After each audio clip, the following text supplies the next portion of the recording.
you don't see the Chapter 5 title until Zadornov.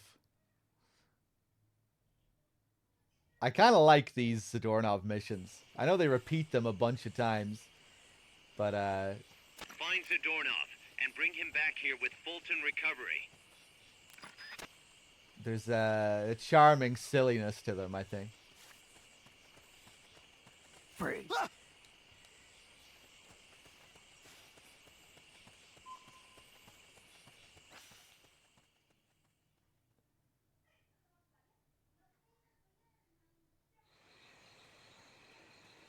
Just how it's treated like it's a game of hide and seek.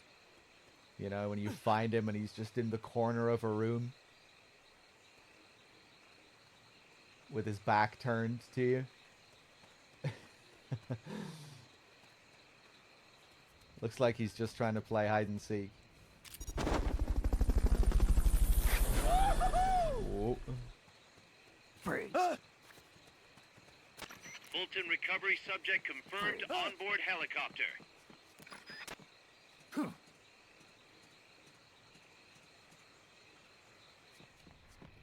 Hey, he's here for once. I wasn't even going to bother checking this location.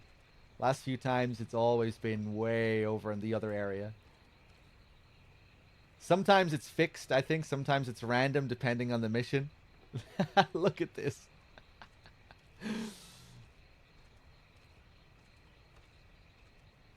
With the classic trench coat, the foxhound look.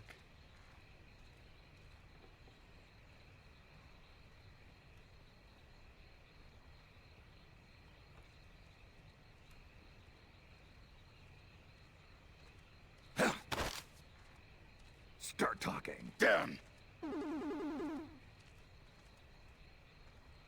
Start talking. Down. I'll tell you something you'll want to hear. Start talking. Down. Your heroism will rise as you acquire more insignias. You think this is gonna get you off the hook, Zadornov? Start talking. Down. Oh fuck! Search every inch of that area. The little sound effect that plays for interrogations, that's a reference to some like retro game. I think it might be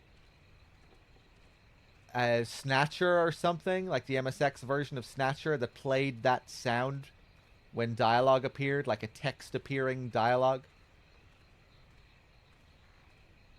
that had like a melody to it to like express that it was a character talking. But that's why the dialogue made sound. I'm not sure if it is Snatcher, but I'm pretty sure it's some retro game. If not one of Kojima's games, probably an adventure game that he was inspired by or something. Try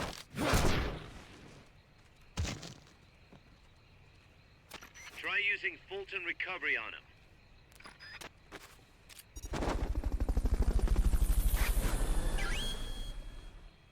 Head for the recovery zone.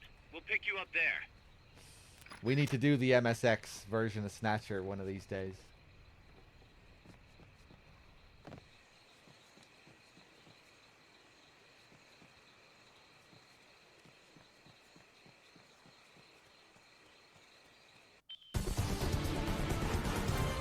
I knew you could do it. Piece of cake, right?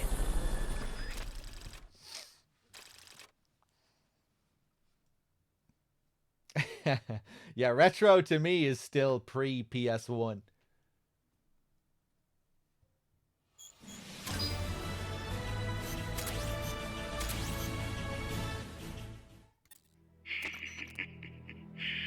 So, you found me. It wasn't hard.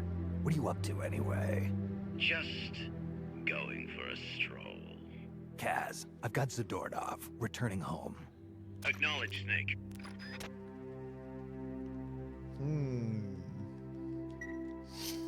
Package for you, boss.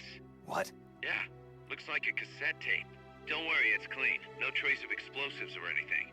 Return address just says Eva. Eva? Someone you know? The plot thickens. Tidings from an old flame? Don't start, Kaz.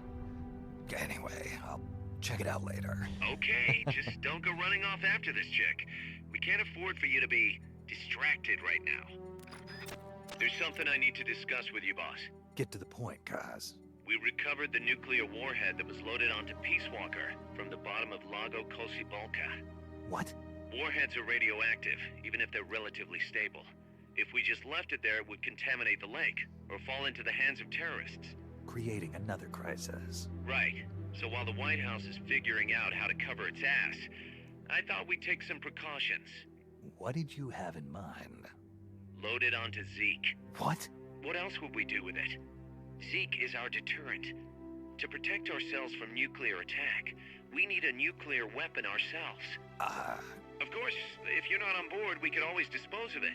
But it won't be easy getting another nuke. This is a golden opportunity. We could always get rid of it later. Load it onto some fishing boat and leave it out in the middle of the ocean. No one would ever know it's there.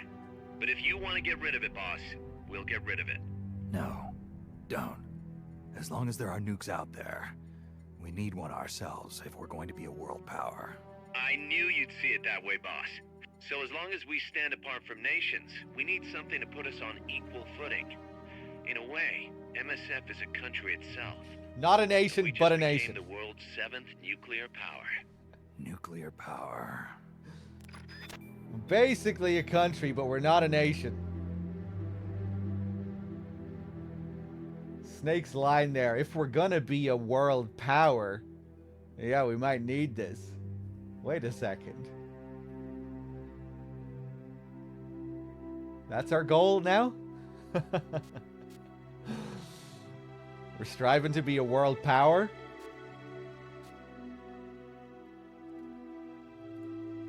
Nothing like those pesky nations, though.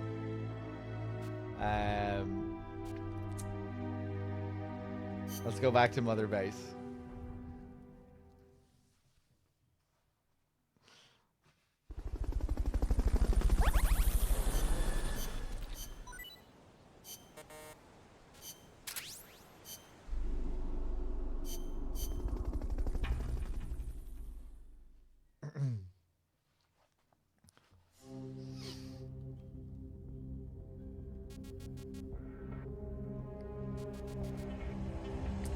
Let's see. Let's do a few tapes.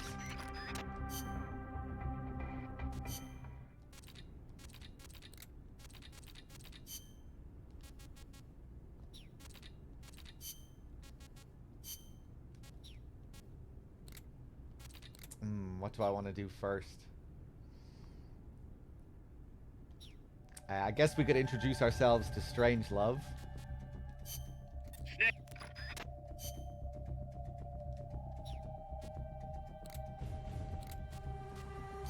Snake.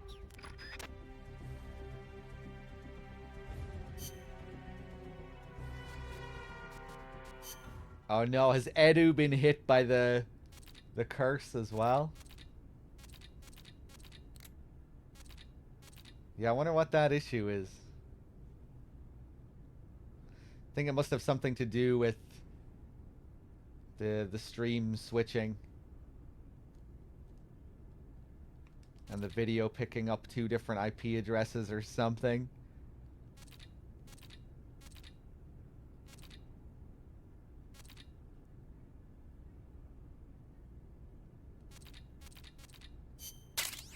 Brand with the 28 months. Thank you.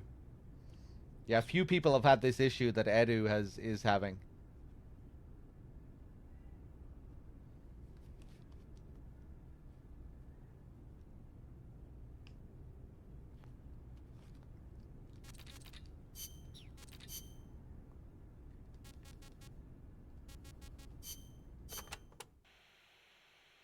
AI stands for artificial intelligence. It refers to a man-made machine possessing an intellect on par with that of a human being. Is that even possible? Possible. You've seen it with your own eyes. What the AI weapons are capable of. How Peace Walker carried out the boss's will in the end. No mere machine could ever choose to sacrifice itself like that. I just can't see how a bunch of circuits and switches could have a will of its own. It's called the ghost in the machine, Snake. and it exists.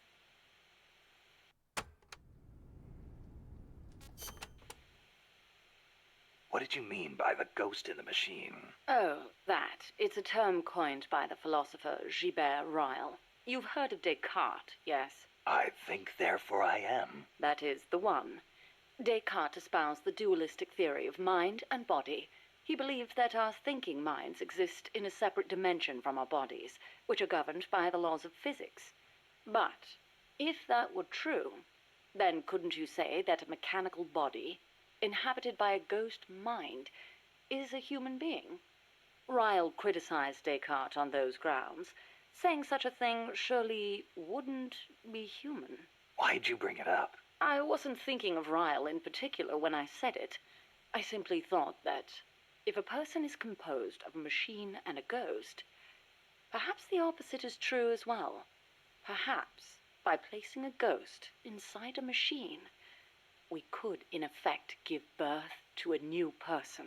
And that was your idea for the boss AI? The moment you ripped the memory board out, the mammal pod ceased to function.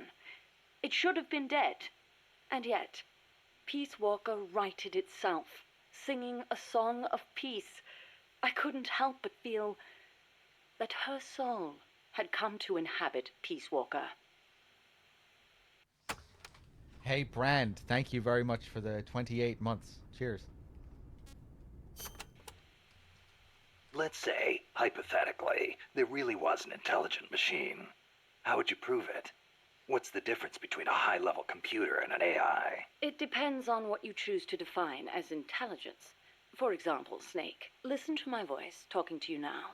Suppose it were an AI. Say what? What if the living, breathing me sitting here drinking tea and talking to you were actually an AI, programmed to simulate my thoughts and my voice? You're nuts. No, I'm not. You couldn't prove I was a real human being, could you? It'd be... No. So if an AI is so advanced you can't tell it from the real thing, wouldn't you call that intelligence? I'm not quite convinced. But that's only one way to look at it. It's roughly how Dr. Turing explained artificial intelligence. The test I described is called the Turing test, in his honor. Yeah, well, sounds like a bad joke to me. That singing monster of yours put me through hell. If I never meet one again, it'll be too soon. Shame. And I was about to let an AI take my place in our conversation. Don't even think about it.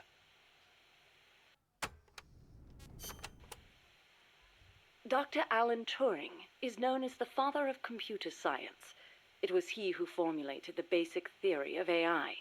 During the war, he worked for GC and CS. The government's cryptology school. The one that broke Enigma. The very same. Without him, they might never have been able to decipher the Germans' code. But then, they arrested him. Why? Weren't his some of the greatest contributions to winning the war? Homosexuality was a crime in Britain back then, and he was gay. I know exactly how crushed he was. I feel it's my duty to further his AI research. Like the Imitation Game, huh? Huh. You know it then. The clue that inspired the Turing test came from a trifling little party game. You exchange written notes with another person behind a screen and try to guess their gender, whether they're a woman or a man, pretending to be a woman. It's surprisingly difficult to tell the difference. Man or woman, human or machine. What do the differences even mean? Dr. Turing was fascinated by the differences between men and women. Perhaps that's what led him to formulate his test. What if you hadn't used the boss as the model for the AI? What do you mean? If the end goal is MAD, it seems like there are more suitable models out there. A military chief of staff, or a nuclear technician, even the president. Patriotism, leadership, good judgment. Each of those qualities is essential when deciding whether to launch a nuke. And she had them all. Wouldn't the president, too? It's not enough. She had the will for it. Will? Let me explain, Snake. Peace Walker is a standalone weapon. It has to decide on its own whether or not to launch a nuke. It can't turn to anyone else for advice. It can't do its job if it's not prepared to take sole responsibility for the fate of the world. I know of no other human being who could bear that burden. That's it. There were technical considerations, of course. To begin with, the female brain is a more appropriate model for an AI. Oh, wait, the female brain? What do you mean by that, modeling your AI after the female brain? Snake, what is the human mind capable of that a computer is not? Being lazy? Interesting response, and not incorrect. But the answer I was looking for was empathy. Empathy? The ability to feel for others, to be more precise. Love for a child, pity for the weak, grief for the dead. All of these are particularly well developed in the female brain. That's stretching it a little. On the contrary, it's perfectly reasonable. The male brain, on the other hand, may be well suited for systematic thinking, but it's less able to empathize. In that sense, it's closer to a computer. So if your objective is to make the AI think more like a human... You need to teach it how to empathize like a woman. The novel, Do Androids Dream of Electric Sheep, deals with this very problem. In the book, an empathy test is used to distinguish between machines and human beings. As machines become more and more advanced, our society will gradually become more and more systematic. Our cities will teem with robot-like people, unable to feel for others. We cannot allow that to happen. Computers must learn to empathize. The same goes for humans, only more so. Well, what about yourself?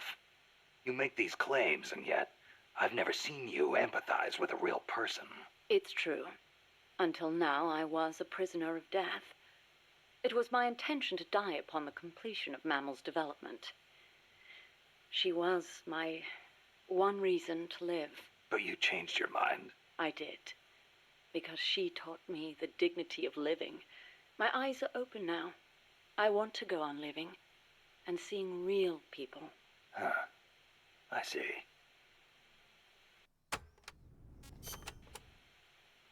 Is it really necessary to make machines think like humans? I think empathy would get in the way of making the decision to retaliate. I admit, human thought may not be fully compatible with level-headed decision-making. Then again, is there such a thing as non-human thought? The moment computers became so advanced that they could calculate faster than human beings, a new dream was born. Dream? If we can create a machine that can do advanced mathematics, why can't we create one that can think like a human? The 19th century author, Auguste Villiers-L'Isle-Adam, wrote a book called Tomorrow's Eve, in which the protagonist fashions an artificial woman to serve as his ideal lover. I believe the idea of creating an intelligent being with our own hands is one of mankind's oldest dreams. So AI is a product of people's dreams, then? Not only AI, civilization itself is the process by which mankind gives form to its dreams. But not all dreams are pleasant. Some have expressed fears about non-human intelligence. Yeah, they want the benefits with none of the risks. Some fear that intelligent robots might rise up and rebel against their human masters, as portrayed by the Czech writer Karel Čapek in his Rossum's Universal Robots, or in the 1970 film Colossus, the Forbin Project, where intelligent supercomputers in the US and the Soviet Union join forces and plot to subjugate humanity. Isaac Asimov offered a specific solution to these fears with his 3 laws of robotics, which demonstrated that while robot intelligence is different from that of humans, the two can coexist. In order to endow computers with intelligence, we must first have a thorough understanding of what intelligence is, and that is where the need for a practical and feasible expert system arises.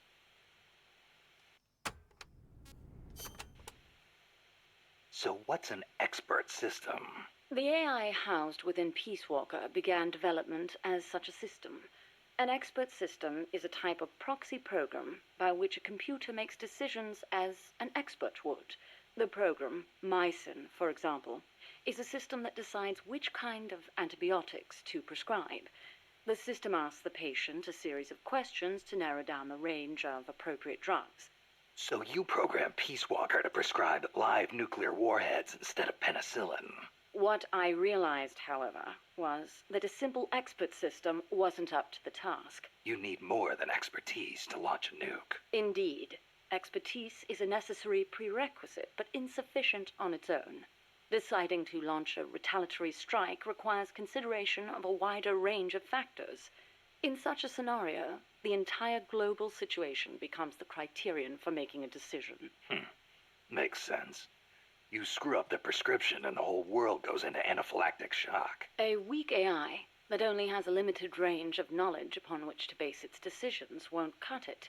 Therefore, I had the AI study the boss's thought patterns, thus creating a true expert system. A strong AI. You couldn't leave the world in the hands of something with anything less than absolute worldview. I could have built a simple expert system in no time at all. Say, how would you like a system that decides which guns you should equip according to the mission's parameters? I'll pass. I'm not gonna leave my life up to somebody else's judgment. Especially not a machine. The irony in that last line, it's exactly what happens. In MGS4, where he's kept in that state by the AI, locked in that prison.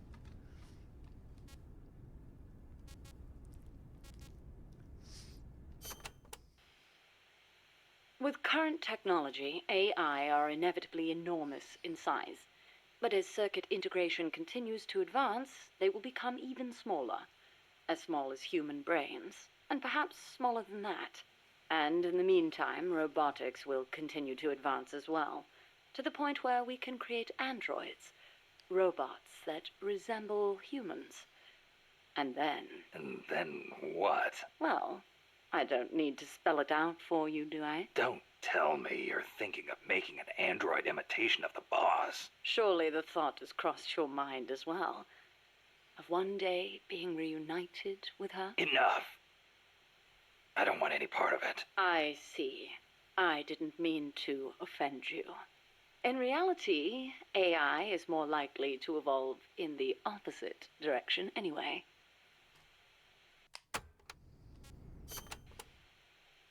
The opposite direction? What does that mean? More and more, AI are becoming systems that specialize in mass information processing, without human intelligence, thought, or emotion.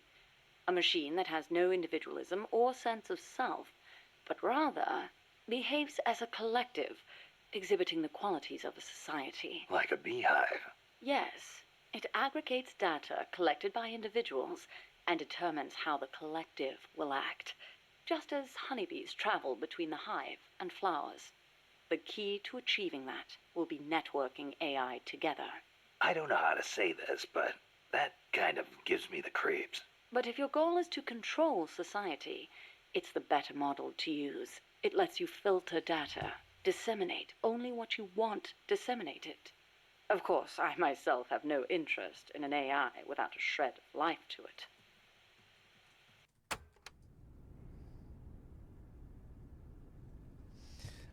This one is interesting because it kind of ties in nicely with another tape.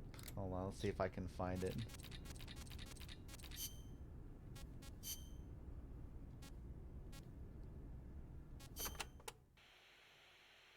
The new plant is a hex type.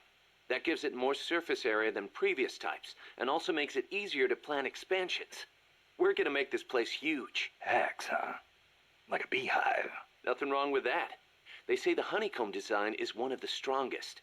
I hear they're even thinking of using it in tank armor. Good enough for me. I'll see about finding us some worker bees. Appreciate it, boss.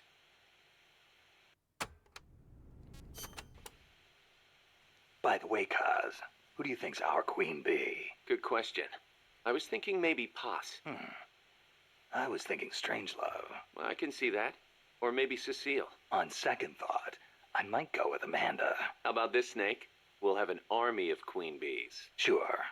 Why not?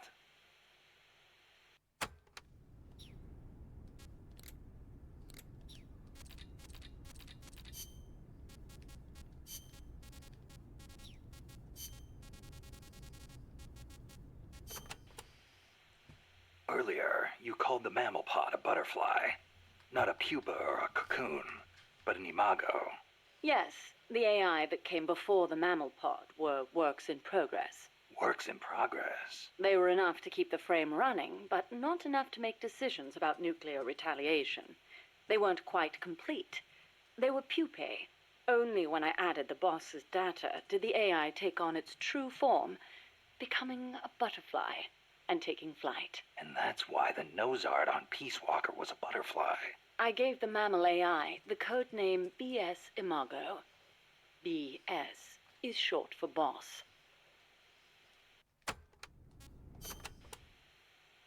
Huey called that gigantic unmanned chopper a chrysalis. Is that another one of your AI code names? Yes, you're referring to the TJ Chrysalis 6000. There's also the GW Pupa 5000, the TR Cocoon 7000. I get it. A hovercraft type and a treaded type. And those letters on the front. TJ, GW, or whatever. Those are initials. Correct. The initials of the American presidents whose faces are carved into Mount Rushmore. Then you're missing one. I assigned that one to the reptile pod. AL Aurelia 8000. Aurelia. Another word for chrysalis. A pupa just before it emerges. All of the initials, except for BS, were of Coldman's choosing. I chose mine from the storied ranks of British royalty. MS, AV, EW. What do those stand for? You can't guess. Why, Mary Stuart, Alexandrina Victoria, and Elizabeth Windsor. All queens. Of course. Are you familiar with the film 2001: A Space Odyssey? I've heard of it, but... Of course not. I didn't expect you to be cultured enough to appreciate such things. Yeah, thanks. Anyway... 2001 features an AI called HAL, a highly advanced system that controls an exploration spacecraft. It can converse with people, and even play chess. Huh. Now where have I heard that before? The way HAL was portrayed was truly superb. How so? HAL is given secret orders that not even the ship's captain knows about. Naturally, he's not allowed to divulge them to the crew. The stress of it causes HAL to crack. Crack? Go crazy. Though there are those who interpret it differently. One by one, HAL kills off the crew until the captain finally shuts it down. The film offers amazing insights into AI, their growth, their utility, their faults, and their fear of death. Well, you must have found it useful in your research then. Must you always be so utilitarian? It doesn't matter whether or not it's useful. What matters is that it inspired me. Then it was useful. Never mind. The portrayal of Hal wasn't the only wonderful thing about the film. It was full of hints about the future of human evolution. Truly, a film for the ages.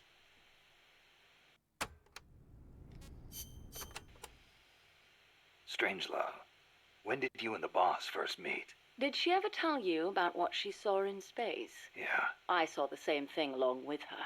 The Soviets beat America into space with Sputnik, and so America rushed to be first in manned spaceflight. NASA used her as their top secret guinea pig, launching her deep into the cold blackness of space. I took part in the project as a scientist. You were there with her? Yes. For a brief time. We were one and the same, she and I. We sought each other out, completed each other. Did you know that inside every woman there's a universe? And that we are able to sense this in each other? We connected because of our empathetic female brains. As time went on, I began to have doubts about offering such a noble soul as sacrifice. Why did she have to... The flight test was a narrow success, and she miraculously made it back alive. But her mind and body were horribly mangled, and there was nothing I could do for her. We were no longer one and the same. She went away, and I, having be right back, nothing chat. else to live for, immersed myself in AI research, hoping that no one would ever have to make her sacrifice again. I never knew. It's not really worth knowing. We were ships passing in the night, that's all. Perhaps someday I'll tell you the long version, if you're interested.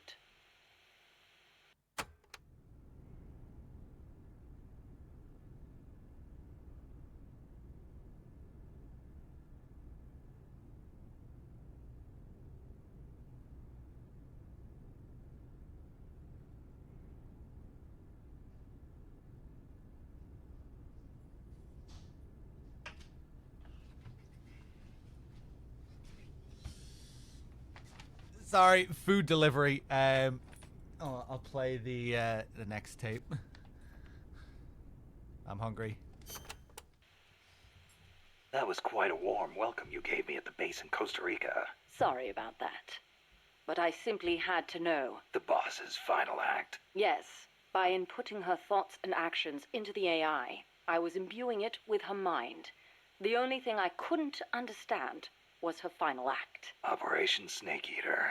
Official history says she betrayed her homeland and defected to the enemy and was killed by you. But it didn't make sense. The boss would be the last person on Earth to betray her country. It was logically inconsistent. It was, wasn't it? That internal inconsistency prevented the AI from activating properly, just as HAL malfunctioned in the film. I understood the reasoning, but I had to have proof. Proof of her final act, her true intentions, one way or another. So you tried to squeeze it out of me, huh? As a matter of fact, I did. Your silence was the very answer I was looking for. Yeah, I got another Nando's.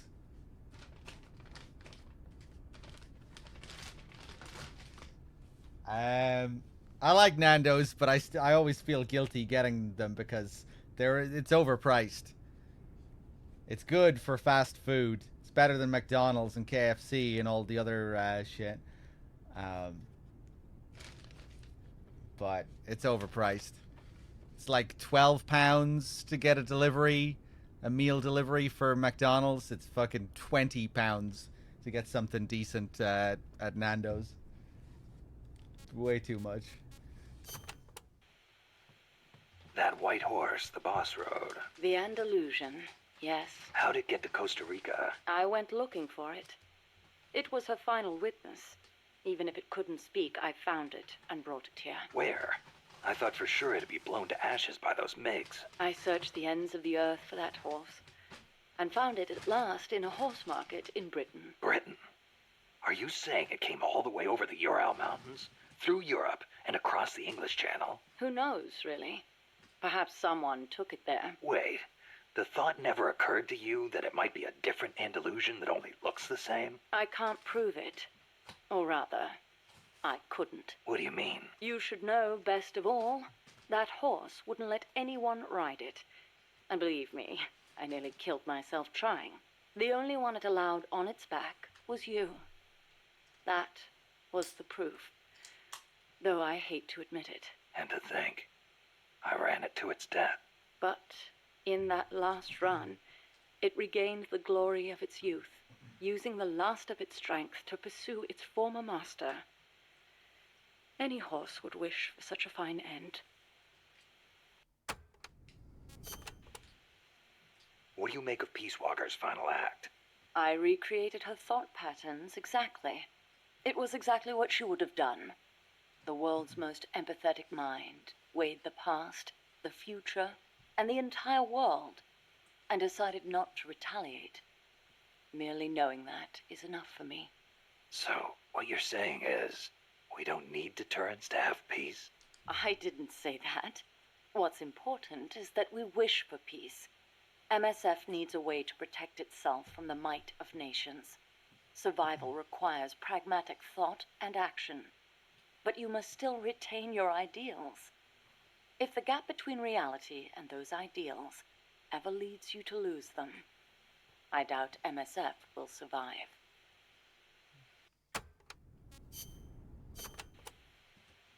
Strangelove. Is that a code name? No, just a nickname. Don't tell me you don't recognize it. From Kubrick's Dr. Strangelove, or How I Learned to Stop Worrying and Love the Bomb. It's a film that came out in 1964. A dark comedy about the absurdity of nuclear deterrence. You were in a movie? No, stupid. I got my nickname because of that movie. Why? Because you look like the doctor in the movie? No, that Dr. Strangelove was a man. So? Back when I was at ARPA, I kept a photo of the boss on my desk. I was totally engrossed in my research and showed no interest in the opposite sex. Plus, I had a photo of a woman on my desk. The fools around me turned it into a cruel taunt, calling me Strangelove. Even for a bunch of shut-ins who never went out to the cinema, that title seemed to ring true with them. Anyhow, in their eyes, homosexuality was something strange. They were incapable of seeing things outside the lens of their own standards. Being strange means you have your own unique point of view. I rather considered it an honor.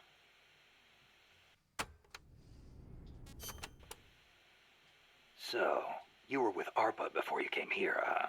Yes, back then it was really the only place I could make a living from my AI research. And before that, I started out at NASA.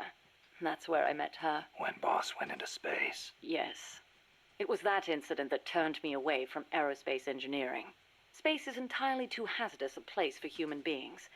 That was why I felt an immediate need to develop AI. As it turned out, rockets later became much safer, and mankind reached the surface of the moon. In any event, it was a hollow Cold War victory.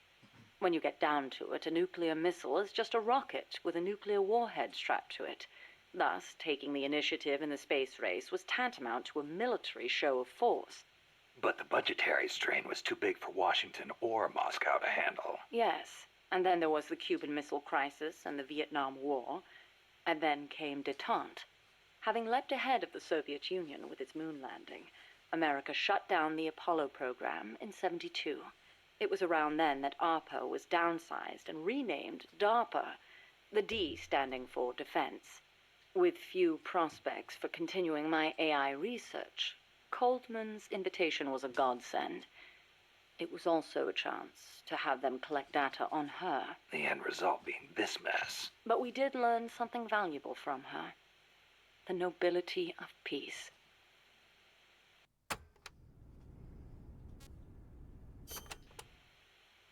Why'd you agree to come here? To Mother Base? You intrigued me. Me? Hold on. You're not planning on modeling your next AI after me? Not a bad idea, but I have no intention of ever again attempting to transplant human thought into machines. Oh, that's a relief. You are the man who inherited the boss's will. You're gathering people around you, even now, shaping them, building a new organization. I'd like to see how it turns out. You're not planning to go back to AI research? I never said such a thing.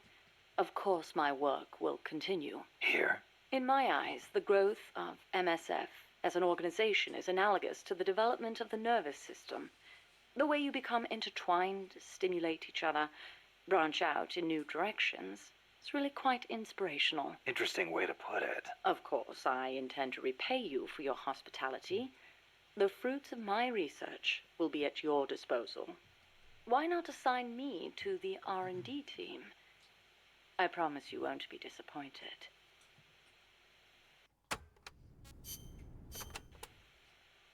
You know, that ID card I got from Huey wouldn't let me into the lab. Of course not. I deactivated it. Why? As though I'd let him into my lab. Oh, you don't seem to care for him much, even though you two are in the same field. Oh, please. For starters, I can't stand that wishy-washy attitude of his.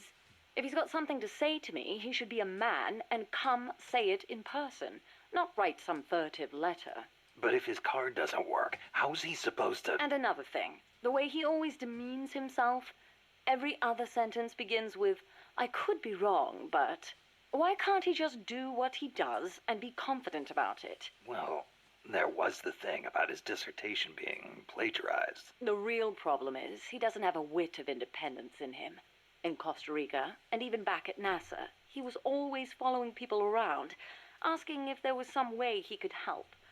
Why doesn't he stop his whining, take a stand, and face up to me? I think I know how he feels. And to top it all off, he seems to enjoy referring to himself by that nickname I gave him. I simply don't get it. How can he be so submissive? So, Huey was a nickname you gave him. That's right. I took it from the name of a drone in the science fiction film Silent Running. Drone. It's a type of worker robot. The way he follows people, just waiting for them to boss him around, is so similar. I couldn't help myself.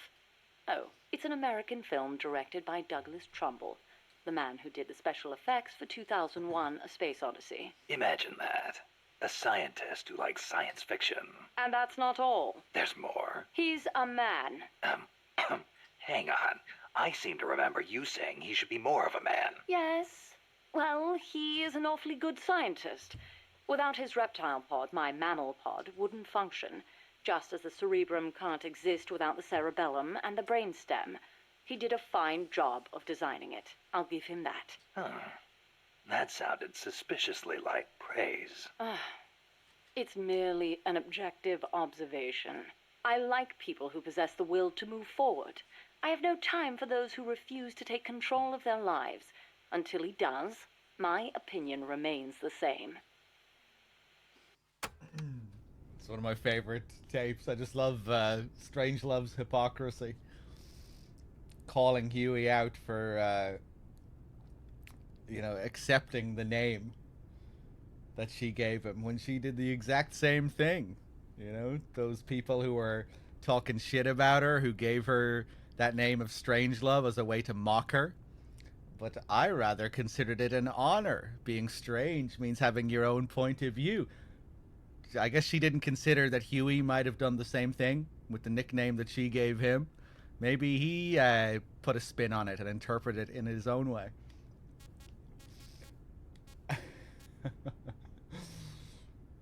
And she has no time for people that can't move forward with their lives. So that's kind of feels a bit strange as well, with her obsession with the past and the boss. But anyway, okay, whatever. So, you and Cecile seem to be enjoying yourselves back at that lab. What are you insinuating? I only kept her because I didn't want our secret to be known. And the personal baths? You could have left her in there alone and locked the door from the outside. Yes, she seemed anxious, so I... Now, why would she be anxious? She was beautiful. I was only admiring her beauty. She was terrified. I never meant her any harm. She knew that. I know she did. But she felt like she was in enough danger to run away. No matter what I did, if Coltman found her, she would have been... You're right. The truth is, I wanted to save her. But not if it meant forestalling the completion of Mammal. So you made it easy for her to escape? Do you really think I am that soft? I'll admit security wasn't exactly tight. It wouldn't have been difficult for her to escape from the building. Seemed like she had a rougher time after she got out. At any rate, I never did anything to her to deserve any blame. Is that clear? Okay.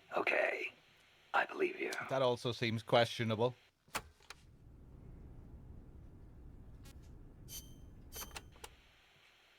Huey's probably mentioned this, but just to be clear, there's a limit to the parts we can produce here at Mother Base. Therefore, I've built Zeke's AI using memory boards you pulled from other AI weapons. Will that work? In the human brain, individual functions are spread across multiple regions. The same is true of AI. Multiple parts sharing the same function interlink to strengthen that function. For example, the more sensor memory boards you have, the greater Zeke's search and detect capabilities will be. Install more movement boards, and you'll increase its mobility. Meaning the AI's capabilities change depending on how much memory we give it? Exactly. The more boards you install, the more powerful a function will be. Oh my god, another person that can't watch the stream due to this error. What the hell, man? Did anyone look up what the error was? Like, it came up with a number, didn't it? Can we Google the error to see what the see what this problem is that people are having?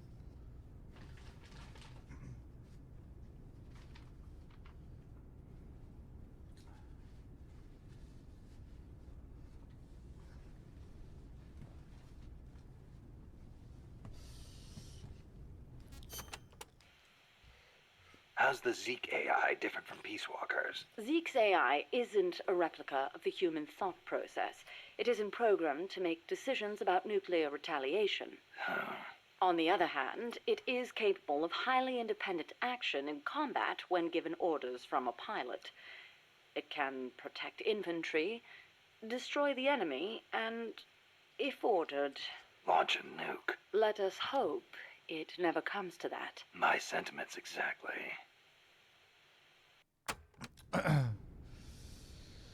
On my iPad, not facing any issues. Oh yeah, well, like for 90% of people, I think it's okay.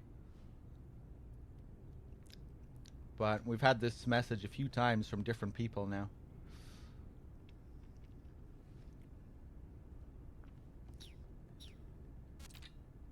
Anyway, there we are, done with Strangelove's tapes. Some good stuff. What else do we have here? Oh yeah, let's get back to Cecile. Cecile has some more good ones here.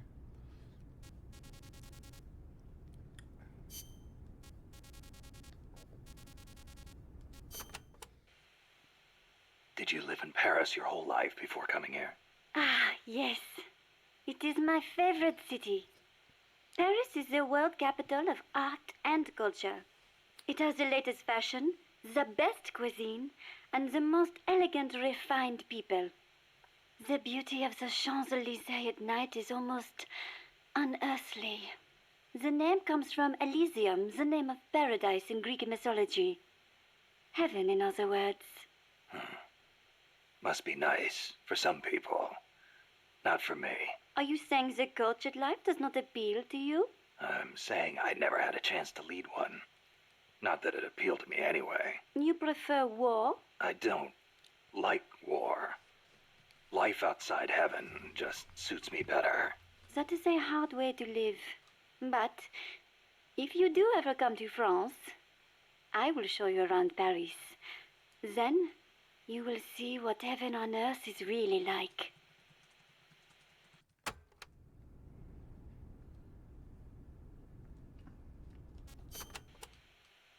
Heaven on earth, huh? The only image I have of France is the Foreign Legion. Ah, that is how you view France? What do the French think of them?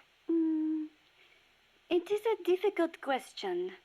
We normally don't think about it so much. Well, critics claim it forces foreigners to take on the most dangerous missions, so French citizens won't get hurt. You are right. That probably had something to do with why it was created. But I understand that along with service comes benefits, such as French citizenship and permanent residency. Those who join are all given an equal chance, regardless of race, religion, education, social status, or national origin. So it can be a godsend for people from poor countries. A way for the have-nots to live a decent life. I guess that's not so different from MSF.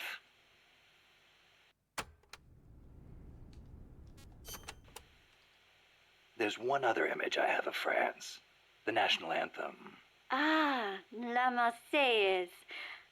Not everyone is a fan, of course.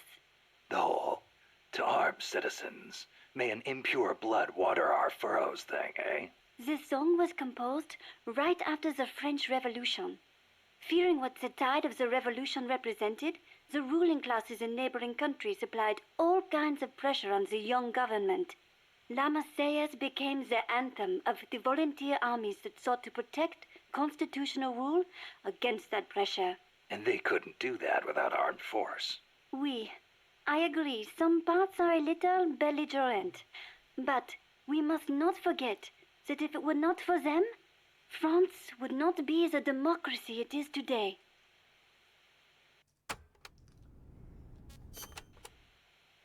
Have you ever seen The Umbrellas of Cherbourg? A movie? No, never seen it. No? It came out 10 years ago. Catherine Deneuve. She's so beautiful in it. I love all her sighs and the gasps. music, the costumes, the colors. Huh. It takes place in the naval port of Cherbourg. That was a beachhead in Normandy. It is set back when young men were conscripted to fight in the Algerian War. The French government called the conflict a public order operation in northern Africa. I was still a little girl then, but I can clearly remember one of my friend's older brothers going off to fight. Yeah, national service is required in France. The war splits up two young lovers. Director Jacques Demy's lyrics and Michel Legrand's music tore at my heart. I will never forget its wonderful melodies. Are you okay? It changes lives, changes fates. War is not a good thing. For some reason, it strikes a chord to hear that coming from someone like you. There are loads of videos and threads and stuff on this error. I just googled it there, and there seems to be a lot of information on it. Fix Twitch network error, 4 easy steps, 2024. Seems to be a load of different articles and yeah, people talking about it. I'm not sure what the deal is, but yeah, might be worth looking into if you have that issue. Although I guess the people that are hearing me right now won't have that issue. So I'll maybe type that in chat.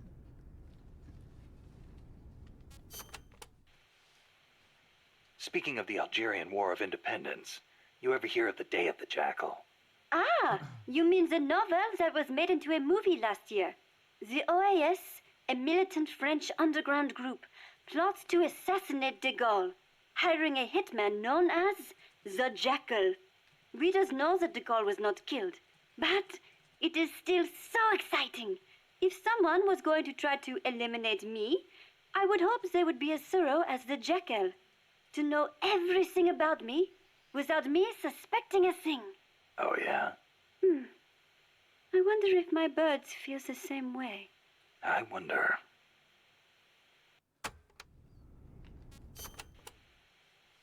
France conducted its first successful nuclear test in the Algerian Sahara in 1960. A lot of French scientists took part in the Manhattan Project. They defected to America to escape wartime occupation. Correct. And once the war was over, they returned to France and continued their own atomic research. President de Gaulle did not want to have to rely on the American nuclear umbrella for protection. Thus making France the world's 4th nuclear power. Some say the test success pacified the Algerian rebels. The civil war was undoubtedly held in check. But never have I equated nuclear weapons with peace. France has produced many philosophers over the years. Descartes, Bataille, Sartre, Baudrillard. Yeah, I'm familiar with Sartre myself. He called Che Guevara the most complete man of the century, didn't he? Smart guy. He does tend to sympathize with the left. And what else do you know about him? That's it. You know nothing else? Nope. Ooh la la! The man is one of the giants of existentialism, you know? Existentialism? I've been meaning to look into that. Nothing more dangerous than sneaking in without first securing an exit. No, existentialism. Sometimes I wonder if my English is not better than yours. Sorry, I'm just not into philosophy. Ah, is that so? I would imagine it might really enrich your life. I'd rather take action now than spend time thinking about what we are or how we're supposed to live. I guess you could say I live my philosophy. Interesting. That sounds like something Sartre would say. Yeah? He says we are born with no defined nature, and that we are free to make ourselves what we wish. Free. So he was one of those devil-may-care kind of guys, huh? No. Actually, he meant that because we are free to create our own life, We must take full responsibility for our actions. Man is condemned to be free, is how he put it. Condemned to be free. But then, others will take it upon themselves to define who you are. I've been feeling that way lately. I keep telling people to call me Snake, but nobody seems to listen. Sartre also says, hell is other people. Hell. Well, we are outside of heaven.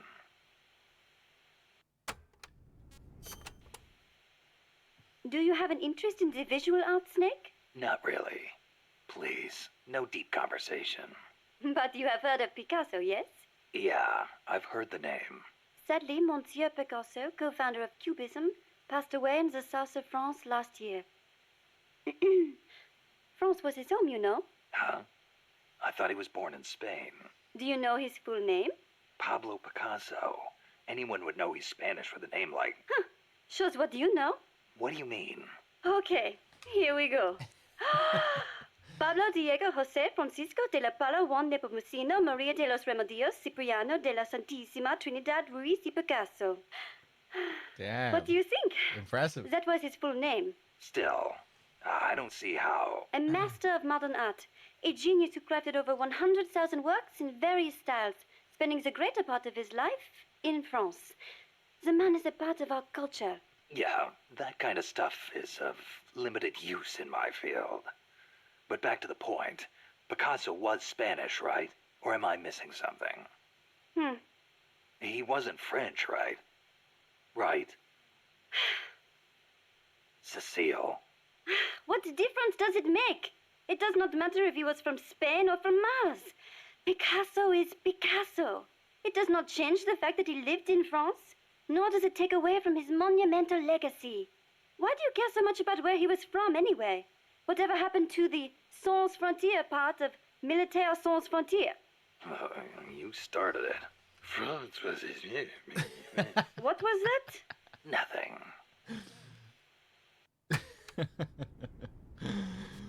France was easy.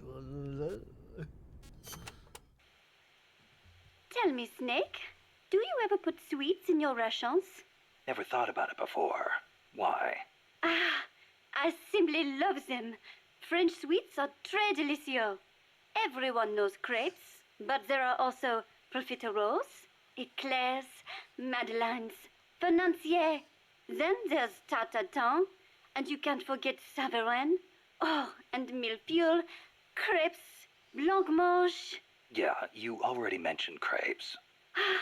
Soufflés, croquembouche, cannelle, Florentine, Queen Amagne, peach melbas, Finished? and macaroons. I love those the most. Macaroon Parisian are the best. They are so cute and colorful, and they contain meringue, so they melt right in your mouth. Wow. I'd no idea macaroons were that popular in France, too. What do you mean in France, too? Macaroons are those coconut-flavored cookies, right? Oh, excuse you? Macaroons contain almond powder, not coconuts. Don't they have peanuts in them? I've had them in Japan a few times. I thought they were called macarons. Macarons? Some cheap imitation, I am sure. French macaroons have a long and distinguished history. They date back to the 16th century when Catherine de' Medici of Florence married into the French royal family. The story goes that her pâtissier shared the recipe after they arrived. That is a history of over 500 years. So, they're originally from Italy, then? Well, Don't macaroons come from Italy, too? look, I do not really think. Keep in mind, macaron is almost identical to macaroni. Well, that settles it. I cannot believe this. To associate macaroons with macaroni? You, Monsieur Miller, are an insensible oaf. Hey, why am I the bad guy? Come on, Cecile, wait! Cecile!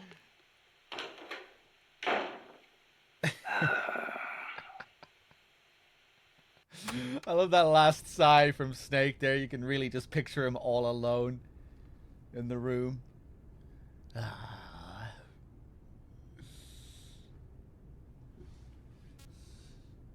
I don't think we spoke about this earlier, actually, did we? I don't think we did. But Cecile is based off a real person who worked for Konami France.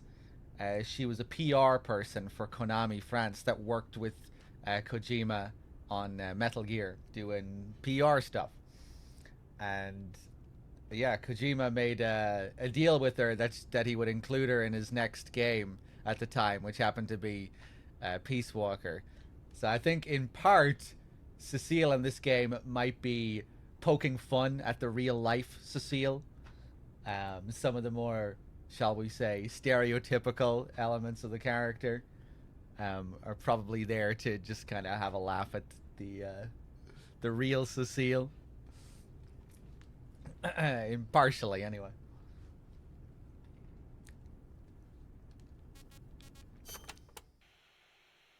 Hello?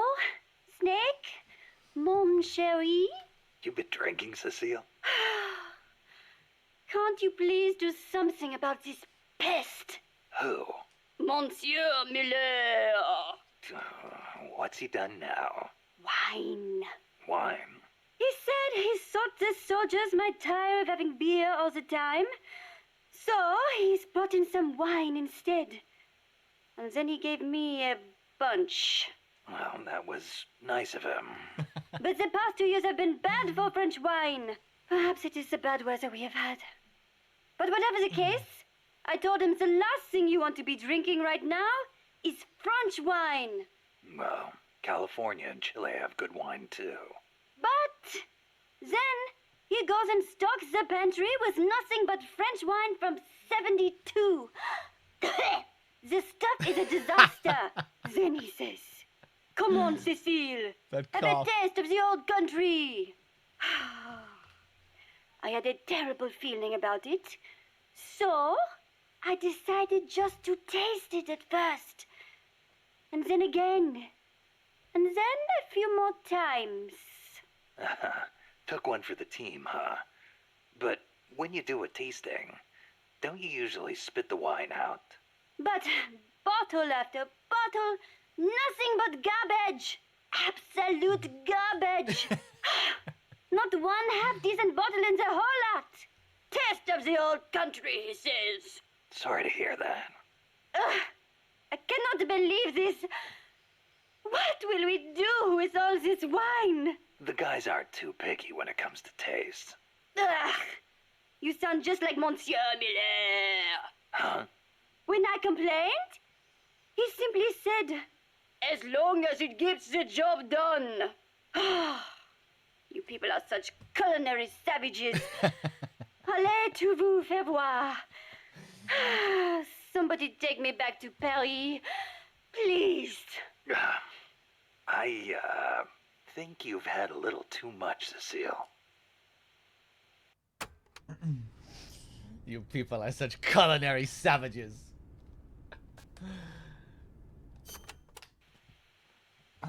You seem like a very, how do I put this, uninhibited woman. You think so? I am no different from other Parisian women. Not since May 1968. May 1968. The general strike that almost brought down the president. Right. But it was more than just a strike. It started with the student movement at Strasbourg University in '66. They did not want anything from the country, but instead sought reform at the school. That helped ignite a fire in the hearts of scores of dissatisfied young people. And the movement spread all over France.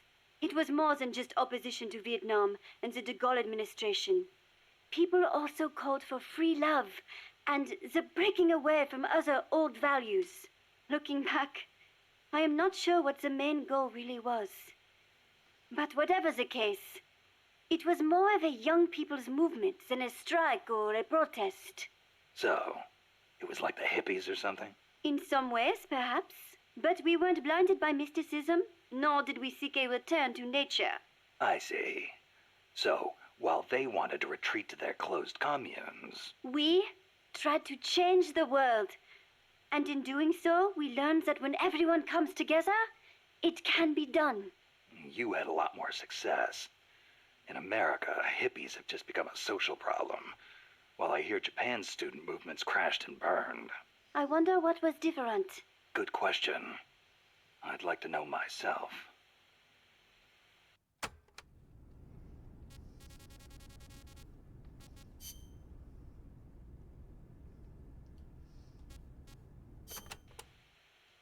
Never heard the name Cosima before.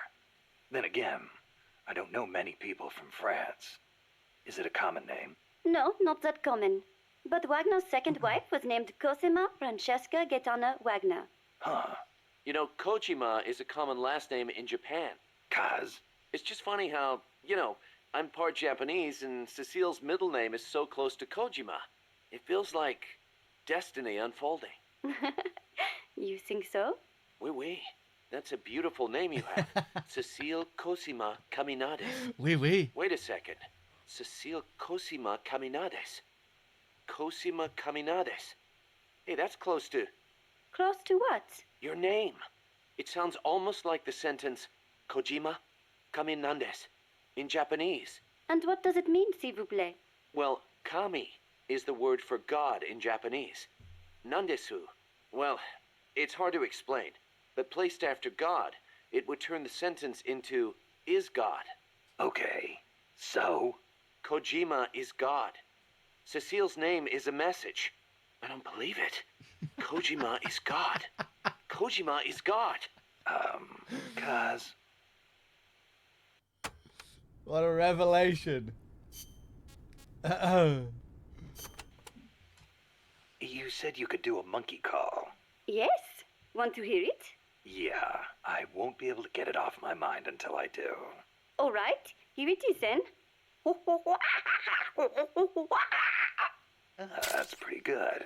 I can do others too, like a sheep, a pig. Yeah? Wow. What about a pig? That's uncanny. Oh, I can do a rabbit as well. A rabbit? Rabbits make noises?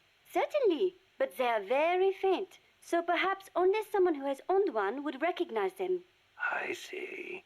So, what do they sound like? Listen very carefully. Okay.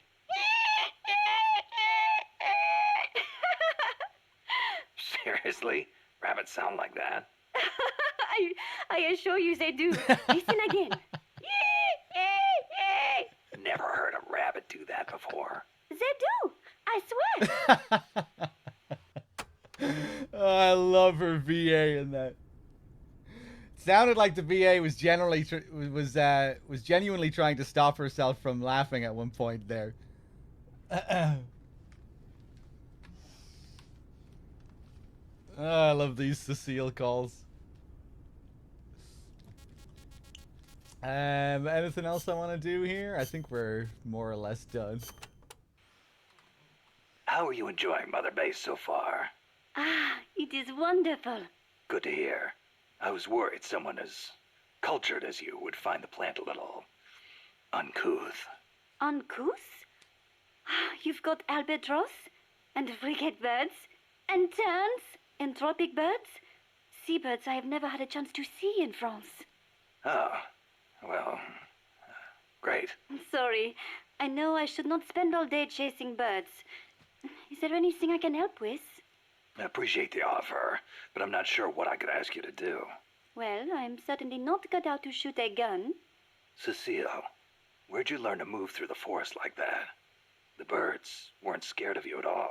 Becoming one with the forest is the very essence of bird watching. They won't behave naturally if they sense a human nearby. And that can really affect your observations. I see. Kind of like scouting then. I am also good at spotting birds from a distance, tracking them based on the tiniest of clues, and being aware of my surroundings. You're starting to sound even more like a scout. The only way to find a bird is to think like a bird. Now, think you can find a place for me? Yeah.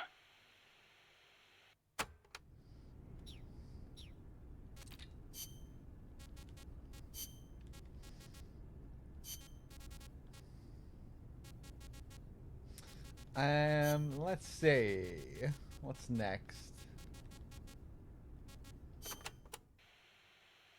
Snake, how much do you know about the U.S. Homeland Air Defense Network? I don't know much about what goes on up in the sky.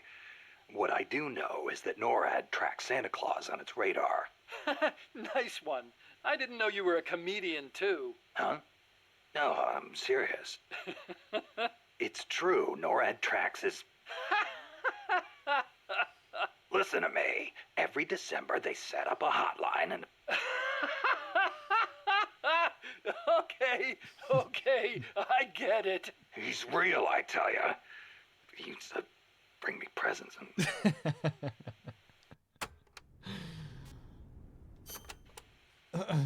Okay, Snakey. As all good little boys know, keeping tabs on Santa Claus is a very important job for NORAD. But they also have another mission.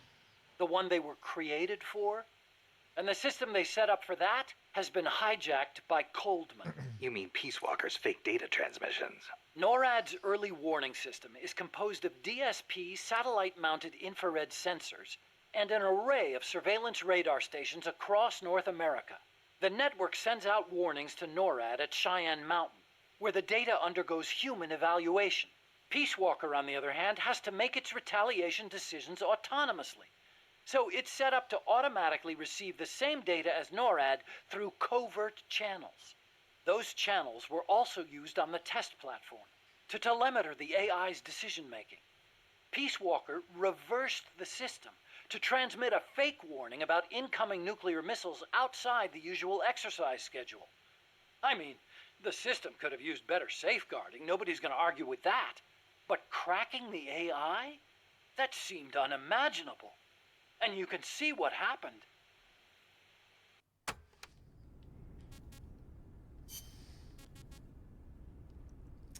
Oh yeah, the follow-up. We forgot to do this one earlier. We should have done this one way back, but... Did you, give that letter to Dr. Strangelove? No. Why not? I gave it to you for a reason. It's highly important information. Sorry. I didn't exactly have an opportunity to play postman. Well, next time you see her, you make sure she gets it. Oh, yeah, sure. Better for you if she doesn't. Snake! What? Tell me you didn't read the letter. No. You did! I mean, you never know what kind of information could affect the outcome of an operation, right? So you read the letter, after I specifically told you not to. What do you expect people to do when you tell them not to read something? I thought I knew you, Snake. I thought I could trust you. But now I see I was wrong. Look, I'm sorry, but I just don't get what you see in her. Well, I wouldn't expect a barbarian who opens other people's private correspondence to understand. Fine then. Deliver it yourself. Huh? What? No, no way. I could never... You've got a long way to go, Huey. How he immediately crumbles there.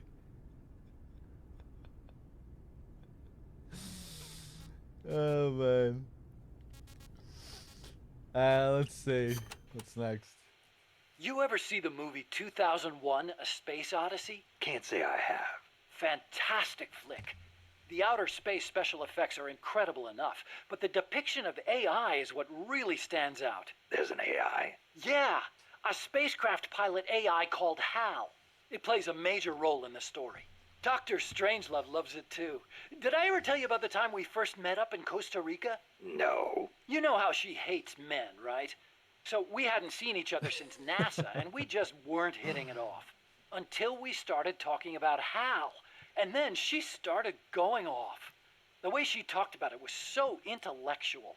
The way she analyzed every plot detail, how passionate she was about the AI. It made me fall for her all over again. Yeah. You know what? Here's to Hal for bringing her and me closer together. You should ask her about 2001 too. Then you'll understand just how amazing she is. Amazing, huh? Hal. Now there's a good name.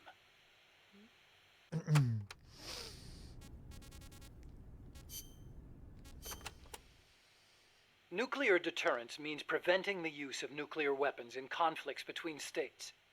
But what about other situations? Like what? Terrorism has been on the rise in recent years, from separatist movements to far-left extremists. What would happen if nuclear weapons fell into terrorists' hands?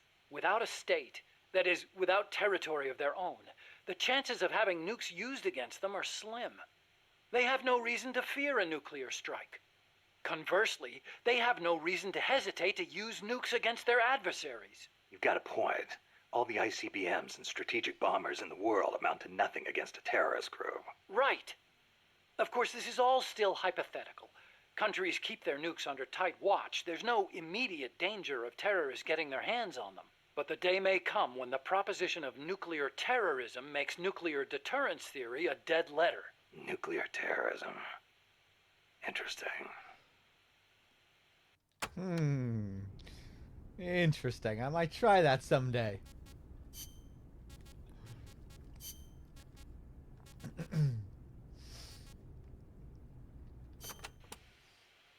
But you know, there's something I've never been able to figure out. Is the Cold War really a war, or is it really peace?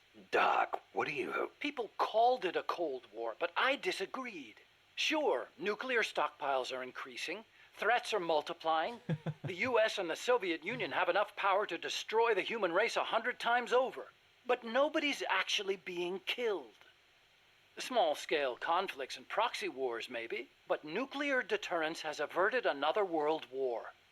The world's far more peaceful today than it was before. And the breakthroughs we've made in space exploration, thanks to Cold War competition? Fantastic, don't you think? No. We didn't need to rush into space like that.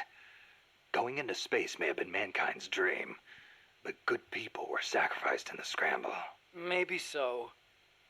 NASA's definitely got some skeletons in its closet. Same goes for the nuclear arms race. Atomic testing has killed civilians and exposed thousands to radiation. Believe me, I know. And now, this. What peace was I trying to protect anyway? The more I think about it, the less I understand. I should have done that one a little bit earlier, but it's okay. I gotta say, I'm surprised you helped us arm Metal Gear with nukes. What of it? Don't get me wrong, I'm grateful and all, but you sure about this? They may be for MSF self-defense, but they're still nukes. It's essentially the same thing as Peace Walker, which you despised. See, that's exactly it. What is? You don't hide your motives. You tell the truth. That's what makes you different from those CIA bastards. They lay on the charm, win you over. And then, when things get hairy, they turn their backs on you. I'm just telling it like it is. Which is why I get the feeling that you wouldn't be stupid enough to use them. Okay, I'll come out and say it. I trust you. You give me too much credit. You think so? Besides, there's more uses for bipedal locomotion technology than weapons. We make it small enough, and it could have applications in robotics and prosthetic limbs. Maybe one day I'll even be able to walk. Nice thought. I want to stand on my own feet, be master of my own fate, and I'll use your strength to help me do it. If you don't mind, of course. Nah, it's a fair enough deal. Thanks. People can change, I know. But I trust you, Snake. I trust you to be the guy I know now.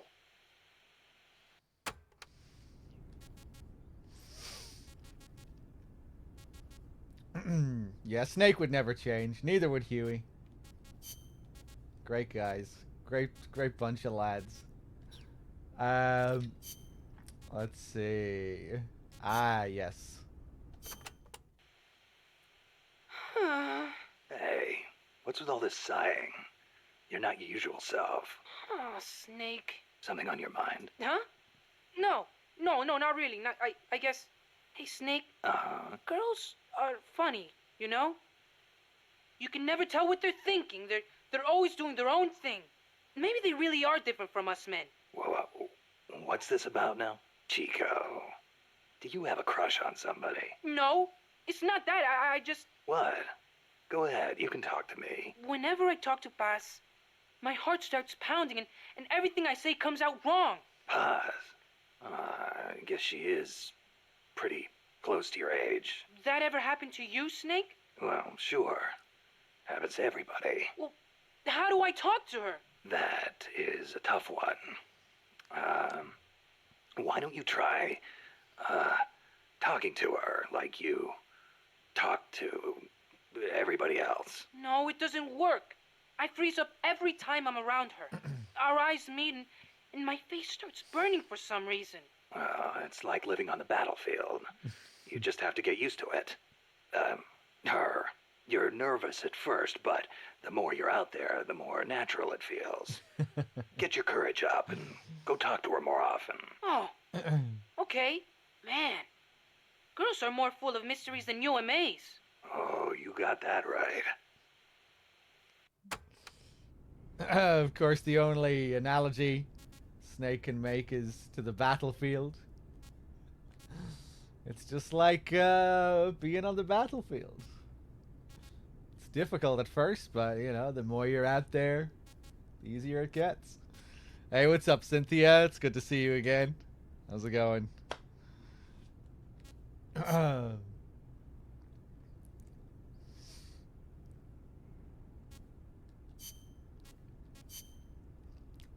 Oh, yes, we still need to show the Monster Hunter stuff, don't we?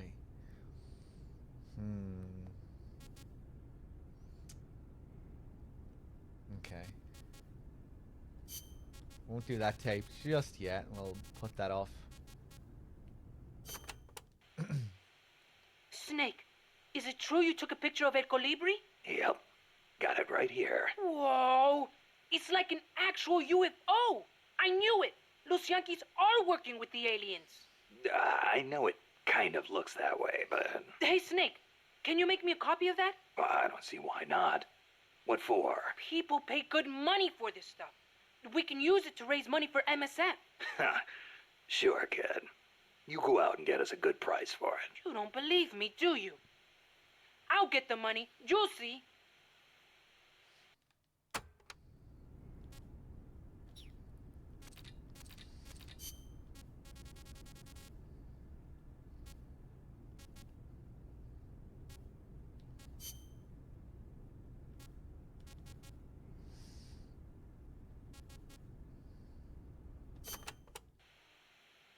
March 10th, 1945.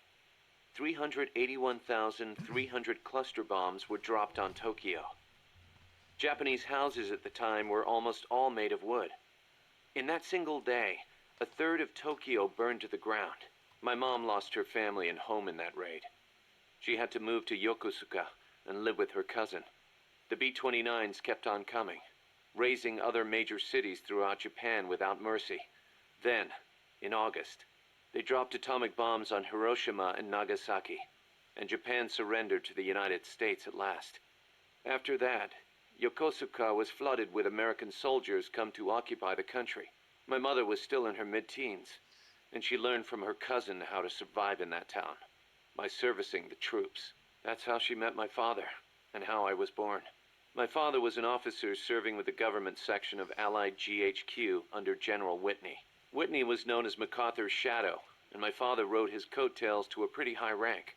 While he was in Japan, he treated my mom like a wife. After he went back to the States, though, she never heard from him. I wasn't born until after he went back. My mom raised me as a single mother. She used the money my father left her to open a shop selling cigarettes and stuff to occupation troops. It was a decent living, but I didn't have citizenship. They're working to change the law now, but back then, if your father was unknown, you couldn't get onto the Japanese family register. And in Japan, that means you can't be Japanese. So as I watched the American soldiers around town, I said to myself, I'm a son of America, the victor. My hair and eyes were different from the skinny, downtrodden Japanese around me. I told myself I'd leave this country someday and return to my true homeland. When I was around 10 years old, my mom fell ill, pretty much leaving me to run the shop in her place. One day I found a single picture of my father in the back of a drawer in the shop. I'd show it to the American soldiers who came into the store. A few years went by before one of them told me who he was. I know him, that's Miller. I started asking other guys, do you know where Miller is now? Can anybody tell me where Colonel Miller is now? Turns out he'd left the service and was making a living as an instructor for soldiers in Virginia. It was one of his students who finally told me that. I wrote him a letter in English. I'm your son. I want to go to the United States. Day after day, I waited. Then just when I was about to give up, the post office delivered my future to the door. My father sent me some money. I thought my dream was going to come true. I was only thinking of myself. So I went to my bedridden mother and convinced her to let me go. My father arranged for a car to pick me up. It was jet black. When the neighborhood kids who'd always made fun of my hair saw it, their jaws practically hit the ground. I put my mom in a hospital and went on my own to America. When I met my father for the first time, he was living alone in a big house. He told me he'd lost his son, his American son, in Vietnam. He showed me a picture of my older brother. I guess that and his divorce left my father feeling lonely, which is probably why he finally took an interest in me. He'd retired from teaching. He was stooped over, could hardly walk, but he gave me two things: the name Miller and money for school. I used it to learn English and then go to college. America was exhausted from years of fighting in Vietnam. They were waging war in a foreign land, while at home, people were screaming for peace. Right after I graduated, I went back to Japan, alone. My father refused to see my mom. It was the first time I'd seen her in years, and she wouldn't even look at me.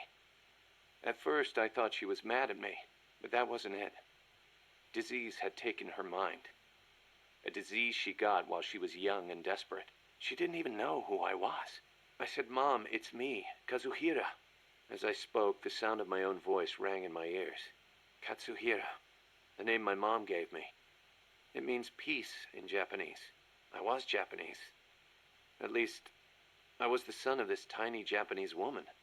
It was then, for the first time, that I understood the reason, the emotion that inspired my mother to give me that name.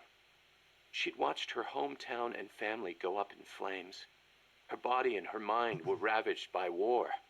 And yet she chose to have a child named Peace, with a man who was once her enemy. Japan lost the war. But what good is war as a measure of a country? Since the war and up until the oil shock last year, Japan's economy has grown every single year. It's on its way to becoming a stronger country than ever. I stayed in Japan and joined the JSDF. I was 22 at the time. I did it to pay our bills. But it wasn't just that. I could have found work anywhere, and I knew it. And still, I couldn't think of anything else to do with myself. 2 years later, I didn't have to worry about Mom's hospital bills anymore. I left the JSDF and went back to the States. My father was already dead and buried. I was told he'd shot himself in the head. America crushed Japan, but it also crushed my father. My American dream was over. After that, I drifted around and, well, you know the rest. GHQ made women like my mother. It made Japan's peace constitution and the JSDF. And it made me. I was spawned by war, but I don't want to die in one. I won't die for a country, and I won't live like a pauper. I won't have my fate decided by some family register. So as long as I stick with you, boss, I've got a good feeling none of that will happen. Good stuff. Hold on a second, guys. I think we're just about ready to switch over to the completed file, and we'll do Paz's diary. We have a lot of tapes to do at the end of Peace Walker, as you can see. Hold on a second.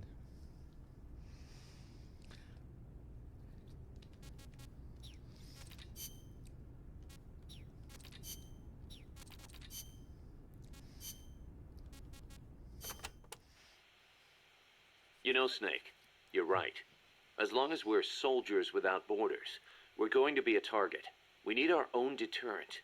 Yeah, we're going to be stepping into a lot of different conflicts as we roam the world, each one unique, and with its own set of geography, ideologies, and politics. If we're going to intervene in those kinds of situations, we need the threat of a Metal Gear. Unless we want to end up like Che Guevara did in Bolivia. Well said. Our army without borders doesn't have a land to call home. We're nomads, wanderers. What we need now is a sheepdog to guard our flock. Right. Maybe it's not the way the boss would have gone about it, but there are places in this world that need us, and soldiers that need MSF. And as long as we're needed, we'll keep on moving. Ours is a journey that never ends. We're the real Peace Walkers. Okay, let's switch.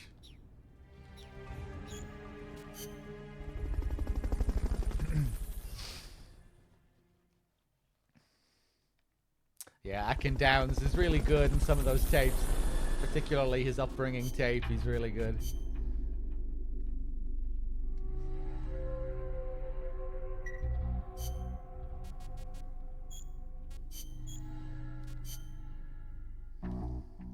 Ba-da-la-dum, ba-dum, ba-dum.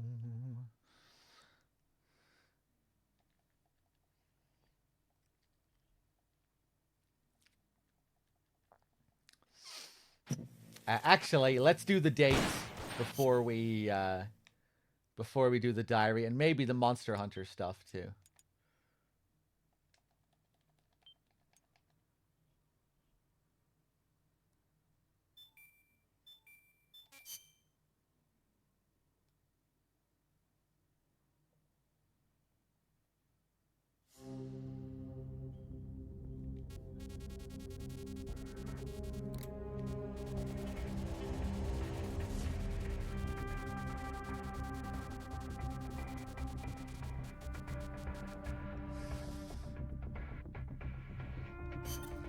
Snake, the sunsets are so pretty here.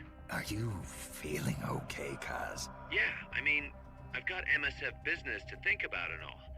But sometimes, it's nice to just sit and watch the sunset, you know? Yeah. Snake, would you be up for going to the coast to watch the sunset? Just the two of us?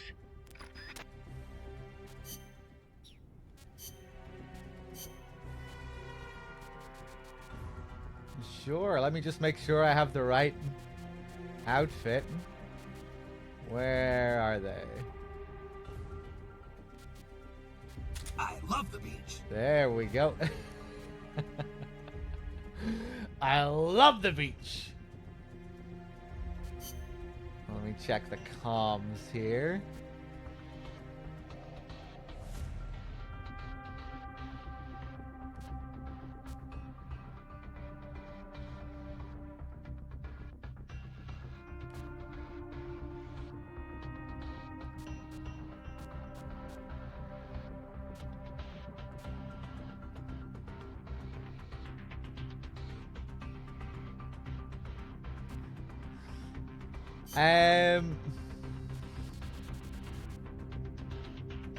Well, I just want to have another look through the phrases here.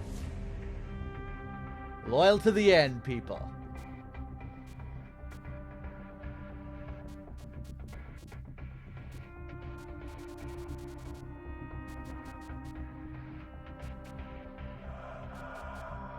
Give them the silent treatment.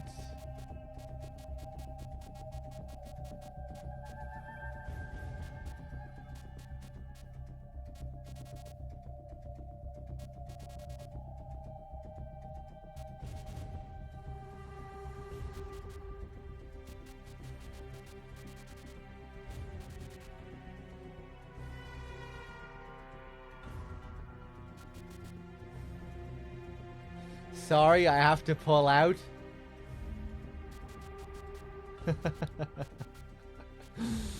I'm kind of intrigued to see what he says with that one.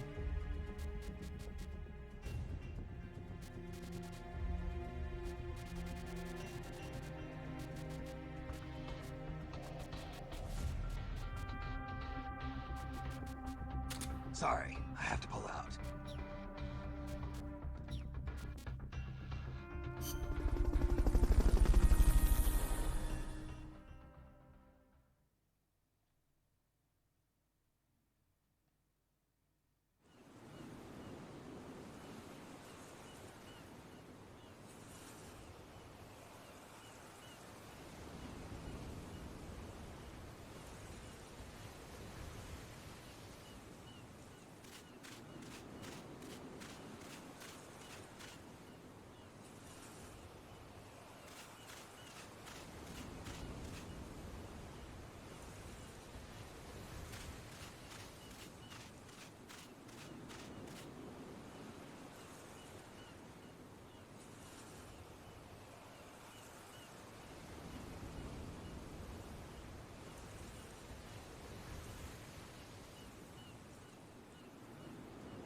I've been waiting for you.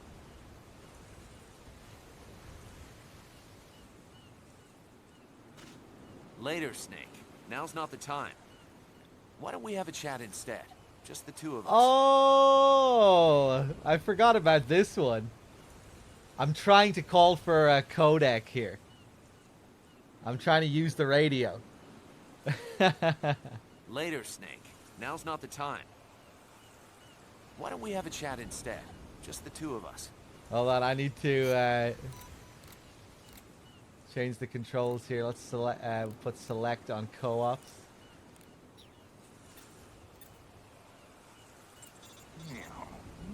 Meow, meow, meow. I feel the power within me. Me too, Snake. You dish it out. I can take it. Okay then, here I go.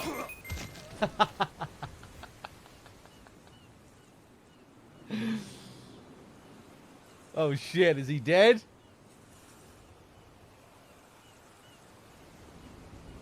Oh, his eyes are actually closed on the ground in this.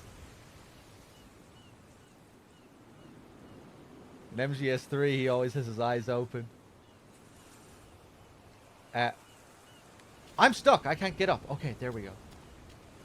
Maybe we were meant for each other. Guess it's time to launch some fireworks. You're kidding, right? Missile! Yeah, I don't think we'd survive that. Missile! Yeah, I don't think we'd survive that. Missile! Missile! Yeah, I don't think we'd survive that. Missile! Yeah, I don't think we'd survive that. Nice packs. Big boss! Boss means you. I can feel him. I'm feeling your vibes, boss.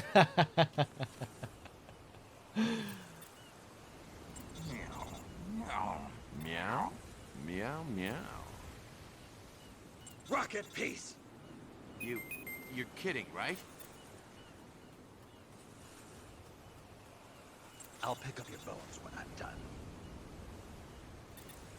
I'll pick up your bones when I'm done. You do that.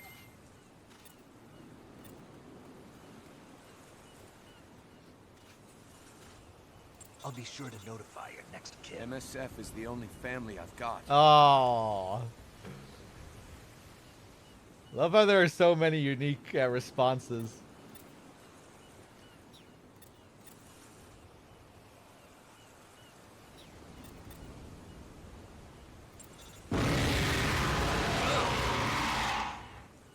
Yeah, you could also roar like a dinosaur.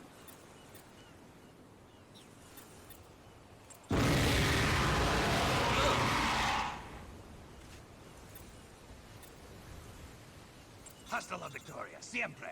Venceremos! Start talking. I got nothing to hide.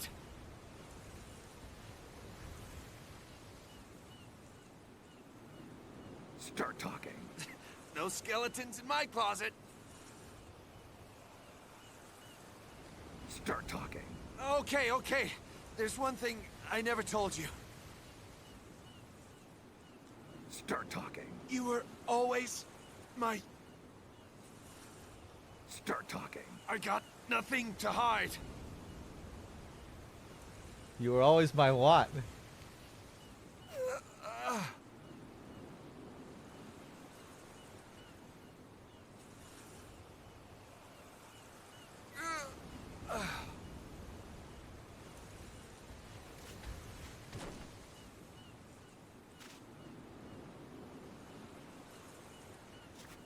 Stop it.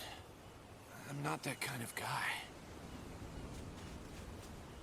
I guess a little fun and games never hurt anyone. Wait, you're watching, Amanda? Are they watching this back at base? Snake. Jackie, exactly do you plan to do with Monsieur Miller?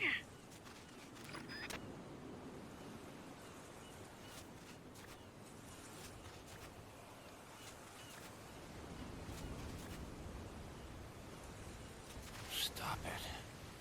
I'm not that kind of guy. I thought Miller was your friend. Chico thinks I'm attacking him. Chico doesn't know what's going on. Snake. He is. He's my very good friend. You choose to do with your time is up to you. But I am not impressed with knocking someone out to take advantage of them. Yeah, you just fucking go up and take advantage of them. Strangelove. You just don't give a shit. Stop it. I'm not that kind of guy. I don't think I'll ever understand you two.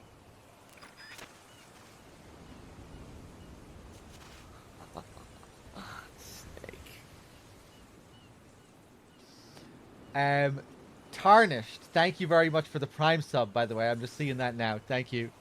And hey, Drixton with the Prime sub as well. Cheers.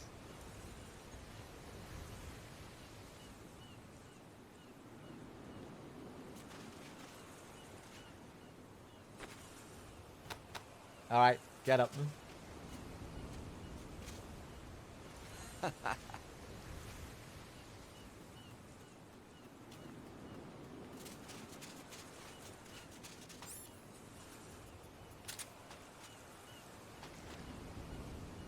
Make sure you get a good shot of my muscles.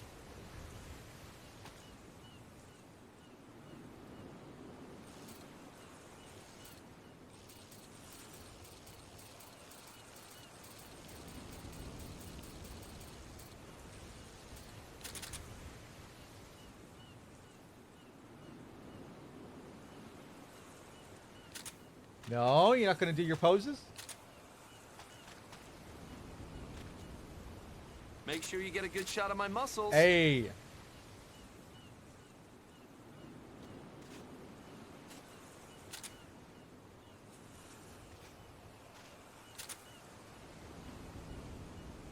Make sure you get a good shot of my muscles.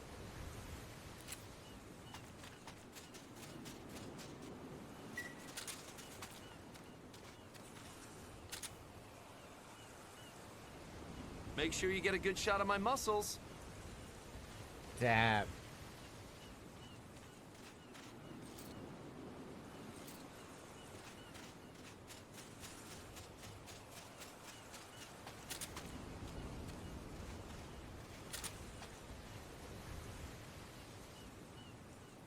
Make sure you get a good shot of my muscles.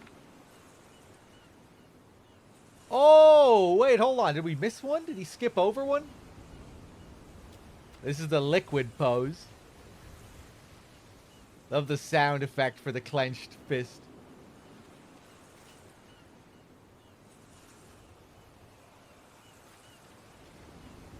Look how he comes out of the animation as well.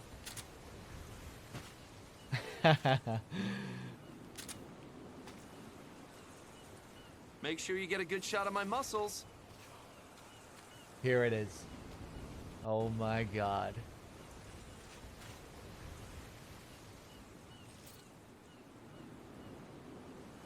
Now this is what peak performance looks like.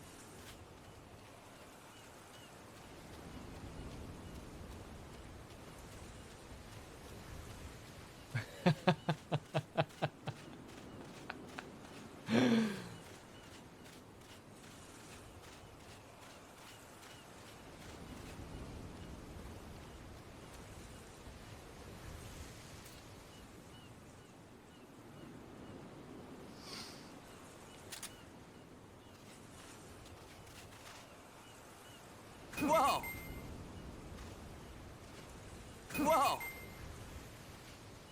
Okay, you win! We broke his glasses there. That's what that sound was.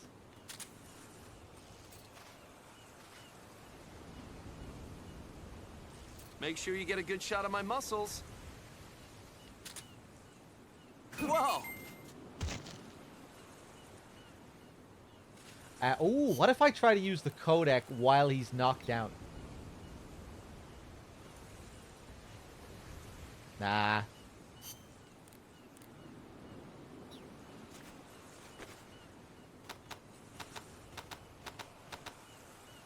Ugh.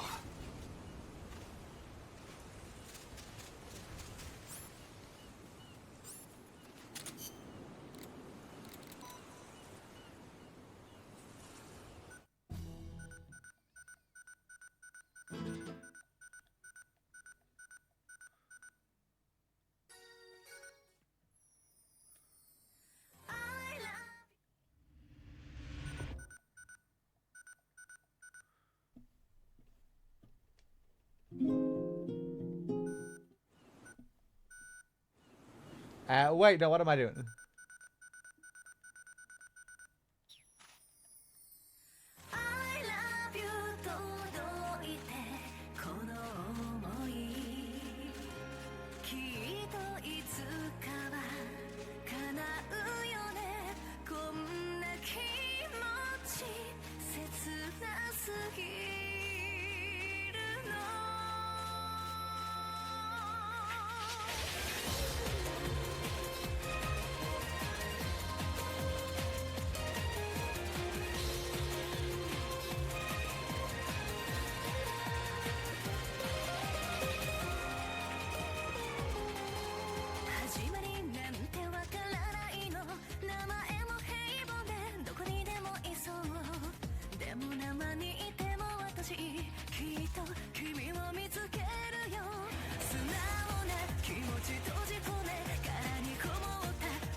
I thought I found a dance move last time, a new dance move. Now I can't remember how to do it.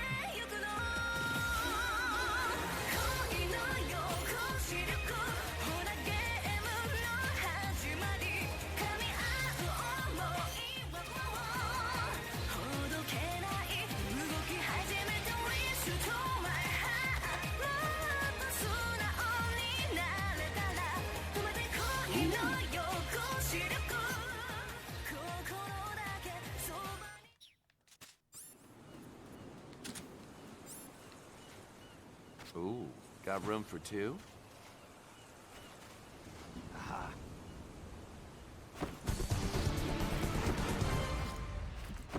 Glad to be with you, boss.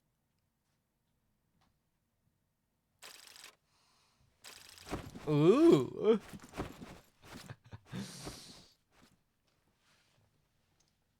All right, now the date with Paz.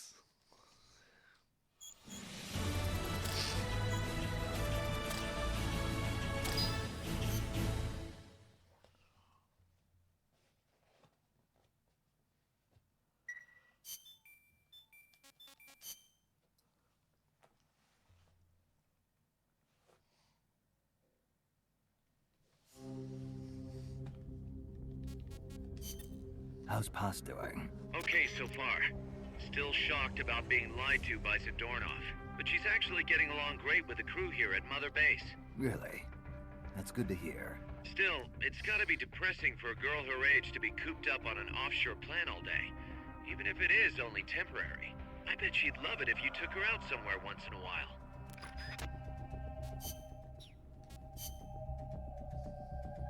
Okay, ready to go, I think. Swim trunks should be good.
Why are you doing like that?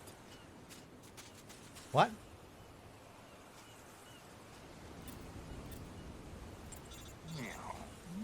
Did you come here to swim? It is too dangerous.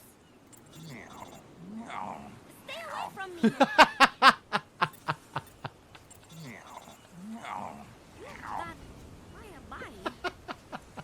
See, she can't deny it. She's acting all scared, but she's turned on. She wants to be here. Deep down, she knows she wants it. Do not come any closer. Come on. Stay away. I am not really. Yes, you are. You're comfortable. You don't get to decide whether you're comfortable or not. Oh, where are you going? Not down that way. What's down there? Oh, you can't escape from me. Woo! Where are you going?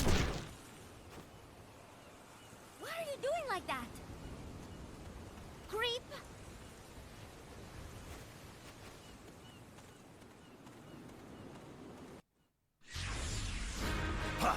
Wait!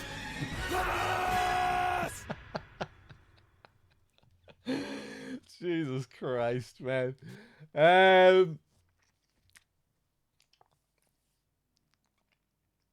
Okay, let's do it properly.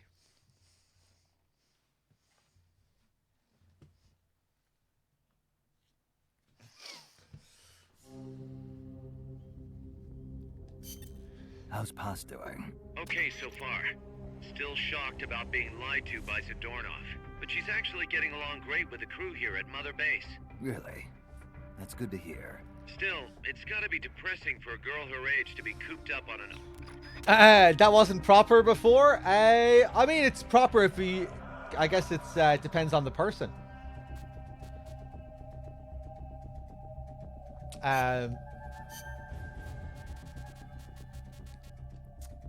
Tuxedo. Here we go. This time we're going to take in the tux.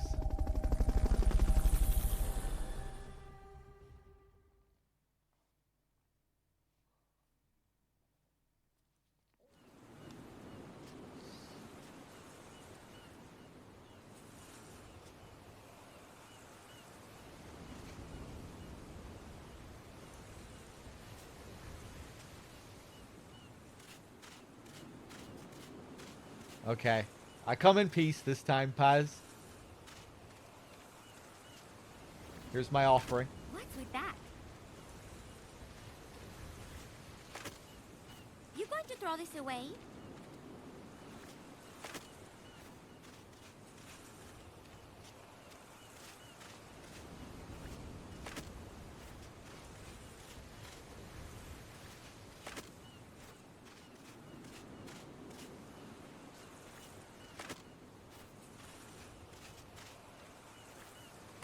You want to read this together?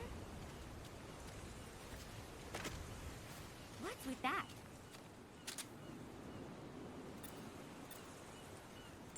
Hasta la victoria, siempre. Is victory essential to peace? Meow, meow. Meow. Meow, meow, meow. You dish it out. I can take it. You do not like being with me? Oh no. You going to throw this away?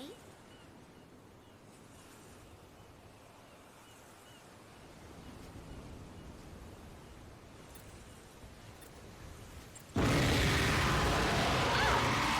want to read this together?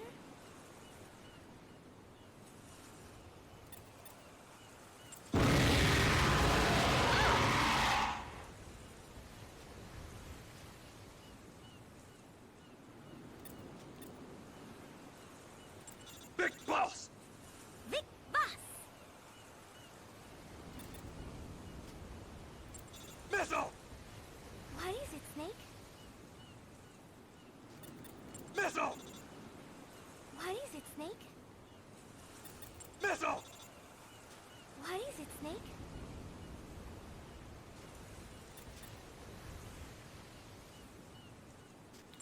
Sorry, I have to pull out. You do not like being with me? I don't think I have the right phrases for the date with Paz. Hainara! Hydra!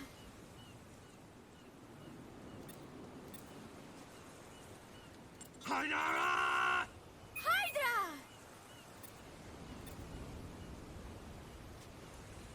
I can feel him. What?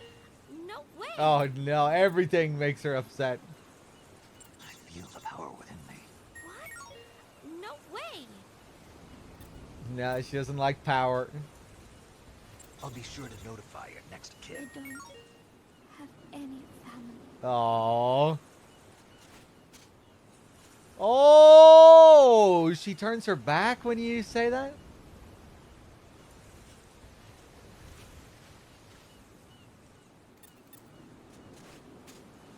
Oh, actually, maybe it's...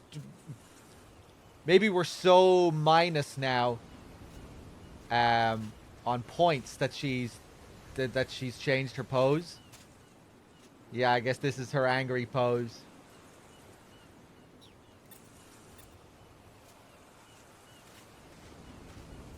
Guess it's time to launch some What fireworks. are you talking about?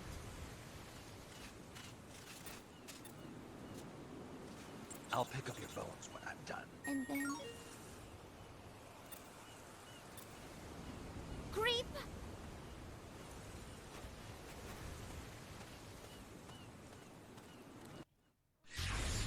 Boss, I'm sorry. Don't walk away. Boss! Okay, one more time. This time I'll set some proper phrases that she'll like.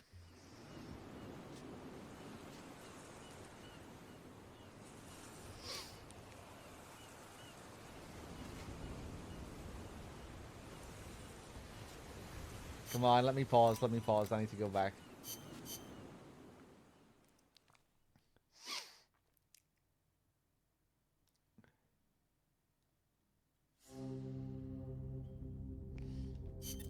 How's past? Well...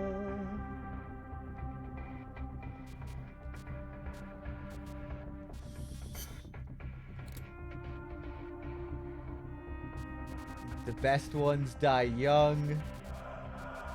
Okay. Peace. Surely she'll be happy with that. I kind of want to see what she says to some of these other things. So I definitely haven't tested all of these. Peace won't come to us. We are going to have to meet it halfway. Even though she'll probably dislike that, I want to do it anyway just to see her reaction.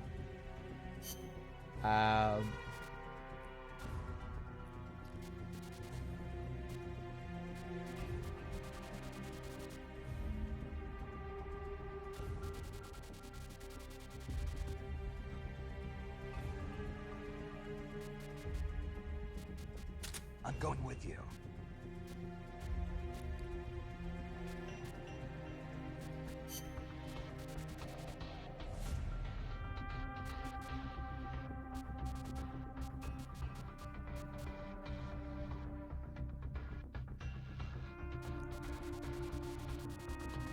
Not over yet. Does she like that one?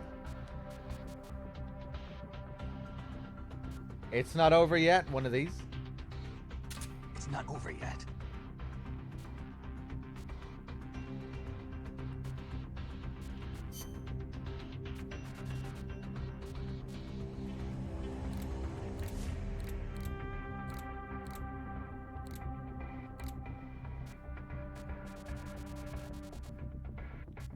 Let's take it easy. Let's take it easy.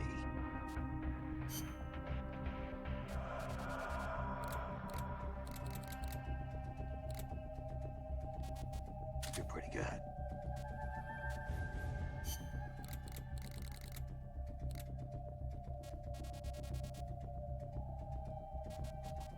I see you.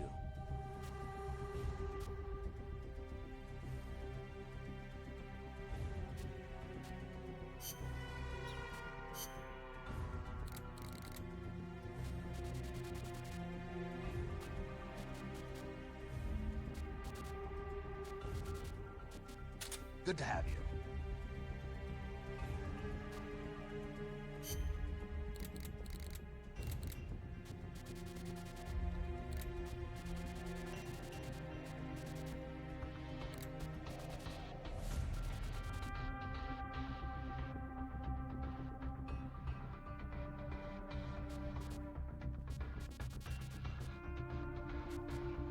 I like it.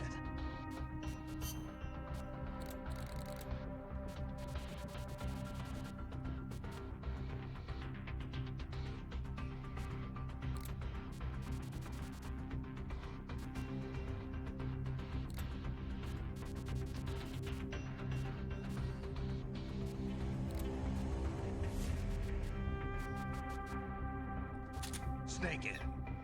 Okay, let's see how she reacts to these.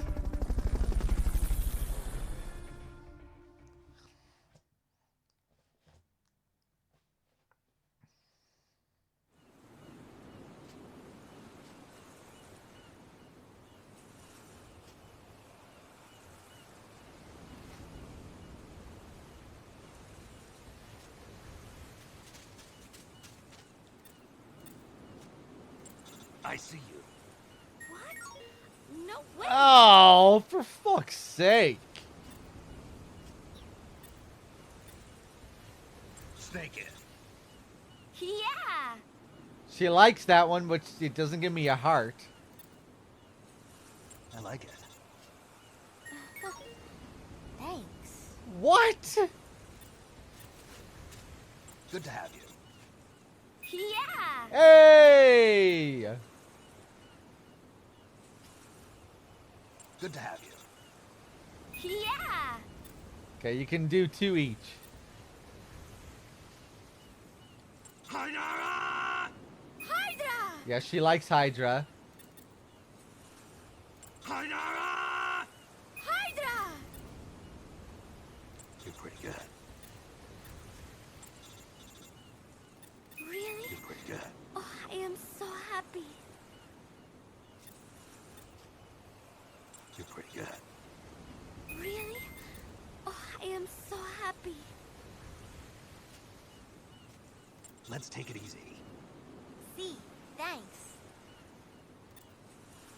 Okay, she said C, thanks, but we didn't get any heart. I can feel him. What? No way! What did she think I was feeling?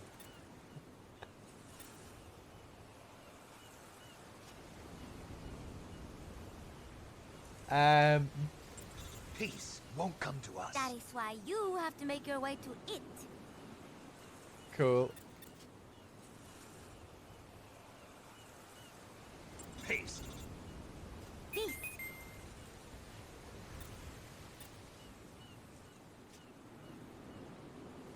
Peace.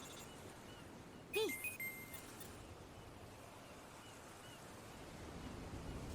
I'm going with you. No. Okay.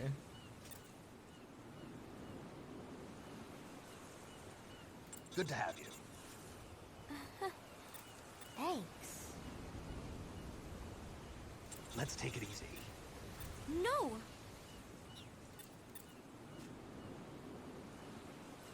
Guess it's time to launch some fireworks. What are you talking about? You're pretty good. Thanks. It's not over yet. I don't want to go back just yet either. Hey, nice.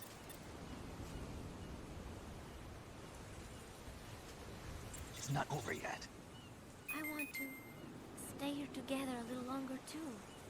Oh, I think she's happy. She wasn't doing that with her leg before. Peace won't come to us. That is why you have to make your way to it.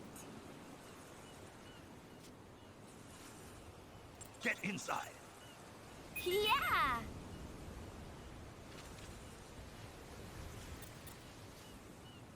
Get inside. Yeah! Room for one more? Aha.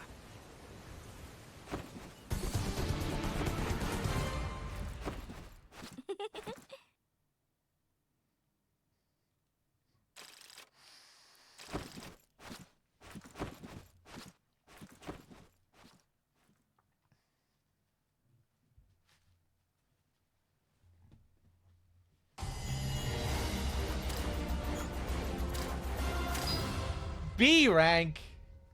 Okay, I'll take it. You can also get Paz to dance as well, like you did with Miller. Let me see. Okay, let's... Oh. Can I get the... Can you only get the cat cutscene once? We might have to switch back to my other save.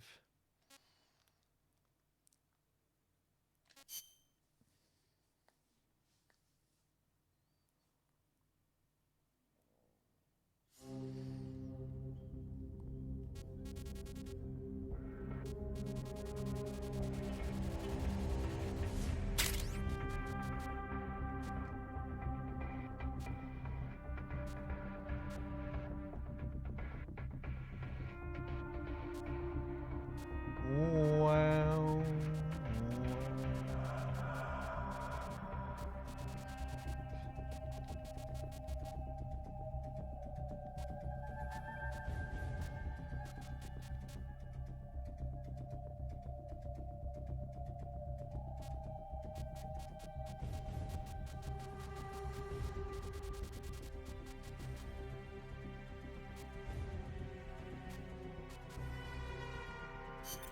Let's get this mission started. Complete the mission and proceed to the Fulton recovery point so we can get you back alive and well. Good luck out there. Ms., thank you very much for the year. Hold on, let me just make sure.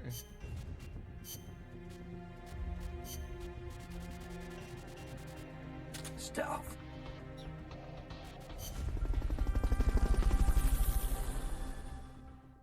Bam badala bam bada badala bam bada bam.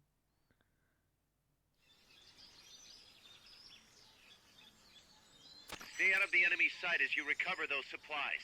And don't get lost.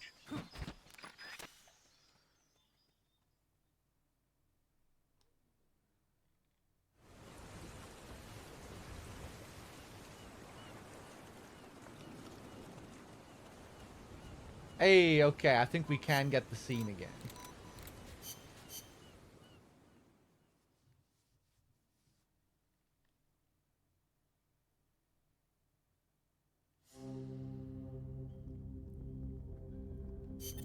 Let's get this mission started. Complete the mission and proceed to the Fulton recovery point so we can get you... Oh man, I'm starting to get tired.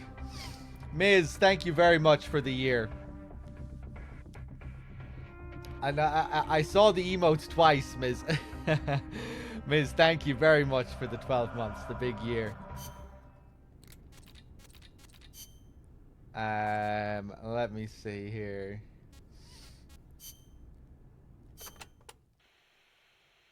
Snake, Legend has it, a place called Isla del Monstruo is near Costa Rica. Isla del Monstruo. It was discovered in the 18th century by Caribbean pirates sailing over to the Pacific. And the island in Treasure Island is based on one near Costa Rica, too. Ah, Treasure Island. I remember reading that. You've read it, too? Ah, that makes things easier. In Nicaragua, we too have a story about a group of pirates that encountered a flying monster out at sea. Some even say they landed on this monster island, though we still don't know exactly where it is. That's the reason I've always wanted to come to Costa Rica. Ha, I see. Ooh, I heard another story about a talking cat that lives somewhere in Costa Rica. They say it'll take you to this place. Oh, interesting stuff. Want to know more about the island? Maybe later. If I'm headed that way, you can fill me in. Okay, just let me know.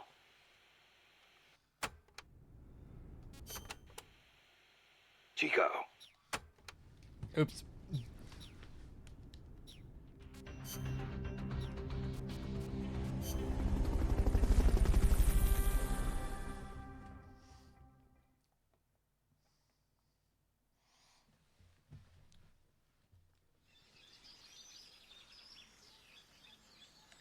Stay out of the enemy's sight as you recover those supplies. And don't get lost.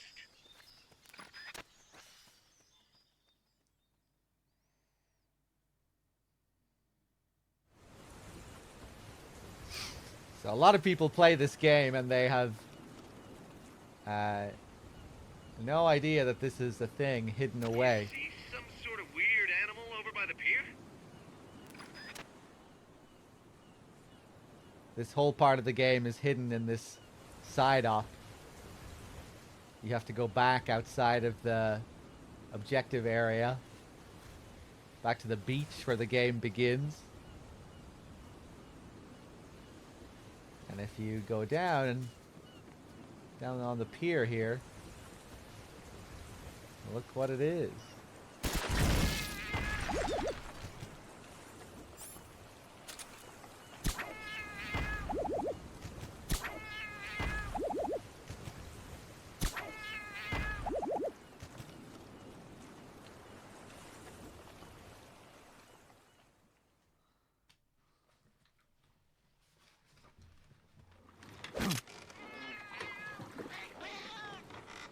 Talking cat.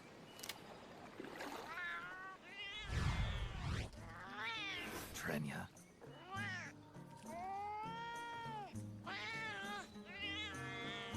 Creatures, even rarer than a talking cat.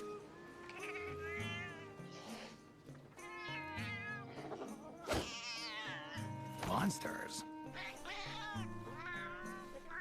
Sorry, kitty, but I'm no hunter.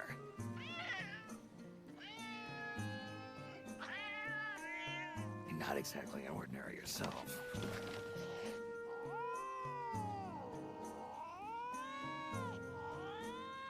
Not to be rude, but I've got things to do, so if you need someone to go monster hunting with you, find someone else.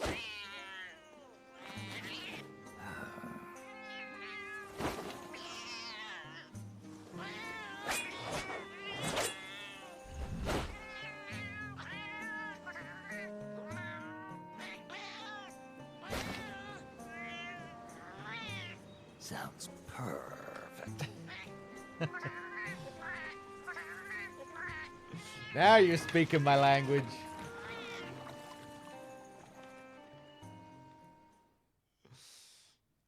Yeah, so this is what opens up the Monster Hunter missions in this game.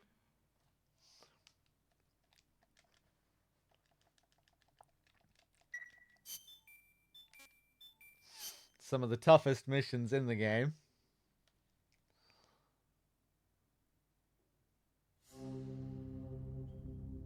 Let's just do the first one, shall we?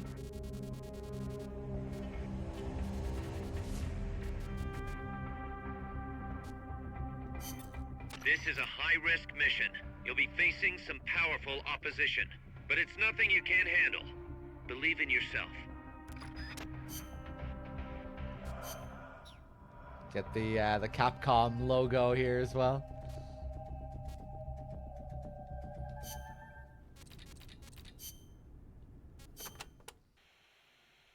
Chico, I met that talking cat. The legendary Trenya?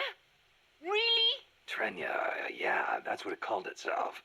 Is it famous? In certain circles, yeah. I'm still having trouble believing it. I never thought I'd be talking to an animal one day. What a world. Amazing you could understand his language. Picking up the local lingo is one of the basics of intelligence work. That's what makes you the boss, boss. Hey, say something in Trenya's language, will you? Meow. Meow. Meow, meow, meow. Wow. I have no idea what you're saying. Of course you wouldn't.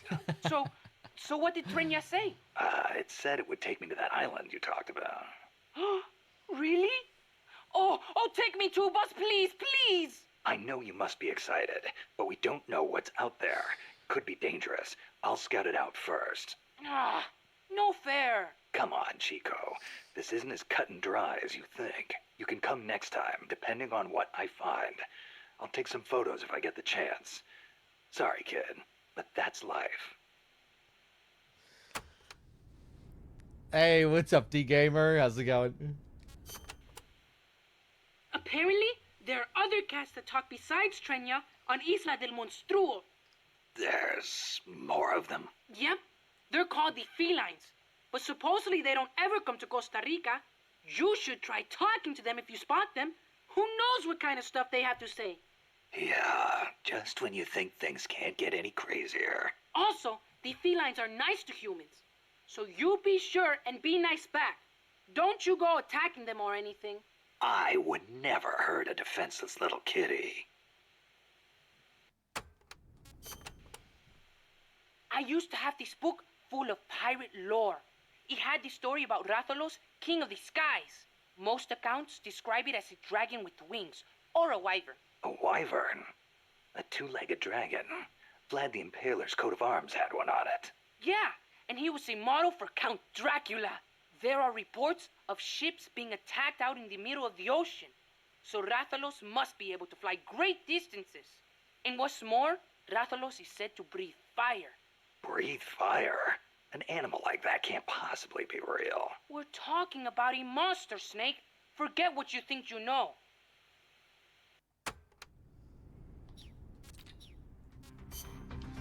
Okay, let's do it. Combat. Yeah, just give me the maxed out law.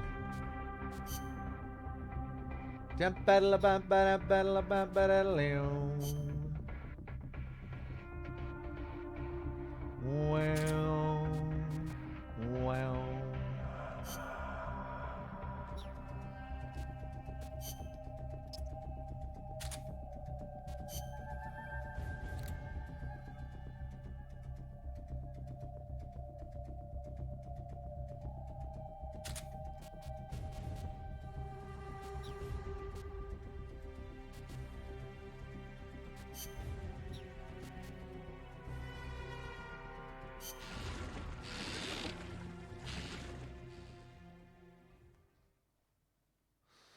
Stressful day, Mr. Man. Car broke down in the middle of rush hour. Caused a massive backup of traffic trying to push it off the road. Oh, no.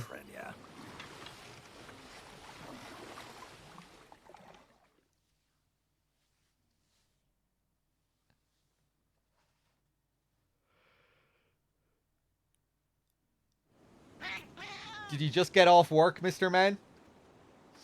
You just back home now?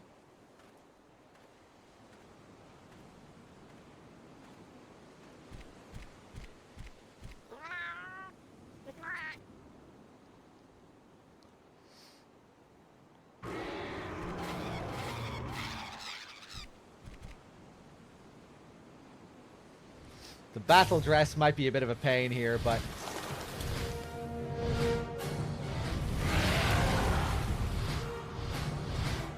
with these launchers, it might not take too long.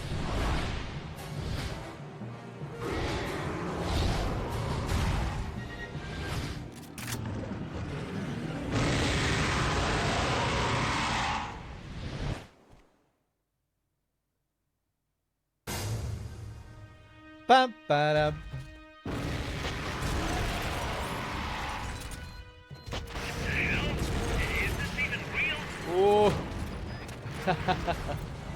Oh, let me change that back to codec. Watch out! There's a Velocipede nearby!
Quickly, grill some rations.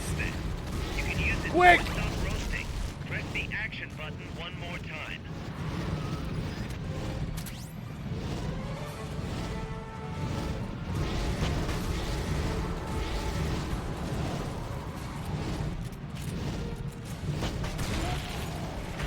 Okay, now, quick, grill some rations.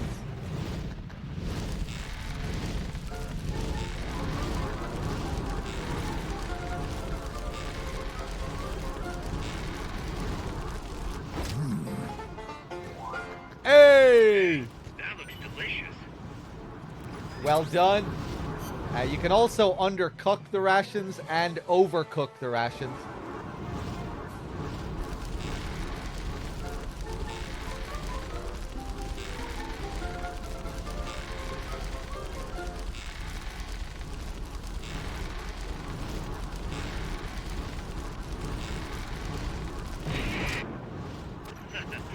Don't quit your day job.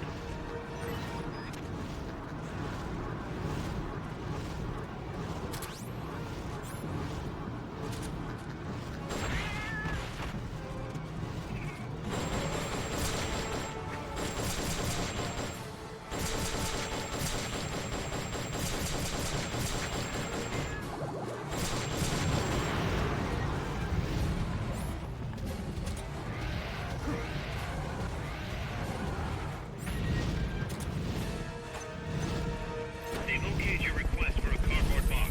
It'll be sent out shortly.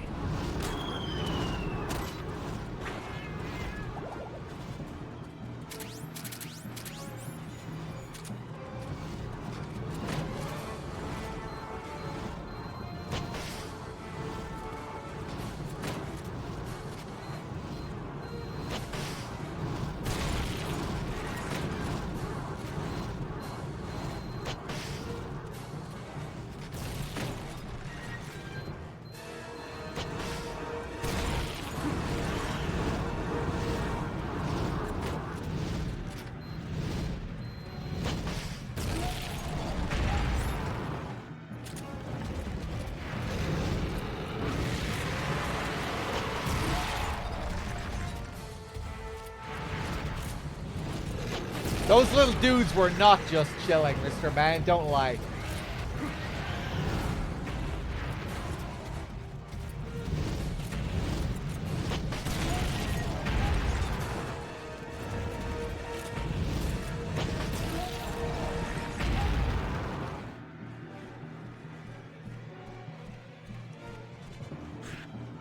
Got it! Oh, you sure know how to bag the big ones, boss.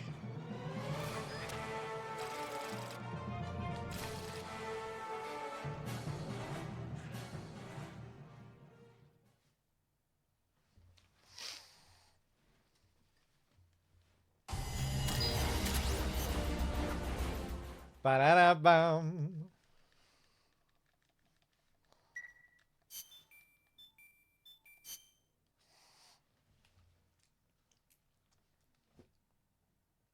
Okay, are we finally ready to get back to main story stuff?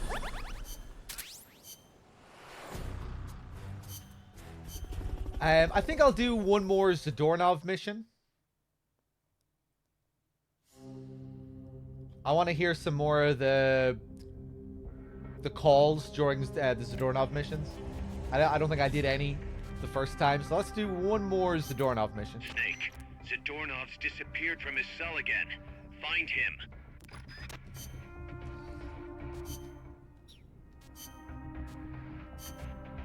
Stuff.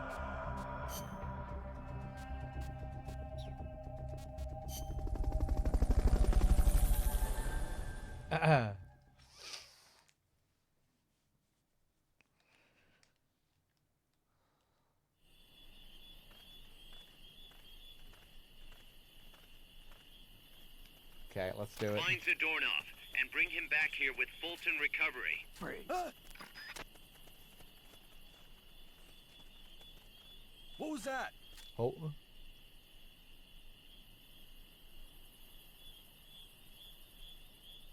I'm sorry. An explosion? I forgot I had this weapon equipped. The enemy's attack. Going to alert status. Understood. Dispatching reinforcements. Proceed with extra caution. Ba-da-da-da. What was that? God, you son of a bitch. I'm seeing things.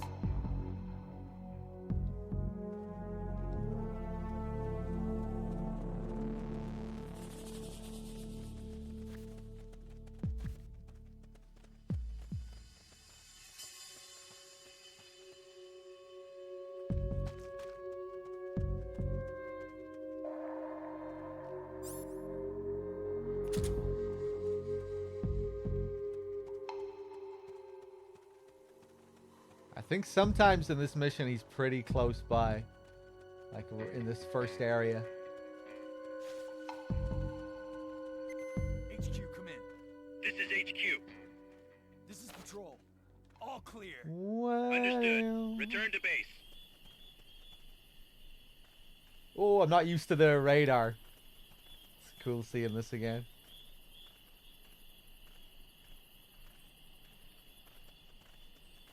What was that? Freeze. I'm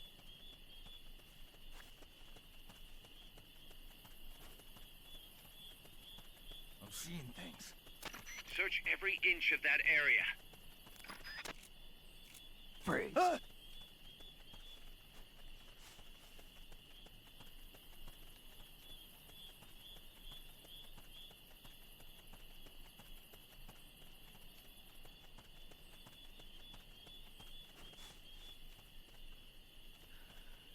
Oh, here he is! Yeah.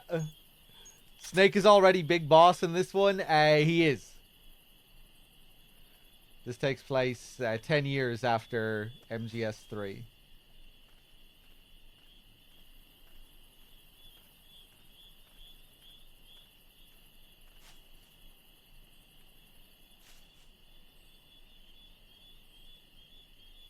Freeze. Down.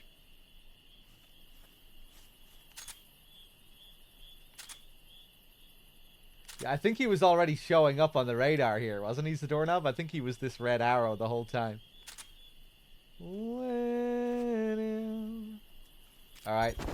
Oh, I forgot to do the codec calls like I wanted to do. Okay, we're gonna do one more Zadornov mission. Head for the recovery zone. We'll pick you up there. I really like the vibe of these missions at night.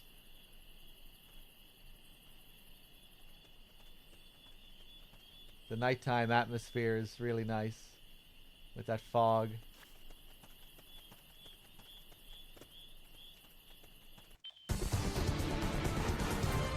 You did it. Keep it up.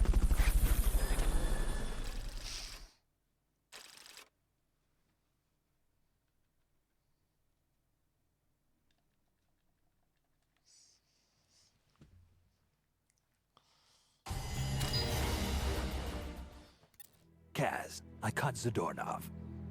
Impossible. I thought I'd made it. Acknowledged and appreciated.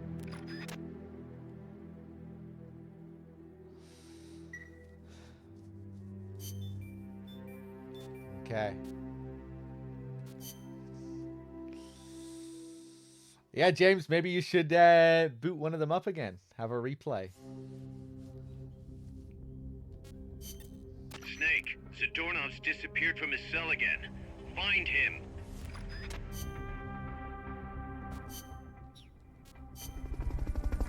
Well.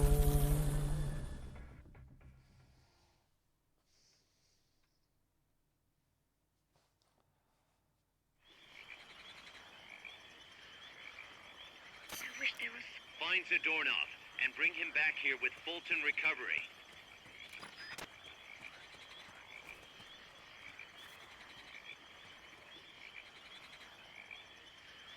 There's only so many places to hide. Search every nook and cranny. Oh, hello. Somebody there? Nothing here.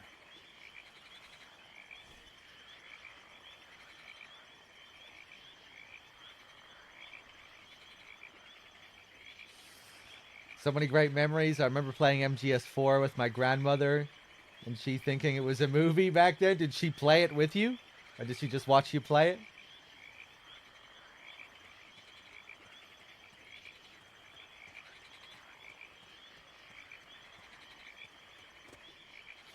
One time back in the day, we had to prove to a member of Twitch staff that we weren't watching a movie on stream when we were playing MGS4.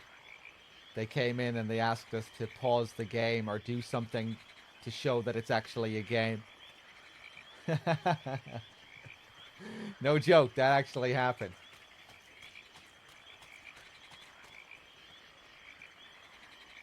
That was way back. I think that might have even been before. No, it wouldn't have been before the Twitch days, but I think it was in the early Twitch days. Thought it might have been the JTV days, but no. Freeze.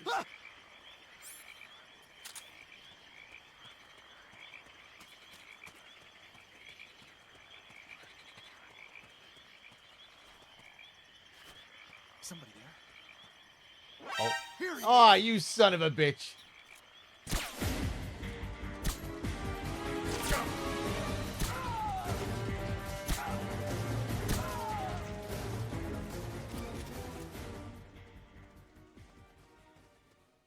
Bennett.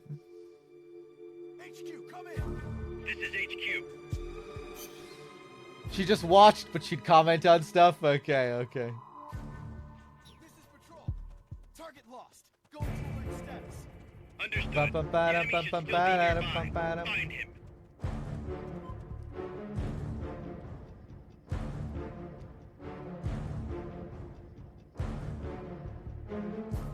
I'm gonna wait for this caution to die down before I move ahead.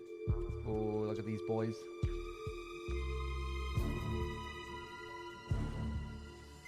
HQ, come in. This is HQ. This is patrol. All clear. Understood. Return to base.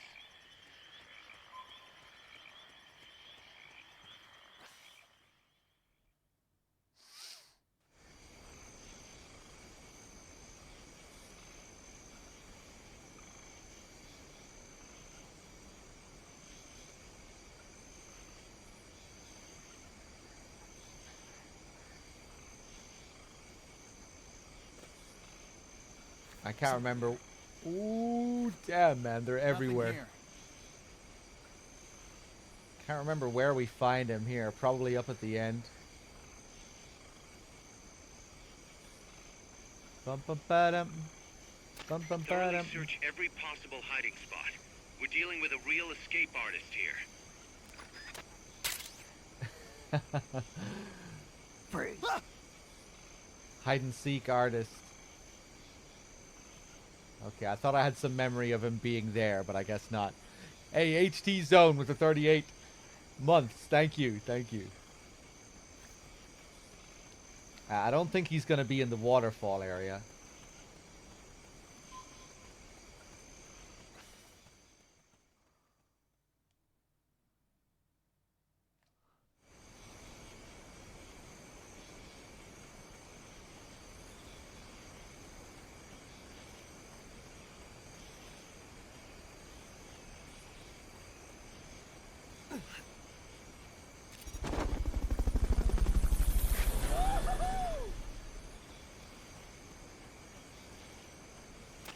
Fulton recovery subject confirmed onboard helicopter.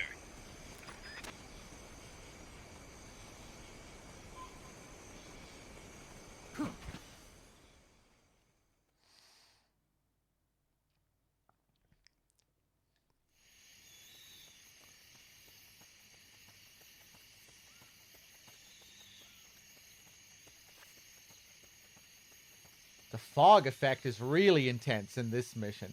It's actually a little bit too much in this one, I think. Is somebody there? That layer that's just like covering the lens. Is somebody there? Whoa! I knew he was gonna get me. It's the enemy! Send reinforcements! Understood. Dispatching reinforcements now. Oh! No!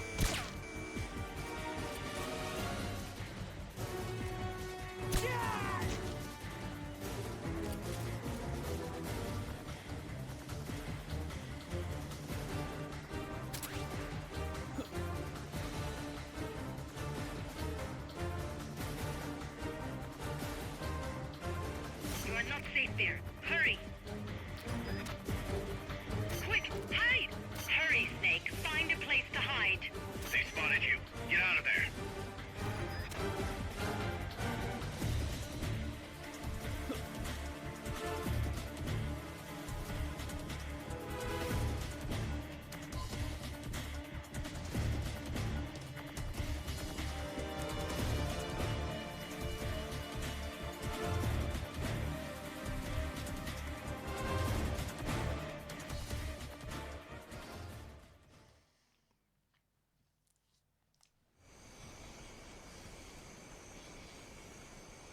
Oh, this area just cancels it. Okay.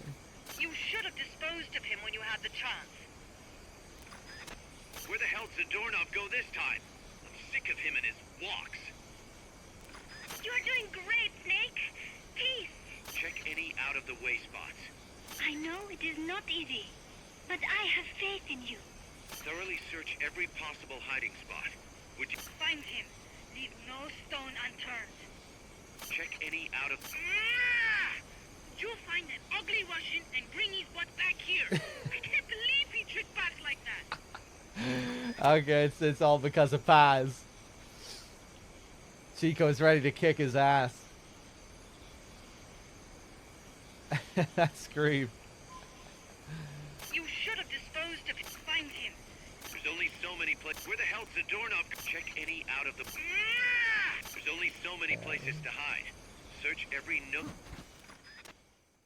Actually, maybe I'll do another Zadornov mission after this, because I think they also change with each new one.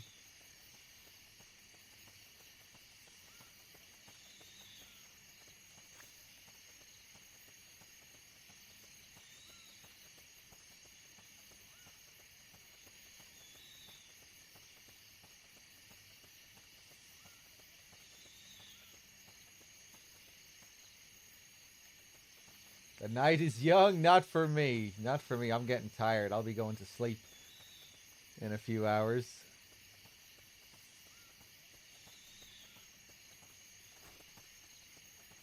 Whoa.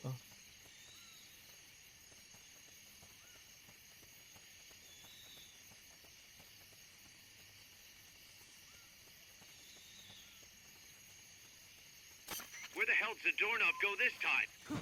Sick of him and his walk.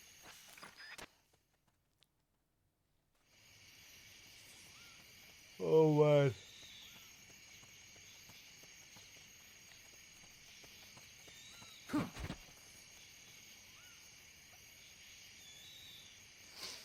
man. Luke, I'm from Ireland. I grew up in Ireland. Right now I'm living in the UK, though. I'm living in London.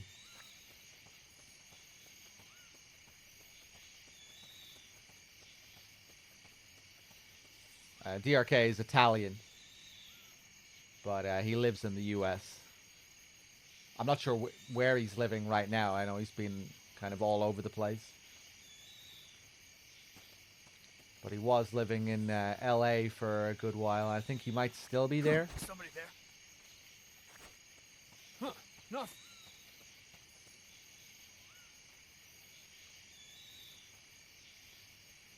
somebody there?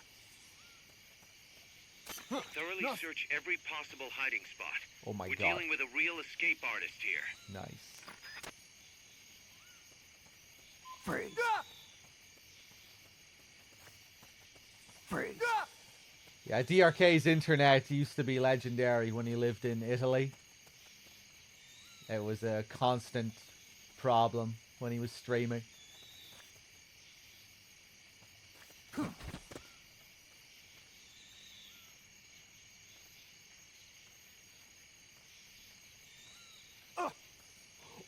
Oh my god.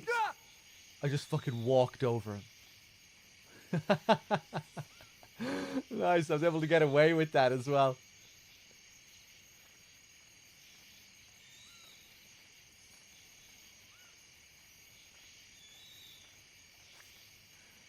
The DRK satellite internet days. I had satellite internet as well back in the day. That's what I used actually when I first started streaming seriously. It was satellite internet. I used to have issues with that too. It wasn't nearly as bad as DRK's though. But yeah, sometimes it would have problems and I'd have to call up the guy to fix it. Is somebody there? Huh, nothing. Check any out-of-the-way spots. I have a sneaking suspicion that doorknobs around there.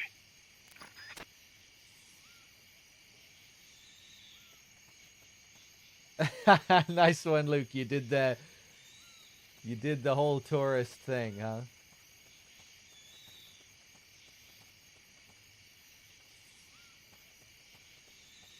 Freeze.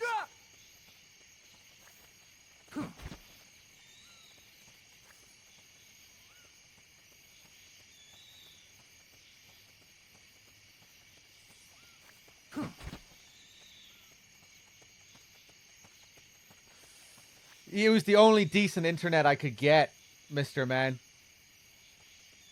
It's the only option I had.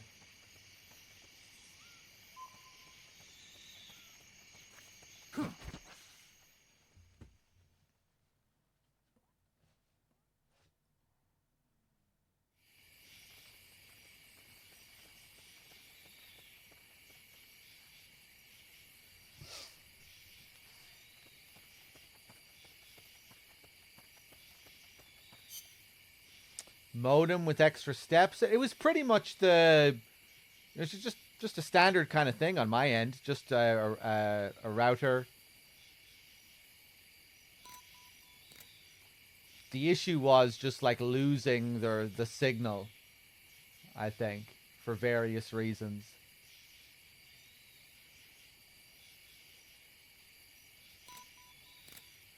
Sometimes I would lose my connection and I wouldn't be able to get it back until I called the guy and he would have to do something specific to get me back online.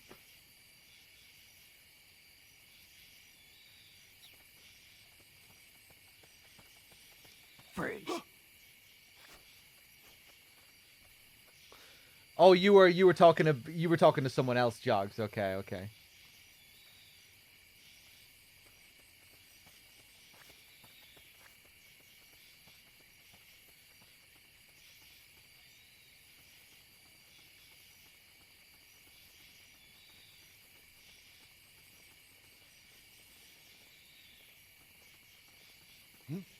Whoa. Is someone there?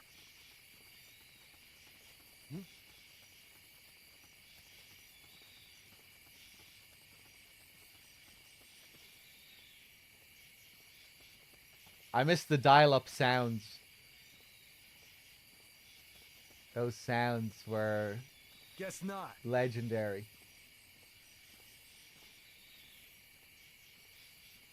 Guess not.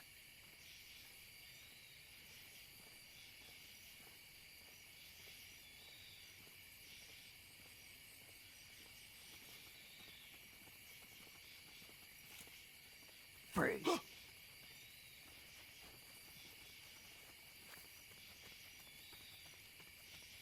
Freeze.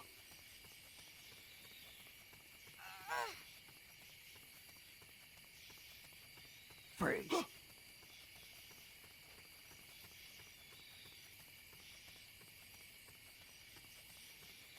The doorknob. Are you here? Hey!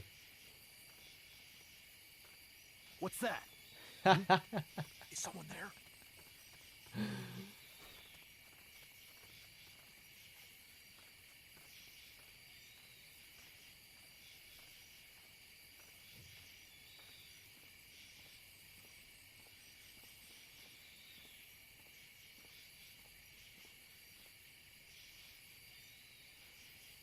Guess not.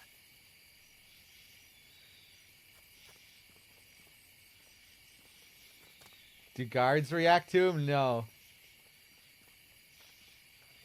Or maybe they just can't see him. He is pretty well hidden. He's Freeze. He's a master escape artist after all.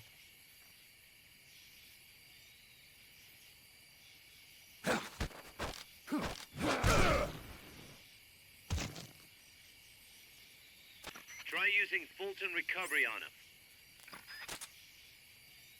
I believe in you, Snake.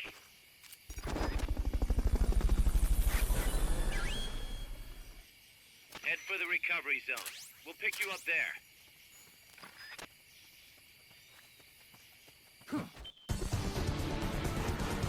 Mission complete. Great job.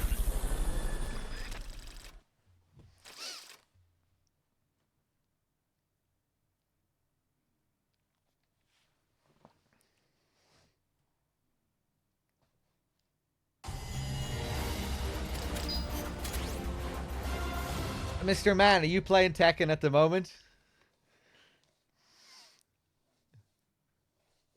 Winding down for the day with some Tekken. Found our friend, Kaz. Damn it! And I was so close. Great. Good work, Snake. Yeah, I was being a little bit sarcastic there, Mr. Man.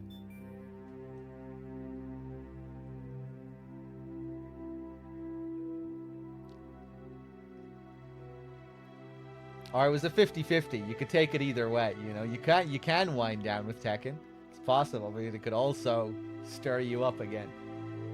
You could do the opposite. You never know. You never know what you're in for.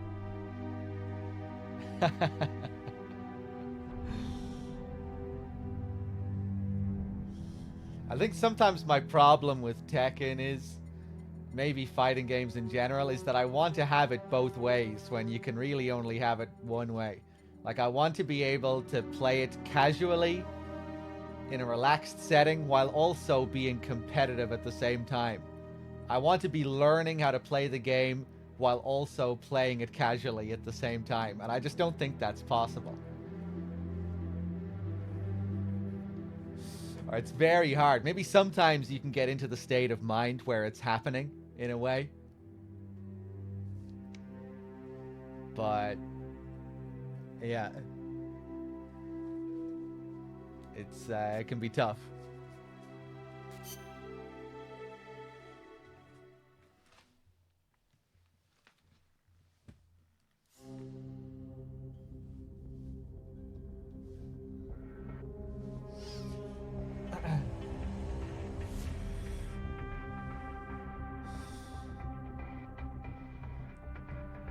Can be possible if you're okay with losing. The way you lose is also important as well, though, and just the way you adjust.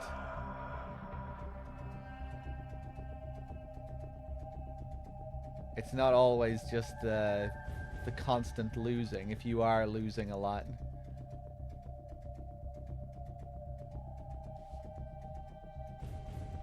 Sometimes I just put myself into autopilot, you know, and it's like, why the fuck am I even playing this game? I'm barely thinking about what I'm doing. I'm just sitting here getting cranky, doing the same thing again and again, not really trying to learn.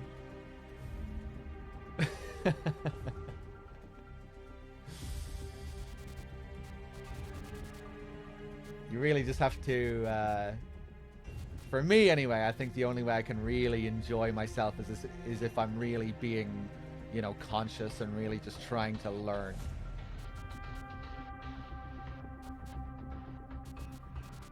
Something I need to start doing more when I play is going back to the replay mode. So I feel like I was getting way less stressed when I was actually stopping, going back to my old matches, figuring out things, you know? That's when it feels good. You feel like you're making progress. You're not just stuck in some fucking hole. You're gaining new knowledge. You're learning little things.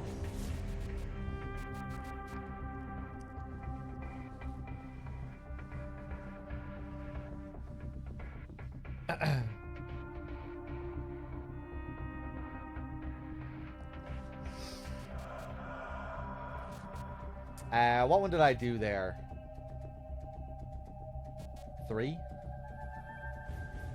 I did the first one way back, then I did another one, then I did 3. Yeah, let's do 4. Snake, Zadornov's disappeared again. Get out there and retrieve him. Yeah, D-Gamer, the replays are a lot of fun. It's so cathartic jumping in after a match and actually learning something about why you lost, learning something new about the opponent, the character.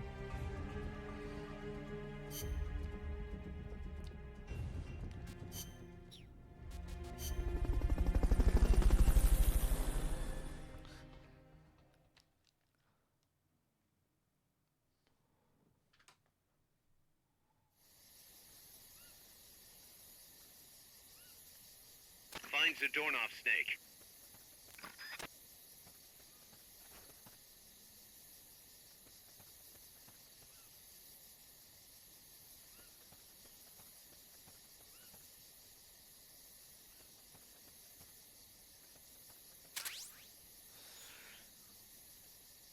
Way less stressful to play against people. You know, sometimes I get really pissed even when I'm playing against people I know. Even when there was a time not so long ago I was doing matches with you guys in chat, and I was still getting fucking cranky with you guys.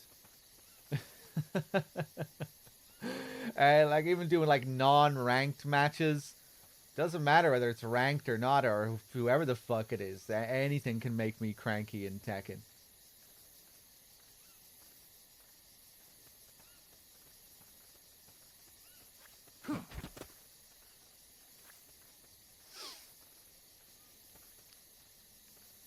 If it ever happens during a stream again, I think I need to, like, I just need to stop playing.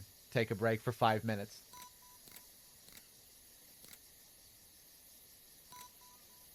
I think I also need to start making fun of myself more when I get cranky. Because it just feels really silly a lot of the time. Like, why am I getting so mad? Why am I being such a little fucking baby about this? Because it is kind of funny. I don't know. I think it's hilarious sometimes when I watch other Tekken streamers, you know, because like everyone gets cranky playing fighting games, and sometimes just watching other people get into a mood is just funny. Like they're sitting there fucking huffing and puffing, calling everything bullshit.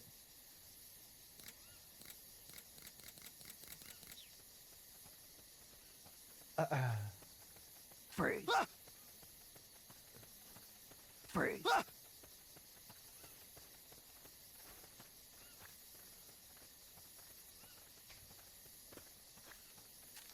Whoa. Freeze.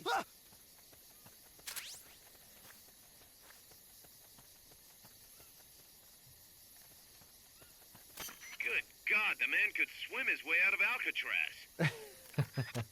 Does this guy have a Houdini complex or what? Thoroughly search every possible hiding spot. We're dealing with a real escape artist here. I know it is not easy, but I have faith in you. Where the hell did Zadornov go this time? I'm sick of him and his walks. Storm. Playing Fall Guys in lockdown, I got so fucking cranky, I forgot what being a reasonable human was. I was obsessed with the beans. Did Fall Guys make you really cranky, Storm? I was a natural at Fall Guys. I was a born winner, so I never really got too cranky with Fall Guys. I don't think I ever got cranky with Fall Guys, actually. Like, you know, comparing it to a fighting game or Tekken or something. No.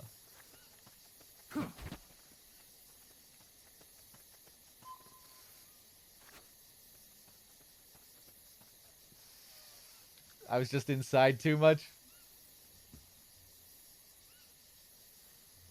Thoroughly search every possible hiding spot.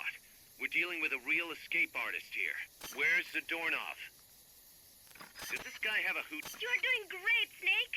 Peace. This area looks nice at night.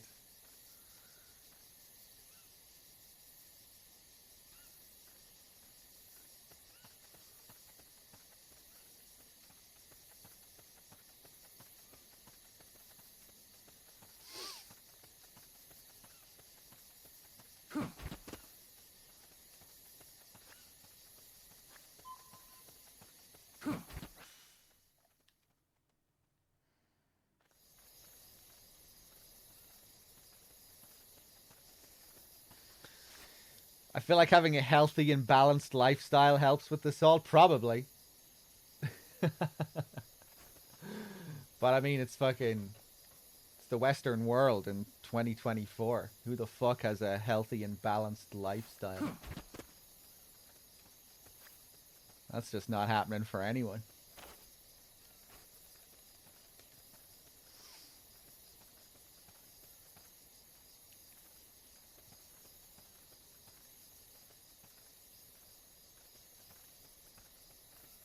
If I find someone, I'll tell you.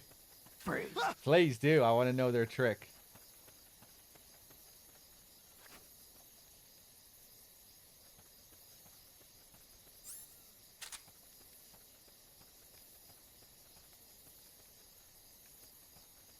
Where the hell did Zadornov go this time? I'm sick of him and his walks.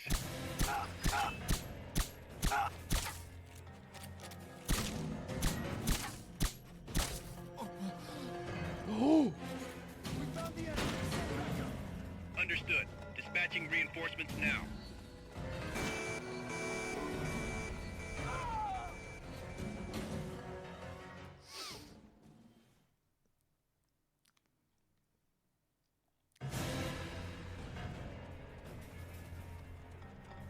Nice one, Mr. Man. Well done.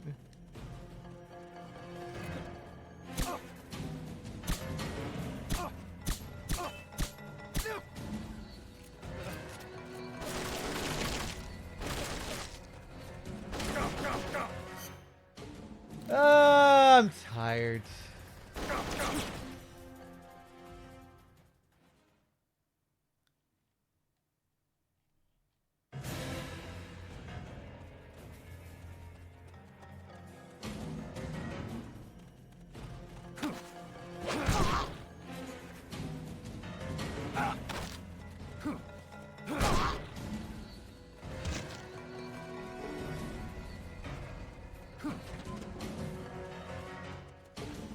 Not used to these alert themes.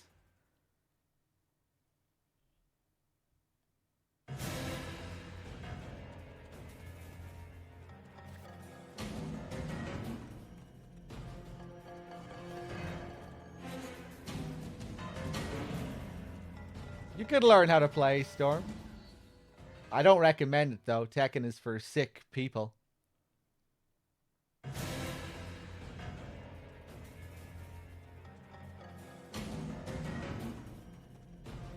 Oh, it reset the whole alert.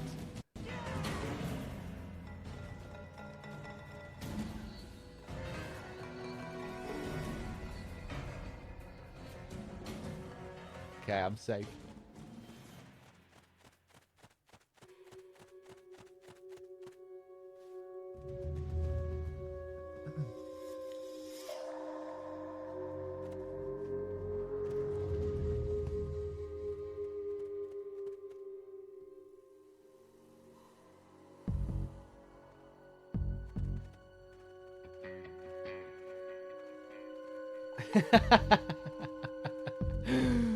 Fighting games are for psychopaths.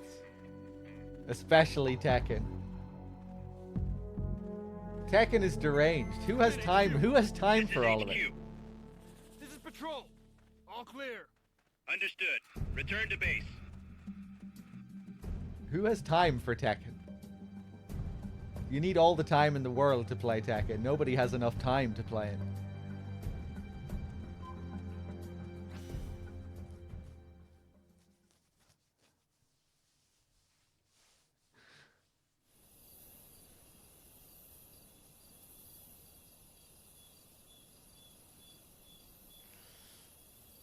Tekken is like a dictionary. And to learn how to play the game, you have to learn every word in the dictionary. And memorize it. Like memorizing every word in the dictionary. That fucking game.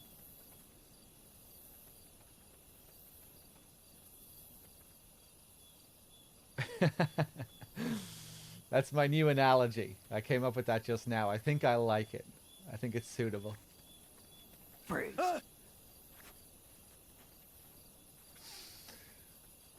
There's just so much, man. It's just... It's a lot. I bet this asshole isn't going to be up here. I really should have brought a tranq pistol with me this time.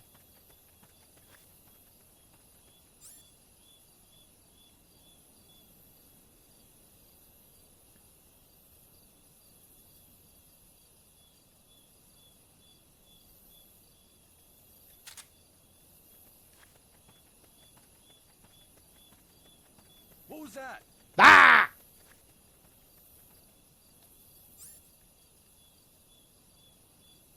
I'm seeing things. Will I be able to creep past these guys without using any weapon?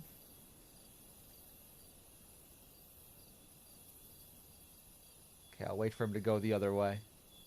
Ooh, my Soliton might help me. No, those guys aren't showing up. Ha! What was that? Nothing.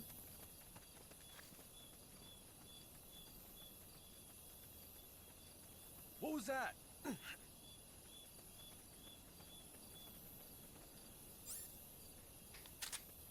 I'm seeing things.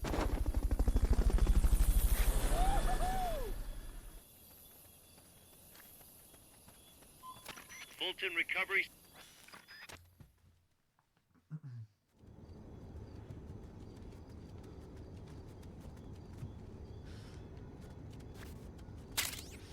Storm, thank you for gifting a sub to Black Obsidian. Cheers. Did I thank HT Zone earlier? I think I did. Oh, thank you again, HT Zone.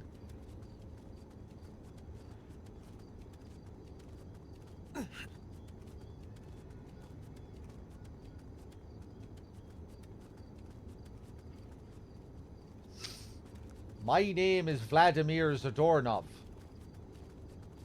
And Vladimir means ruler of peace.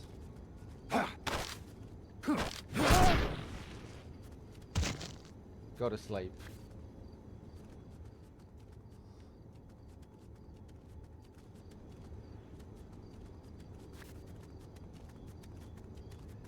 Okay, after this, I swear to God, we're doing Paz tapes.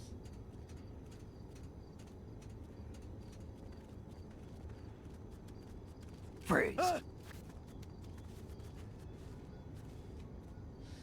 Yeah, I love the nighttime vibes. It's really nice. Oh. Freeze.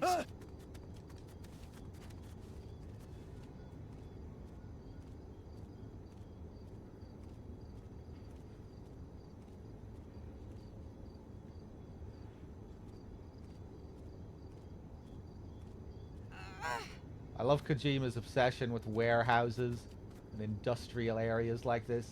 Forklifts and cranes and containers.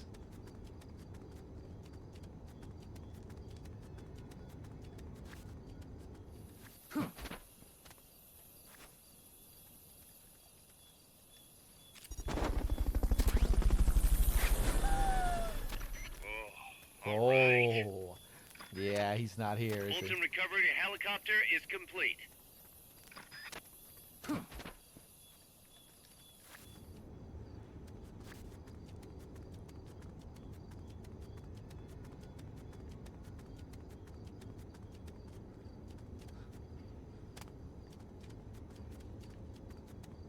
I didn't miss him here, did I?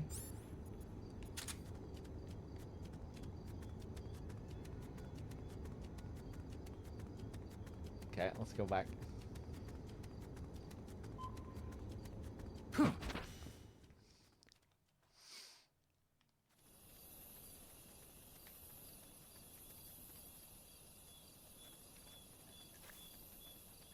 Ooh, go.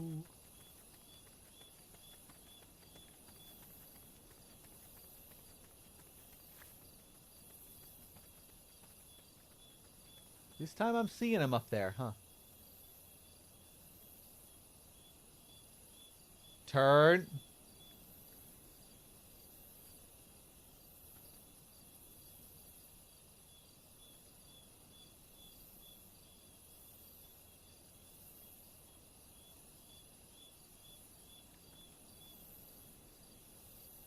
Come on, man.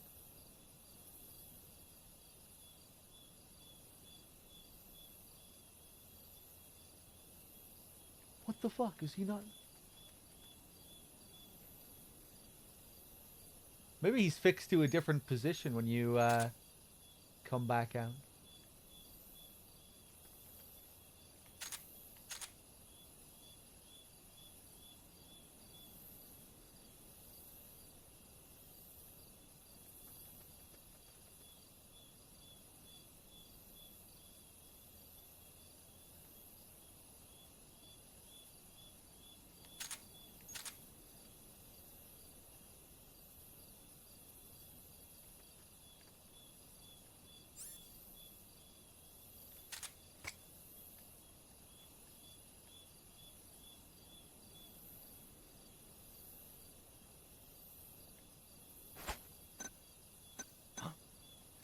Perfect.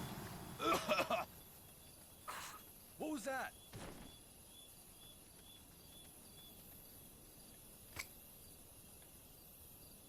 I'm seeing things. Ah. Oh, is that going to catch him from there? It is.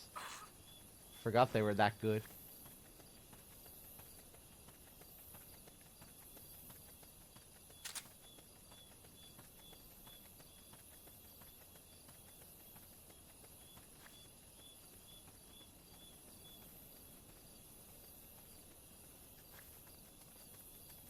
Freeze.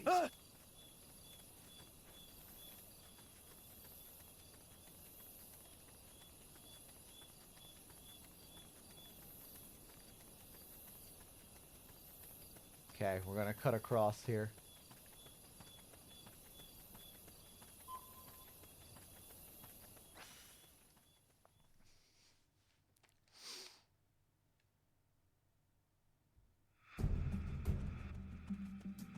Can't believe he missed the doorknob. You better be talking shit.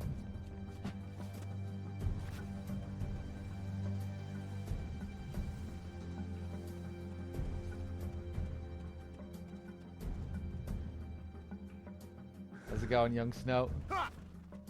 Nope. Freeze.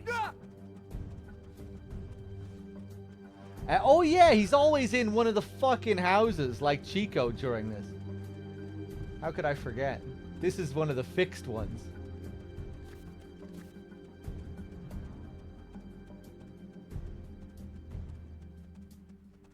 Freeze. No one here.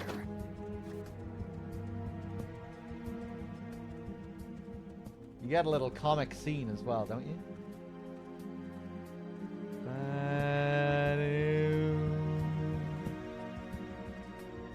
We're under attack.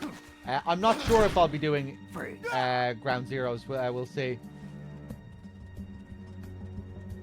If I am doing Ground Zeroes, it'll probably only be like a little bit of it at this rate. DRK will be taken over in less than 2 hours. Mama! Mama! Somebody there?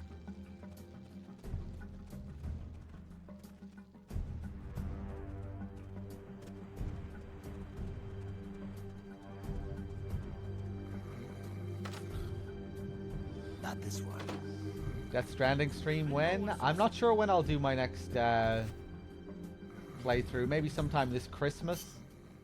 I think it's kind of a nice Christmas game. Delivering presents. The snowy mountains, the Santa hat item. I might play it next Christmas.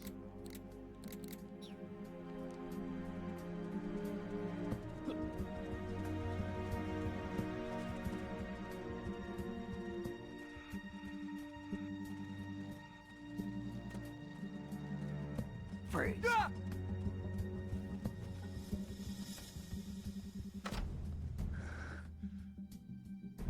Gotcha.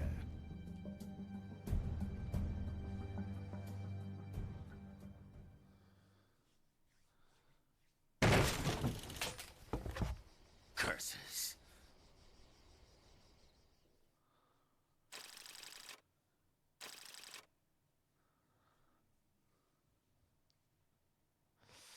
Metal Gear 2 Solid Snake is also a Christmas game.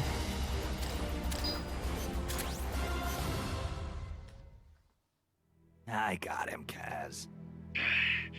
Slipped up again. Acknowledged. Bring him on in.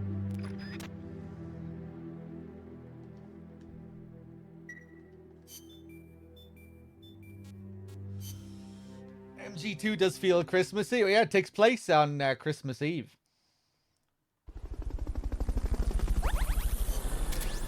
And, you know, you have the national anthem, the Zanzibar anthem, which is basically, we wish you a Merry Christmas.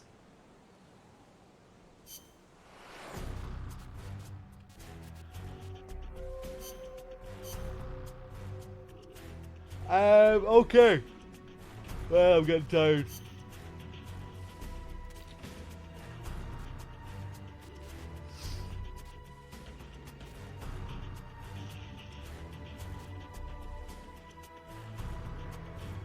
Bam, bam, bam, bam, bam, bam, bam.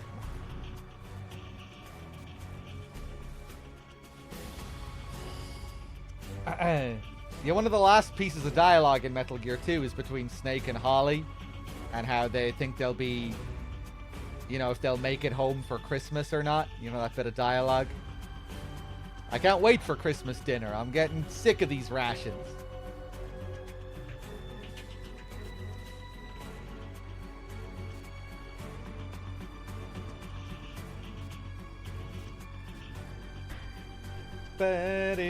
Holly, the name itself is pretty Christmassy too, right?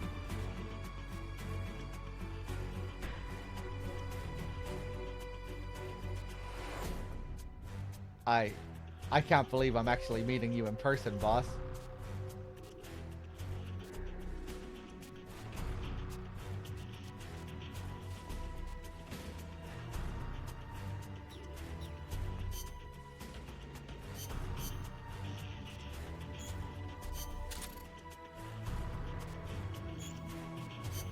Alright, yeah, we're maxed.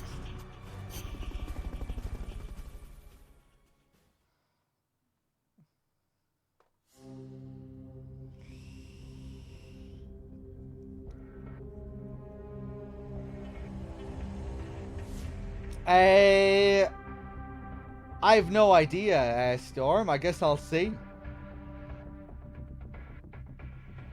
It might not be her anyway. It might be my stepdad. He does a lot of cooking too.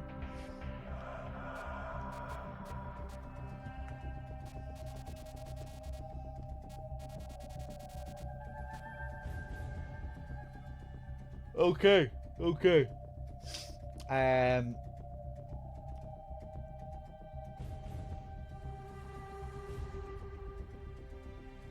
Just trying to think if there's anything else I want to show before we do the Paz diary.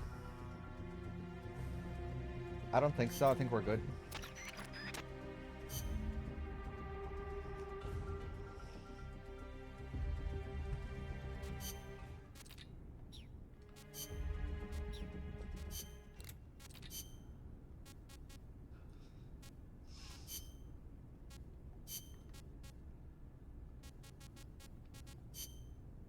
I'm gonna take a quick piss during this first entry, okay? So I might not be back in time. I'll be as fast as I can. As of today, I will be living here at Mother Base. Now my real trial begins. Zadornov was paying my room, board, and tuition, but he has since been captured. I told the man that with no more money from the KGB, I could no longer afford school. He bought my story, and when I said I would be willing to work, he took pity on me and let me stay.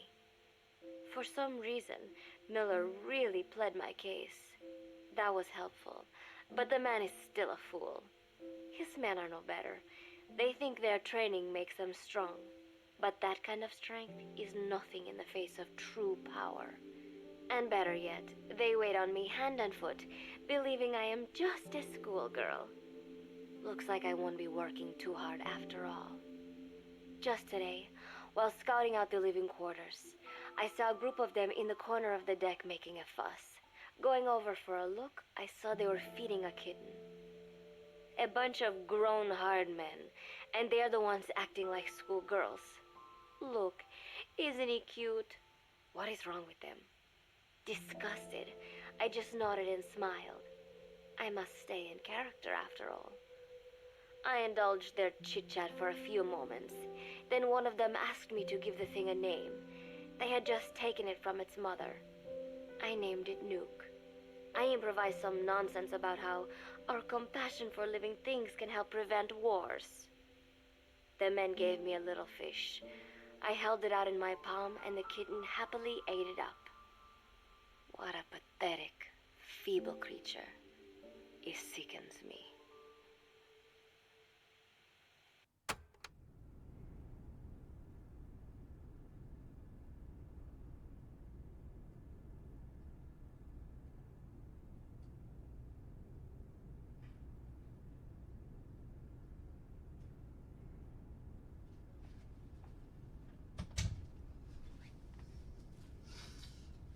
Okay, I'm back, sorry.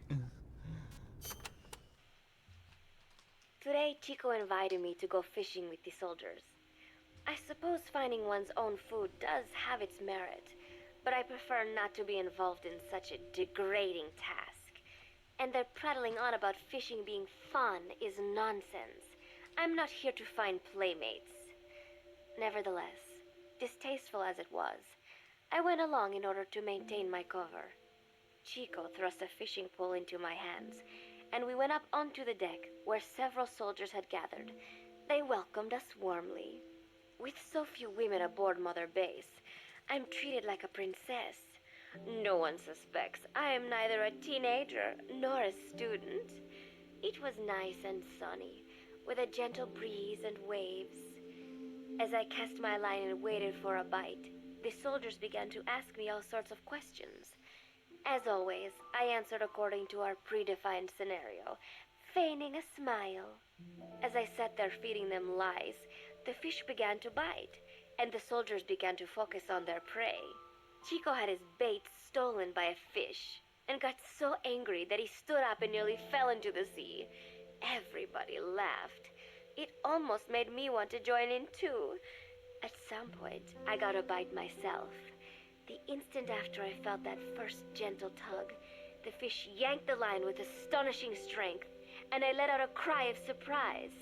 I thought he was going to be huge. It was my first time fishing, and I was a bit flustered, so the soldier beside me helped by supporting the pole from behind. "Reel it in," they shouted. I nodded, turning the handle as fast as I could. I wondered what kind of fish lived below the surface, and thought back to the deep sea dives I had to do as part of training. Those were difficult days, but I remember finding the multicolored fish gliding through the water incredibly soothing. After a hard fight, I pulled it up. To my surprise, it wasn't even half a vara, rather anticlimactic.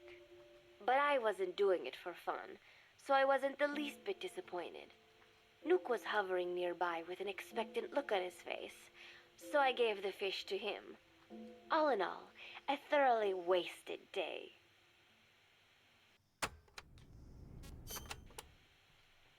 Preparations are coming along nicely. No one suspects me of being the one to let Zadarnov out of his cell. Today, Amanda and I taught Cecile how to make gallo pinto. It is a simple home-cooked dish consisting of black frijoles mixed with arroz. It is well known throughout Central America, not just in Costa Rica, so it is no surprise that a Nika like Amanda would be good at making it. But I was raised in the States from a very young age, and could hardly even remember my mother's gallo pinto. Having to make chit-chat with that clueless bird lover and the so-called revolutionary was excruciating. And, clueless or not, I will need to be especially careful around Cecile, the one who actually recorded that tape. Thankfully, Miller and his men seem to believe I mistook the tape I found for one my friend made. In any case, one can never be too careful. Anyway, the three of us minced garlic and herbs, then cooked them in a pot with frijoles we'd soaked overnight. While waiting for them to cook, we sautéed onions and arroz in a frying pan. Cecile worked the frying pan according to Amanda's directions, but seemed a bit glum. She does have a knack for cooking, though. She is French, after all. We added water to the pan and watched the arroz begin to steam. While we waited, Amanda shared memories of her mother with us. They had been separated because of Simosa, but the taste of her mother's cooking was still fresh in her mind. When the frijoles were ready, we drained the water, stir-frying them with the rest of the vegetables. Quite a complicated process for home cooking. Nonetheless, it kept them occupied. The longer we sat and talked, the greater the chance of my arousing their suspicions. With women, it is not enough to just bat your eyelashes and giggle. It takes a lot of effort to divert attention. When the arroz was done cooking, we folded it into the frijoles and added salsa, stirring the mixture as it simmered. At this point, for some reason, the conversation turned to romance.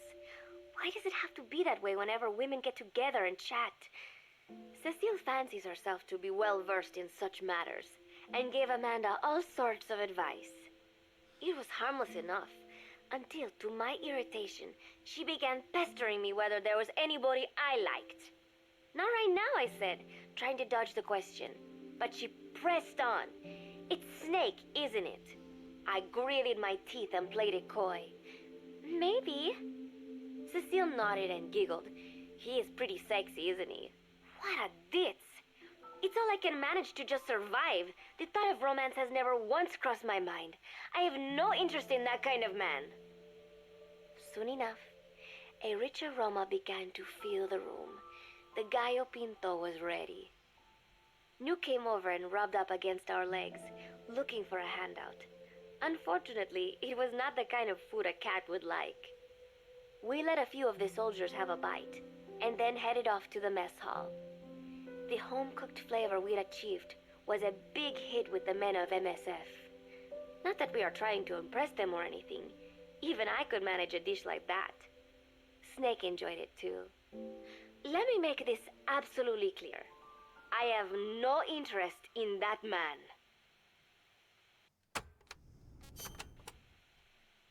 Football, or soccer as it is known in the States, is extremely popular here.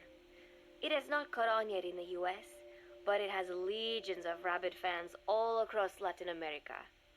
These fans can get so rowdy that it is commonly believed El Salvador and Honduras went to war in 1969 over scuffles in a soccer match. In reality, tensions between the two countries were already high. The match was merely one of the sparks that set them off. But these people are so passionate about this sport that the story seems plausible. Predictably, many of the soldiers here are fans. They have apparently divided themselves into Costa Rican and Nicaraguan teams and started playing each other. To play, you need a ball and 2 goals. The R&D team built and set up simple goals on the deck.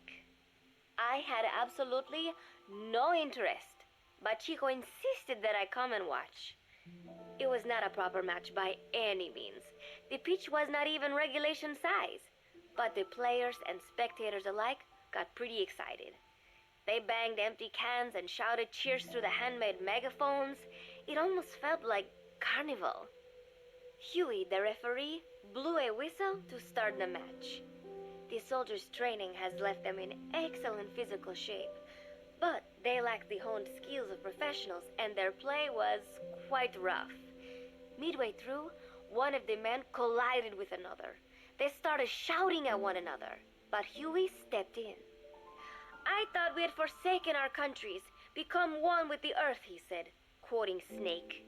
"We're not competing for national pride here, and we are not fighting for the good of any one country. This is not a war. Soccer is a peaceful sport, am I right?" The soldiers nodded. They know the pain of war, and they share Snake's vision. Perhaps that is why all this resonates with them. Team Costa Rica was down a man, and somehow I was picked to fill in. Costa Rica had the advantage up until that point. I suppose Huey wanted to keep it balanced. The soldiers agreed with Huey's call. Maybe the Costa Rican players felt an even matchup would be more fun too. I could not be bothered to run at first, but chasing the ball out there in the hot sun, I was soon drenched in sweat. Before long, I found myself actively seeking out the ball, partially out of desperation. I picked up a loose ball deep on the opponent's side of the field. Even though he's Nicaraguan, Chico cheered me on, yelling, "Go for it, shoot!" I launched the ball as hard as I could, only to have it blocked by the keeper. Disappointment only increased my determination. In the end, I didn't score a single goal, and Costa Rica gave up its lead. It was really close, though. We congratulated each other on a good match and sprawled out in the shade on the deck, exhausted. The ocean breeze felt so nice on my sun-soaked body. Nuke came over. It is one of his favorite spots, and stretched out next to me. And together, we watched fluffy white clouds drift lazily across the clear blue sky. It was lovely out today, so I decided to sun myself in a lounge chair up on the deck when Strangelove came up to me. Despite the heat, she was in her usual long sleeves and pants. I waved at her. She looked away and mumbled, "Hello there. Fancy meeting you here." I asked if she needed anything, feeling her eyes creeping up and down my body like she was savoring it.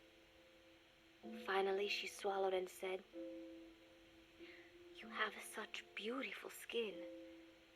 Bewildered, I shook my head and said, "No, not at all.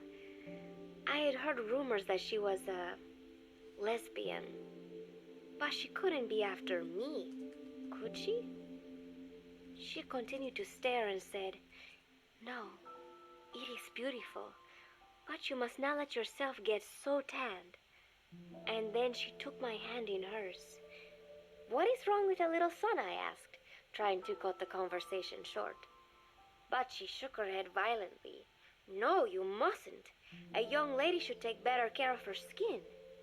She was acting strangely now, as if aroused. She lectured me on the perils of tanning, how it ages skin, causing wrinkles and spots, and in the worst cases, even skin cancer. I knew already that tanning could cause spots, but I thought only pale-skinned Anglo-Saxons had to deal with that. Having a scientist tell me it causes aging, though, that spooked me a little.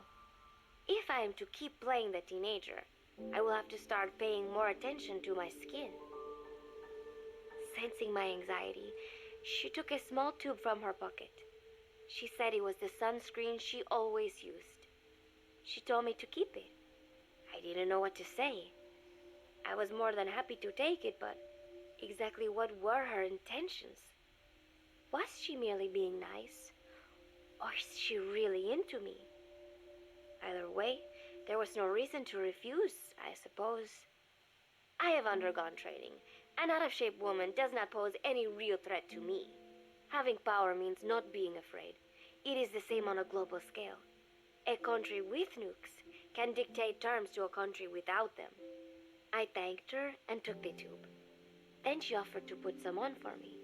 She squirted some lotion onto her fingers and began rubbing it into my chest. It happened so suddenly, and I was so taken aback that I did not even think to protest. She caressed my stomach with her long white fingers, then slid them upwards between my bikini-clad breasts. What? Wait, I sputtered as her moist eyes met mine. She was beautiful. Somehow, I found myself captivated by this woman more than 10 years my elder. Hold still, she whispered in my ear. I nodded silently, unable to refuse. My body went limp, motionless, as if in a trance. Gently, carefully, she rubbed the lotion all over my entire body. I shouldn't have enjoyed it, and yet I could not help myself. For a moment, I was spellbound. That woman is dangerous. I had better watch myself.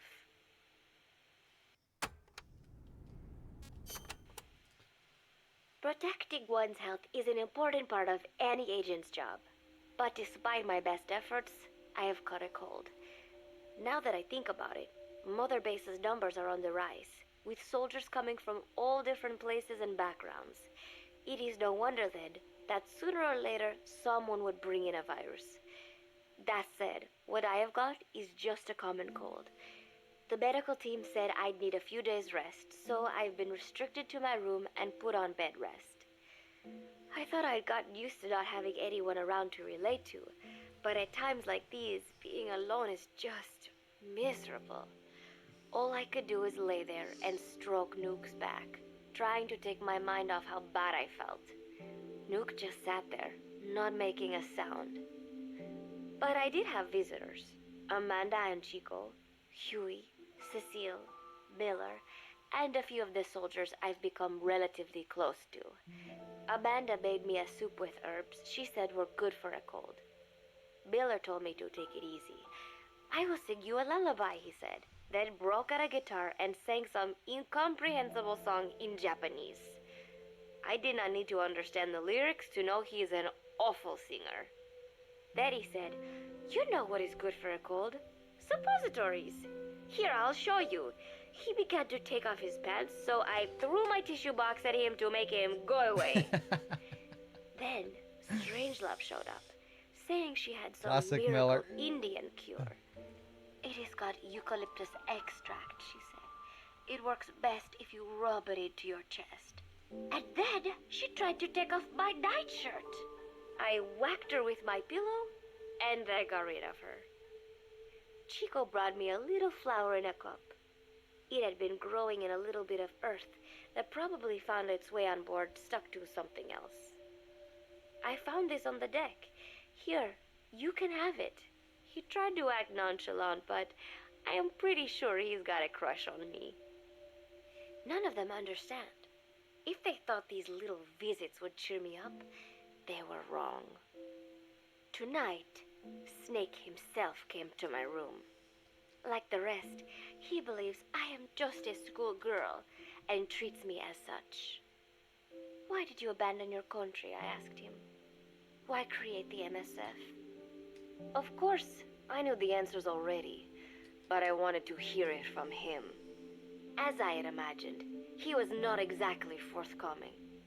All he would say is that his country abandoned him because all he could do was fight, and that is why he needed the MSF, because that is all he is any good for. Then he said, "Fighting is the only thing I understand, but that does not mean I have got a grudge against those who believe in peace. I am not one of them, and I do not believe in peace. Conflict is in man's nature. We fight our enemies in order to survive. Maybe we are not so different after all, he and I. But that is exactly why I'm going to have to kill him, or else he will have to kill me. When I stop and think about this wretched existence, being killed by a man like that suddenly does not seem like such a bad thing."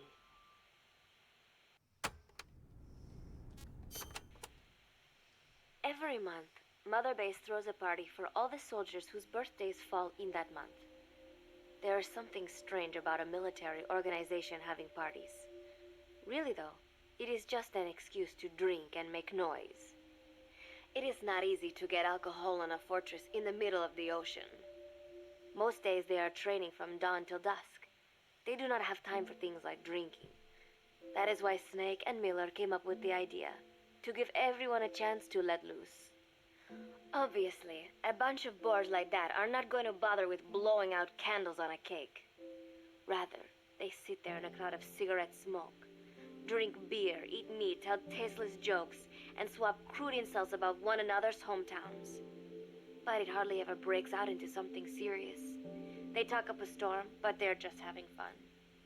It is funny. You have got members of FSLN rubbing shoulders with the UCLAs, people who once would have considered the other mortal enemies. I wonder if that is what makes Big Boss so popular. In leaving their countries behind, they leave their hatred for other countries too. Miller seemed a little protective of me. Hope they're not being too crude, he said. But soon enough, he too was drunk. He yelled, "Come here and take a look at the real Kazuhira Miller," then dropped his pants and mooned everybody. The other soldiers burst out laughing. I have never seen such a crude, ridiculous party before. And yet, all these people, laughing and acting the fool. Is this what they call peace? For some reason, I began to think about all that has happened since I came here. Fishing with Chico, cooking with Amanda and Cecile, playing soccer, having visitors when I caught a cold. When I stop and think about it, my time here has been the most peaceful of my life. But that is about to end. I cannot imagine he will be willing to negotiate. It seems I am to fight the legendary Big Boss. I do not know if I'll be able to beat him, but if I have to choose between death and defying Cypher, I will gladly choose death. The thought of dying does not scare me, but if I disobey my orders, the fear and despair awaiting me will be far worse than anything I can imagine. It was Cypher who took me in as an orphan, gave me food and a place to live. His orders may have been unreasonable, but I will never repay my debt entirely. It seems I have no choice. I must fight this man. I must fight Snake. Juno Miller, Snake's right-hand man, apparently has got at least one serious weakness. He is an insatiable womanizer. He does not bother me, most likely because he considers teenagers off-limits. But he has hit on every single one of the few female soldiers here at Mother Base. They ought to be telling him where to stick it, but end up falling for it so easily. I think some of it stems from the fact that he is actually not that bad looking. Anyway, today, that nasty habit got him in trouble. He and Snake got into one of their rare fights, and I was there to see it. They burst out of the showers, completely naked, trading punches. I am no child. The sight of a naked man does not make me blush. But this was something else. "Maybe this'll teach you," Snake yelled as he slammed his fists into Miller's chest. I heard later that apparently he had been two-timing someone, and that same someone had gone to Snake with her troubles. As I see it, it is her own fault for letting herself be deceived like that. If she is too dumb to see through Miller's lies, then she got what she deserved. But this was not the first time it had happened, or the second, and Snake read Miller the riot act. Miller argued back, and what began as a shouting match turned into a fist fight. "You son of a bitch," Miller yelled as he swung. "Not bad," said Snake, smiling, "but not good enough." And then he was back on the offensive. They had already been at it pretty hard in the showers, and their bodies were covered with bruises. Both of these men had been trained for war, their bodies deadly weapons. They were each bleeding from a dozen places. All this from a fist fight. Even so, it was far less gruesome than if they had given it their all. It was obvious that one of them would be dead were they fighting for real. Miller took another swing, yelling, "Try this then!" Snake parried, then responded in kind, but I could tell he was not aiming for anything vital. "You are one tough bastard, boss," Miller muttered. A smile crept across his face as he caught his breath. And then they went right on fighting. Blood and sweat flew off their glistening bodies. It was combat without hatred or hostile intent. I had never seen violence like this before. And yet, it was more than just a friendly tussle. They were utilizing every technique they knew. It was not a sporting match. They were not playing by the rules. How could they keep this up? At last, the two men tired themselves out, and the bizarre scene came to an end. They looked at each other's battered bodies, and then burst out laughing, embracing and congratulating each other on a good fight. It all seemed so idiotic. I still cannot fathom such behavior. But somehow, I got the sense that for all his womanizing, Miller really only trusted one person, and that was Snake. There was no way I could ever come between the two of them. And at that thought, I began to feel as if I had lost. All of Mother Base is preparing for a festival. Since Snake and his soldiers spend so much time fighting, they are setting aside one day a year for peace and relaxation. I do not know all the details, but apparently that is what Snake and Miller decided. These soldiers love the idea, of course. There is so little fun to be had here that everybody looks forward to events like these. That is all well and good, but somehow I got roped into getting on stage. Come on, we even both have peace in our name, said Miller. And Zdarnov, that old Ruski's name, has something to do with peace too, right? Hey, as long as we're having a day of peace, we ought to get an act together. The Three-Piece Band. I thought he was joking. He then proceeded to share his idea without bothering to check with me. And now, I am slated to sing. Apparently, he had heard me on the deck one day, and since then he's wanted to form a band. Everybody's looking forward to it, so there is no way for me to back out now. I've never done anything like this, but it does feel kind of nice to know that people are looking forward to it. I mean, it cannot be any worse than Miller's singing, but modifications to Zeke are already finalized, and I must complete my mission. Betray Cypher now, and I will face a fate far worse than death. Still, there's no need to put things in motion just yet. What difference would it make to just wait a little while longer? A whole day of peace. The mission can wait until after that. Can it not? I know I am only delaying the inevitable. When the day comes, one of us will have to die. Snake or me. But still, if I could just come up with some way to stall Cypher, at least until our day of peace. When did I start having thoughts like this?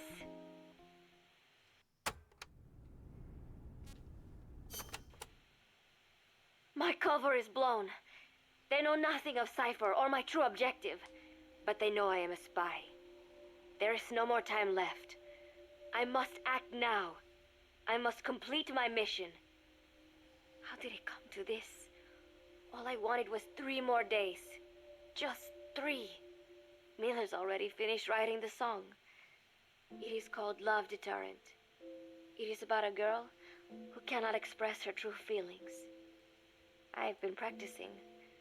I am no pro, but I was pretty sure I would do a decent job. And now this. Cypher found out that Zeke was complete. He must have someone inside Mother Base besides me, spinning his tightly wound web of control, leaving no room for individual will. Typical. When they found out Zeke was complete, I was ordered to execute the operation immediately. If I was going to enjoy just one day of peace, I had to ensure the plan could not move forward. I tried to sabotage Zeke. I thought by damaging the drive system, they would have no choice but to delay their plans. I waited until midnight, and then snuck into the hangar. There would be trouble if it looked like sabotage. I selected one of the drive system's load-bearing parts and carefully worked to warp its shape. The leg's drive system requires a high degree of precision to operate. Even the smallest deviation would have done it. Then, Chico walked in. Maybe it was one of those nights where he could not sleep. In any case, he saw me, panicked, and took off running. It would have been easy to kill him, but I could not. I know he likes me. It is not as if I would ever have an interest in a child like him, but I could not pull the trigger. Not at him, not in the back. Will he tell them? Or is there a chance he will keep it a secret? Protect me? No. He knows now. Knows I am not who he thought I was. He ran without even questioning what I was doing. There is no chance he does not know. And soon, all I have built here will end. And if Cypher has another agent among them, if he finds out I tried to sabotage Zeke, this place will no longer be my heaven. Then it is settled. I make my move now. Chico walked in before my sabotage was complete, so Zeke should still be operational. It might not run at full speed or power, but I do not have time to fix that. Without Zeke, I do not have a chance in hell of winning. I must act fast before Chico sounds the alarm. I knew it would come to this. I just did not think it would be so soon. It is time, Zeke. Metal Gear Zeke. Activate.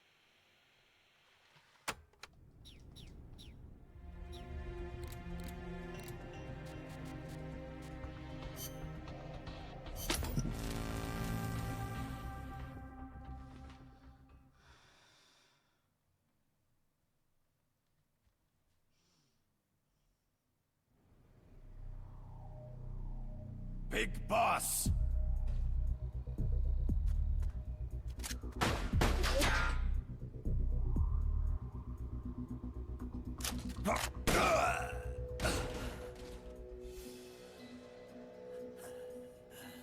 My work is done. What are you talking about? V for victory! Rocket, peace!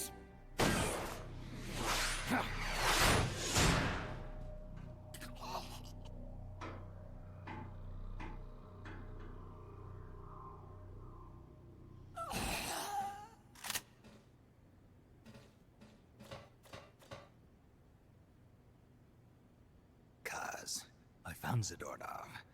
I had to kill him. Huh. So much for our fugitive. Something's not right here. I'm thinking he had a friend. Someone inside MSF. Huh? What's going on?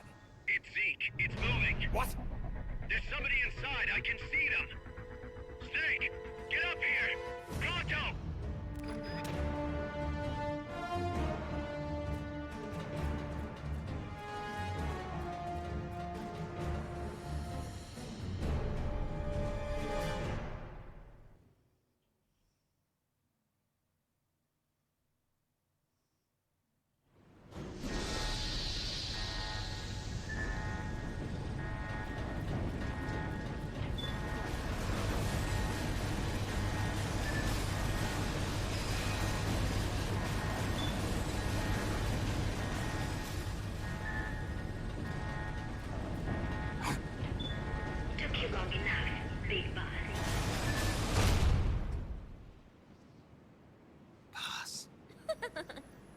Down from there before you hurt somebody. Maybe I want to hurt somebody. What's going on? She's not herself. Oh, I am myself, all right. My true self.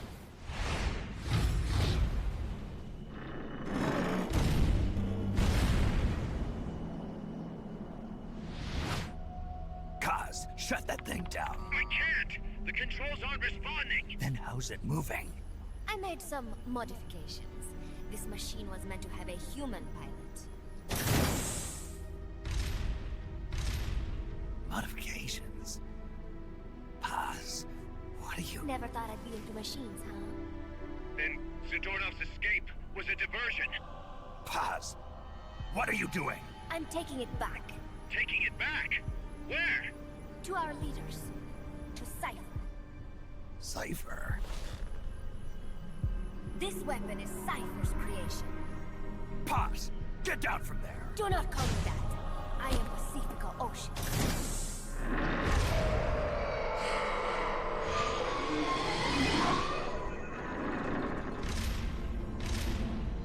My name, my age, my mission.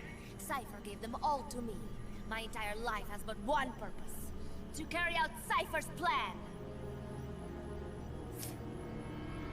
The nasty tobacco. The angel of peace scrap. The whole teen with a dream routine. I am through with all of it. Pause. Okay. I told you not to call me that. It makes me want to puke.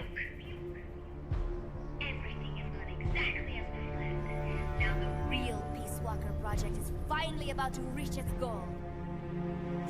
Real project.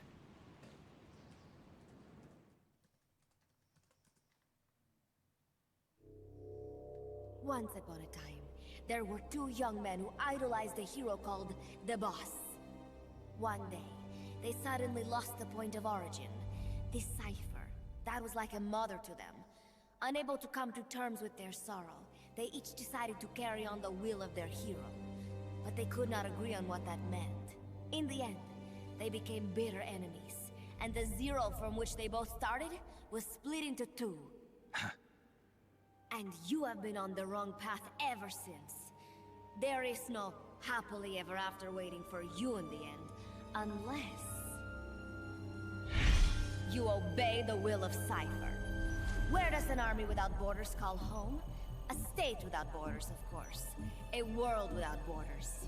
A world without borders. The Cold War order is about to collapse. The age of electronic intelligence is about to begin. The NSA, CSS, NRO, DIA, etc., etc. The intelligence community that is long bickered amongst itself will be united in a world governed by electrons. Cypher will gather all information, watching over the world and guiding the will of its people, all while they remain blissfully unaware. There will be no one to oppose them. For the first time, the world will be ruled by a single will. Until the new order is in place, you and your army will be the force that protects it. You will be Cypher's deterrent, pulling the wool over the eyes of the old order with your charisma and military prowess. Accept our offer, and we will allow you to retain control of MSF and Zeke. That's an offer. The boss threw down her gun, and with it, her life's calling. You, her disciple, have never been able to do that. You are too afraid to let go. I was made to fight. I am a gun. Is that so? Then what do you call this? Is it a gun too? You are a lousy liar. Admit it. This thing is a monstrosity, a product of your own fear. But not Cypher. Cypher thought of something different. Cypher's going to control guns. Control guns? That is right. Not deter, control. It is the ultimate approach to the illusion of peace.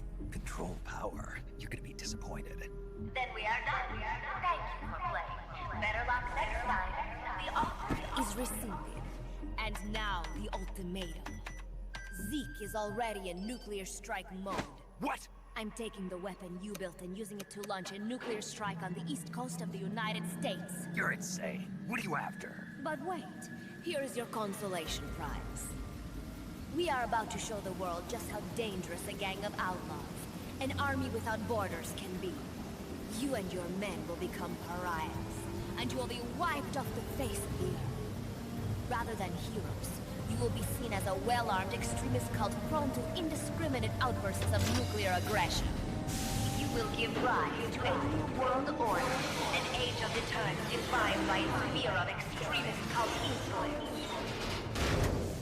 Do you like the picture I am painting, Big Boss? When all is said and done, peace is nothing but a fantasy. A game is a game. You either win or you lose.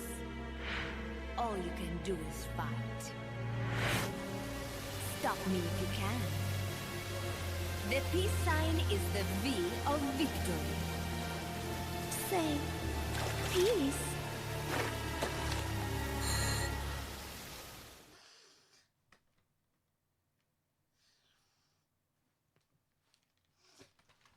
So everyone gets confused about why Paz is naked in that scene. There's a very technical reason behind it. It's all about the shock absorption of Zeke. That's why it fills up with water. That's why she's naked, because she needs to be without all of that weight to move the controls of Zeke around. And the water fills up to avoid the shock. That is actually the reason, by the way. I think I saw Shinkawa's comments on it. I think it was Shinkawa that explained that in some commentary. I think Bad Humans actually posted it recently enough. The article or whatever it was. If anyone has it, feel free to link it.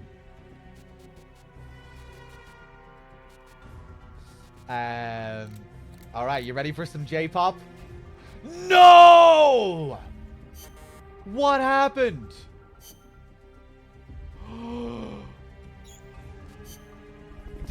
Oh god, I guess I saved by mistake after the last fucking playthrough.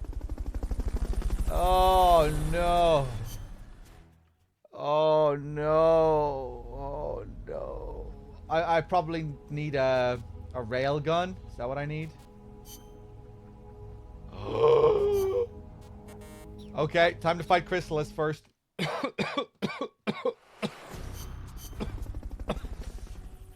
Sorry, chat. I fucked it all up. I just ruined everything.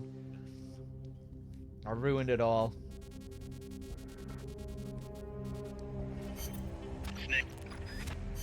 Hopefully this won't take too long. Suck my combat. Big fat ball.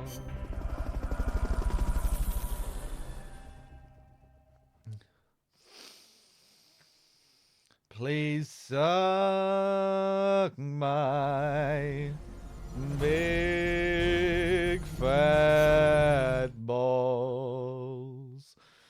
I got Nando's earlier. Yeah. Take out the chrysalis. That thing needs to be eliminated once and for all.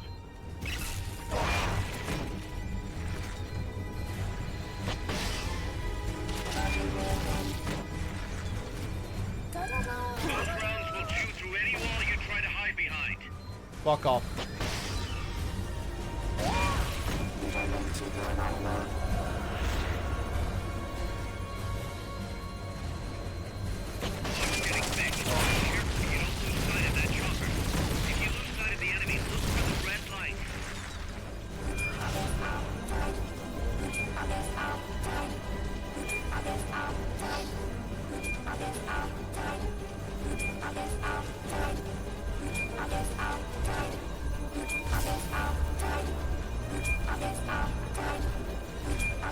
Nando's is chicken, yeah.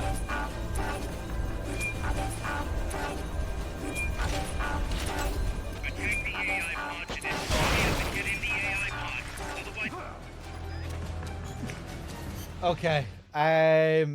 Hopefully I didn't bust up the railgun by mistake.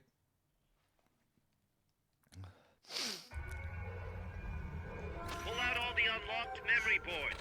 Pull out the memory boards. All the unlocked boards will have icons over them. I know, I never get Nando's these days because it's way too expensive. It's nice, but who are they fucking kidding with their prices? Can be used to build our own AI weapon. Memory boards have different functions according to the icons displayed over them. Go ahead and take whichever ones you want. If you attack parts on the exterior of the machine, the memory boards that control those parts should light up. You can tell what a memory board does by looking at its color when it lights up.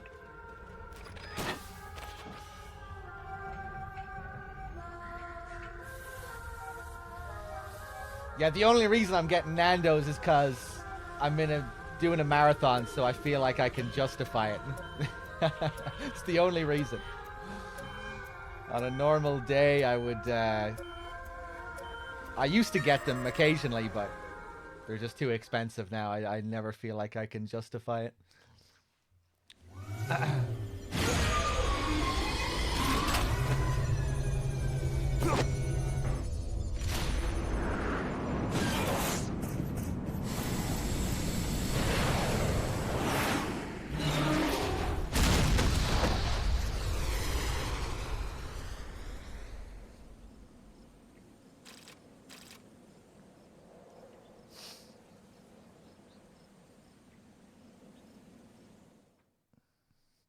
La la la la la la, Harry Ball.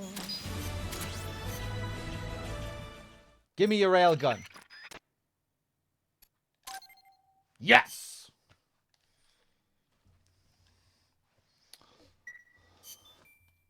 Okay.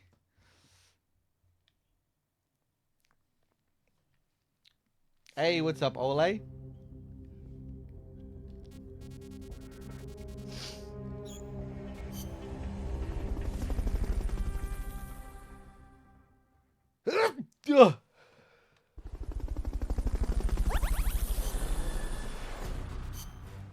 My bones,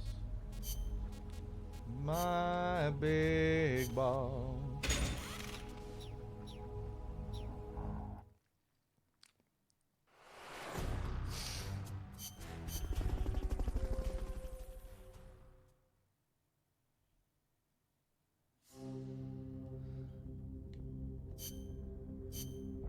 Okay, let's do it.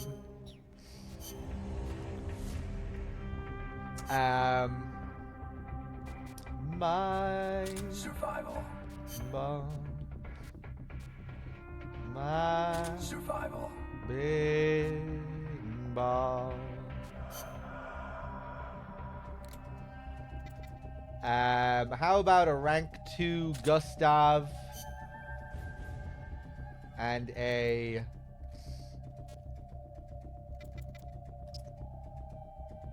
rank 2 Law?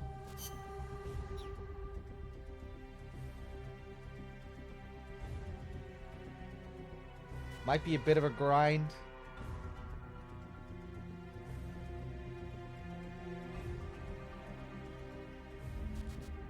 Fuck it.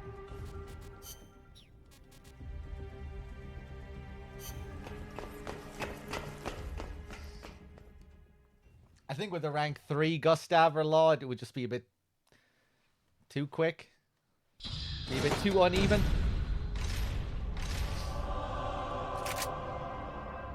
She's gonna launch a nuke.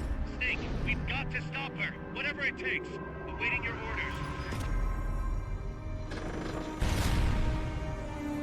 Stop me if you can.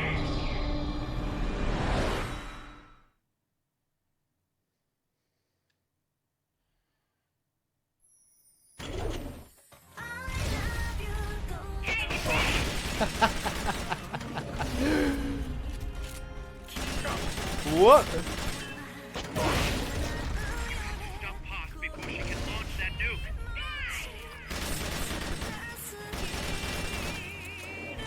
It's so jarring when the fight begins, but then it actually turns into a bit of a bop. We've activated the hatches up on deck. You can use them as cover so long as they're open.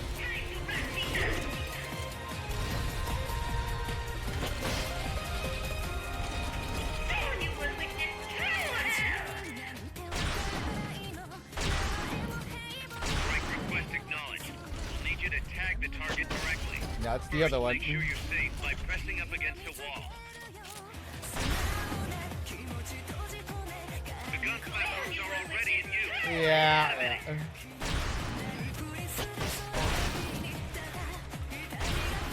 Locked on target. Oh, that was the correct one. Okay. I always mix them up. Edge of the deck.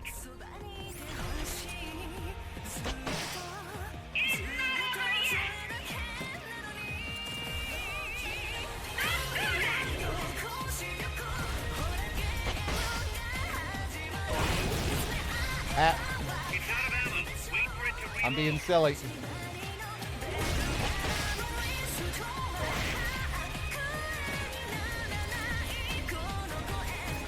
Anti-ship missile ready to fire.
Ah!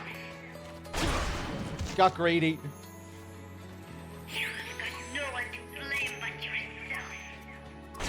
I'm gonna die, man, if I'm not careful. Time to wrap things up. Target or not, we're aborting the strike for now.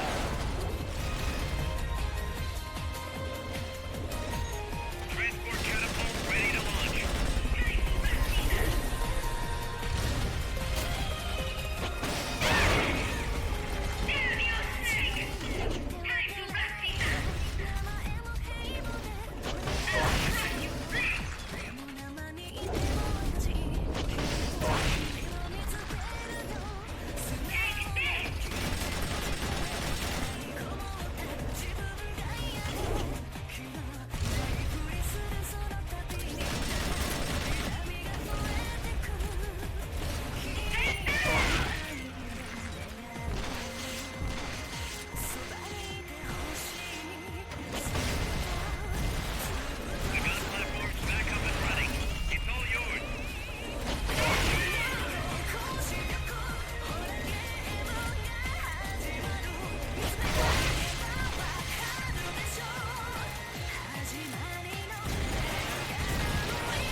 Rocket launcher ready to fire.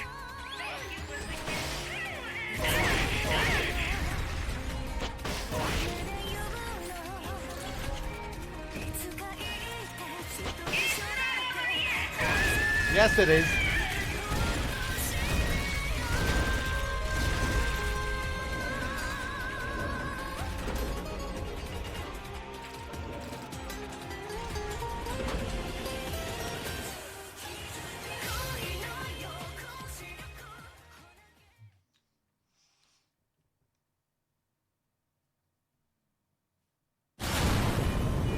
It is no use. Zeke is out of my control. This is where it ends. Listen to me, Big Boss. As long as your army is needed, the world will never know true peace. The peace you will know will be fleeting, elusive. They will use you, disgrace you, and then finally discard you like they would a cancer to society. This is the path you have chosen.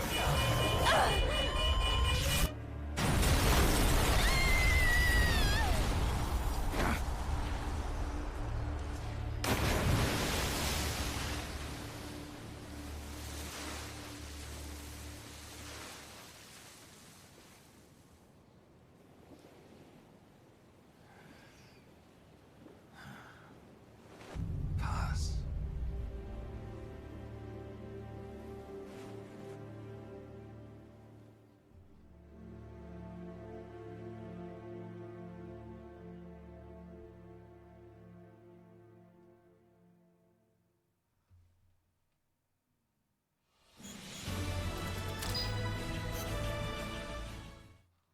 Who would have thought that little girl was working against us? Tell me about it. She had everybody fooled, me included. Can't believe I didn't pick up on anything. Snake, there's no point in beating yourself up over the past. But hey, maybe you should put in some practice against Zeke in case this sort of thing ever happens again. In any case, I need to go talk to Dr. Strangelove. Zeke still isn't ready. Huey!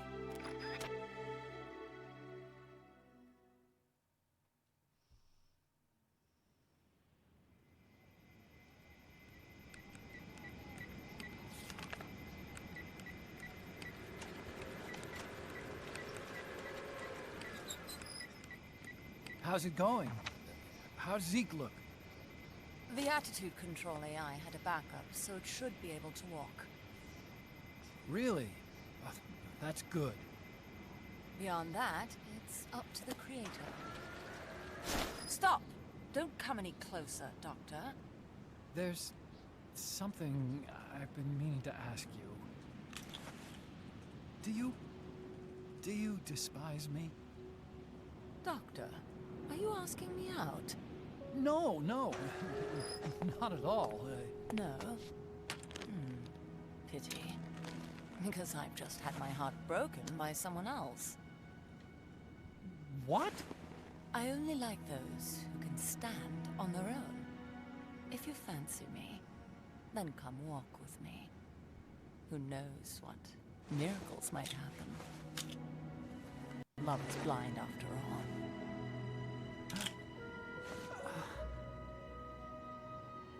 Take your time. I'll be waiting.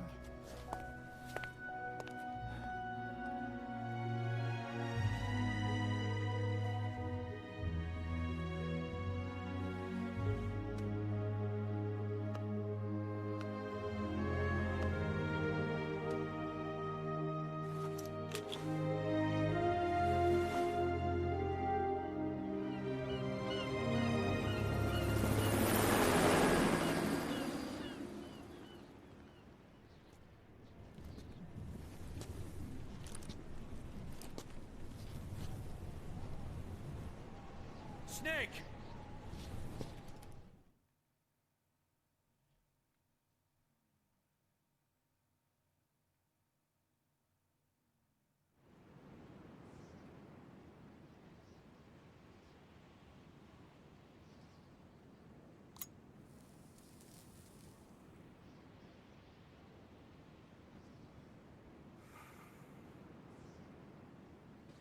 That name Paz mentioned at the end, Cipher.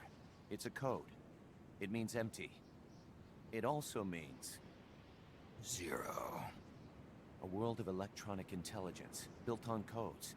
And at the center of it all, a zero. Cause... Look, boss. I owe you an apology. Hear me out, okay? Sure. I, knew Paz and the Professor. I knew who they really were all along. Cause... I used them. I suppose you were the one that brought them to Columbia in the first place, huh? Guilty as charged. Paz wasn't just CIA, you know. She was working for the KGB, too. And for this Cipher group. In other words, she was a triple agent. You knew all of this? Wait, let me finish. Listen. MSF never would have gotten this big if it weren't for them. This mercenary business we built. Someday it's gonna be a new driving force in the world economy. Is that your goal all along? The Cold War's not gonna last forever. Sooner or later it's gonna give way to an era of regional conflicts and terrorism.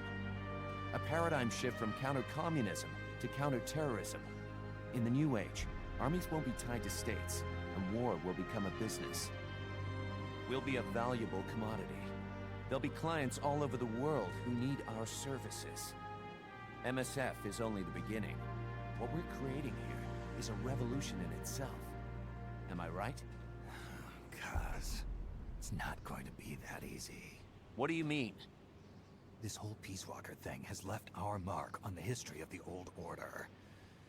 We've put ourselves on the radar of intelligence agencies and governments east and west. The whole world probably knows about us now. Including that Cipher outfit. We've let ourselves interfere with the times, with the Cold War system of deterrence. We're an army without a flag. We weren't supposed to take sides in international affairs, but we did. I see your point. So what happens to us now? We'll be hunted. Not everybody's gonna be happy with us, huh? You're damn right. We upset the global military balance of power. And these people would rather our army without borders not exist at all? They're gonna come knocking real soon. There's no turning back now. We're a wrench in the old system of deterrence. As long as the times refuse to change, we're gonna make a hell of a racket. Then who are we gonna fight? The establishment. Anybody who tries to restore the old balance wants to snuff us out of existence. Which establishment? It won't be a particular country or ideology that hunts us. Who then? We are going to be fighting the biggest beast of all. The Times. 10 years ago, the Times rejected the boss and killed her. And now, we're the ones being tested. Will the Times erase us? Or work with us? It's gonna be a lonely battle. No good or evil. No winners or losers. Business will have to wait. The question we have to ask ourselves now is, can we survive long enough to see the 21st century? I'm with you, boss.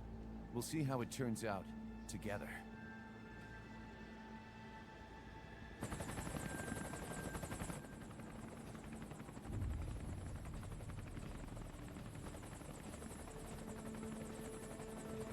The hunt is on, Kaz.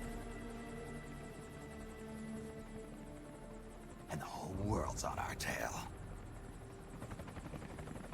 Assemble the men.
Petals of white cover fields flowing in grieving tears, and all the hearts once new, owned and shattered now.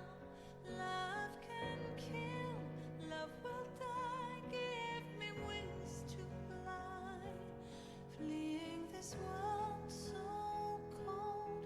I just wonder why. Cold as a You thought it was over? Not yet. We got a few more tapes after the credits.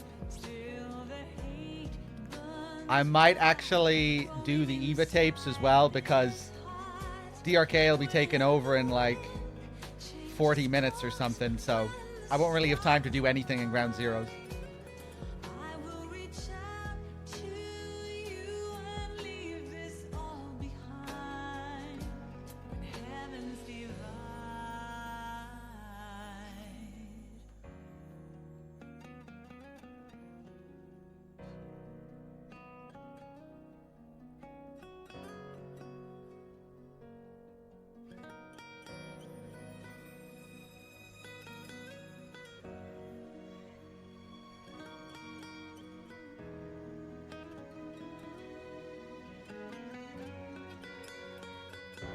When heavens divide, I will see the choices within my hands. How can we ever protect and fight with our tiny souls? Let me shine like the sun through the doubts and fear. Do you feel the storm approach as the end draws near? When heavens divide, time will come to softly lay me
forsake our countries.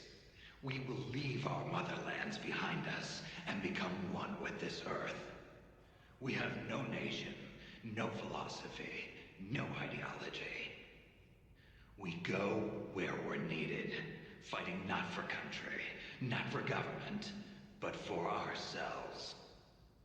We need no reason to fight. We fight because we are needed. We will be the deterrent for those with no other recourse. We are soldiers without borders, our purpose defined by the era we live in. We will sometimes have to sell ourselves and services. If the times demand it, we'll be revolutionaries, criminals, terrorists. And yes, we may all be headed straight to hell. But what better place for us than this? It is our only home, our heaven and our hell. This is outer heaven.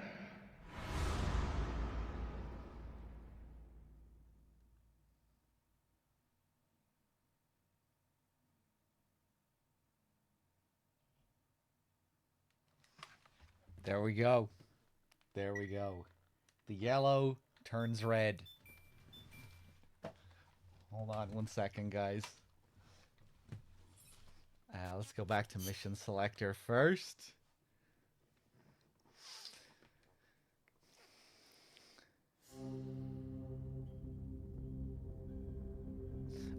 Oh hey, Storm, I don't think I thanked you for your gifted sub earlier to Black Obsidian. Thank you very much for that.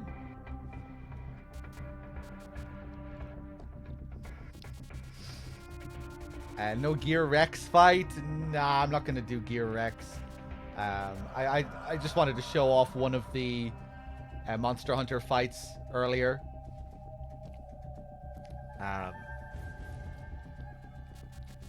Did the Paz date as well, the Kaz date. Now I'm just gonna do some of the post-game tapes, the secret phone call, the Eva tapes, and then DRK should be good to take over for Ground Zeroes, hopefully.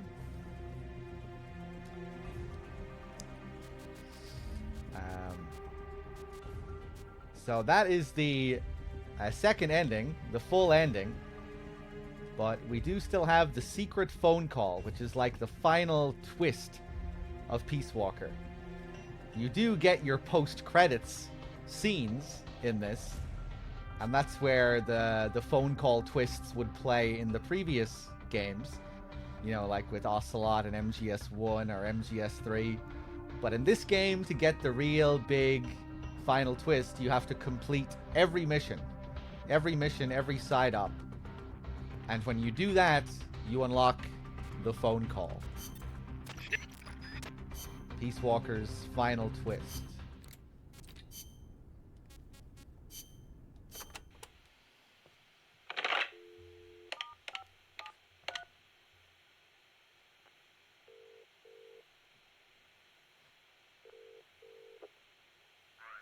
It's me.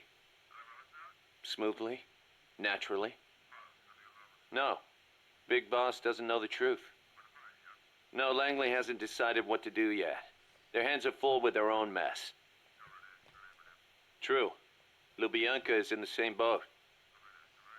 Yes. Other eyes continue to watch, but no sign of contact so far. Exactly. It's a non-state army to use however they want. They've probably decided there's no sense in wiping them out just yet. Better to make use of them. Indeed they have. There's a site near Angola. And we fully validated the AI as well. Agreed. In the end, a machine is just that. A machine. Sigan was right. It seems it's time for a change in approach. Machines are best suited to specialize in high-level data processing. Yes, of course. Speaking of which, any news on the Suns? 2. Already? Really? But they're strictly an insurance policy, yes? So that's the idea. I wonder how Big Boss will respond. Yes, but I'm only interested in the business angle. Like I said before, I'm neither an enemy nor an ally. I'm merely a business partner. Don't forget it. Yes, I'll be in touch, my dear Zero.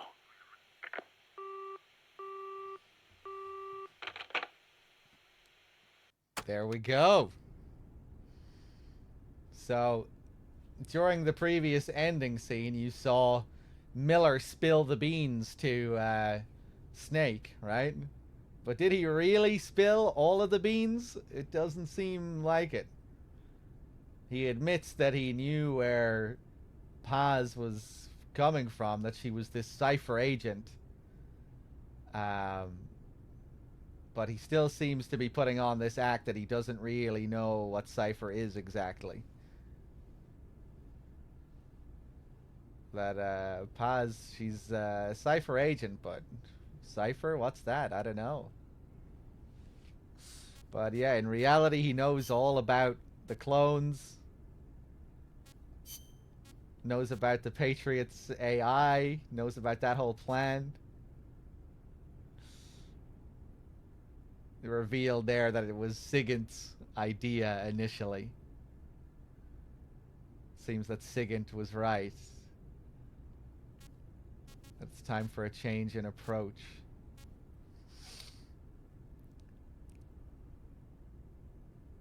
Really reinforcing Miller as the money man as well. You know, I'm just interested. I'm just here for the business angle.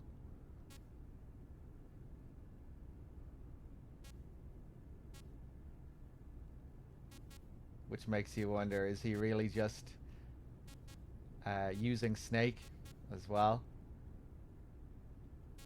Thinks he can make some money off this whole thing? You know, he is the... That's what MGS4 is all about, right? The world becoming this corporate PMC machine. And Kaz is the character who sees that world coming in this game. And he wants to be there on the ground floor at the start of it.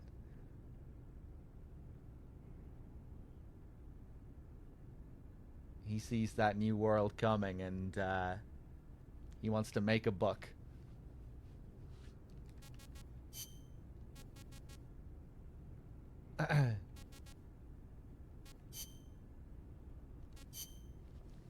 Hey, what's up, Santi?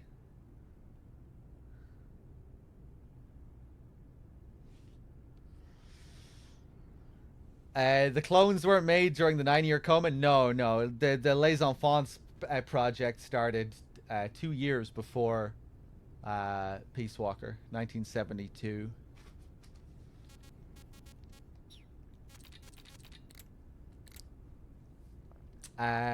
We do have a couple of other tapes to do here as well.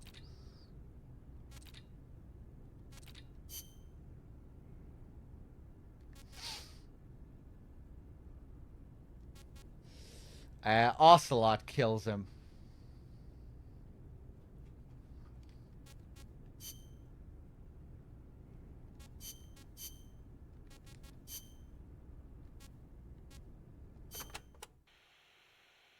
Remember that habit Paz had, Snake? How she always had her index finger on her upper lip like this? Yeah.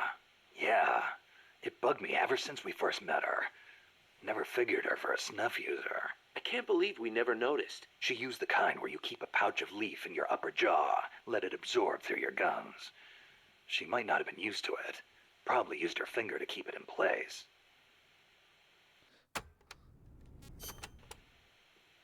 How could Paz... We were gonna start a band together. She was posing as a KGB agent, too. She must have put on the act to get close to Galvez. Wonder how much Coleman knew. But the whole time she was working for some organization called Cypher. Huh. Cypher? Ring any bells, Kaz? Cypher. It means code, or zero in Arabic numerals. Zero. Does that mean something to you? Not sure. You know, Cypher and zero were basically the same word. It's a linguistic redundancy. The word stems from the Sanskrit shunya. It corresponds to the Buddhist concept of emptiness. In Buddhism, shunya means hollow. It supposedly refers to something that's swollen and empty on the inside. A big swollen emptiness. just like outer space.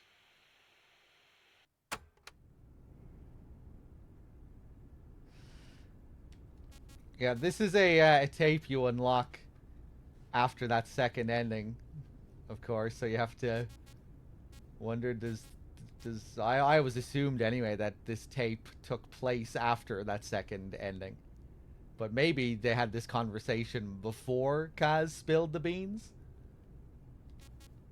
But considering you unlock it afterwards,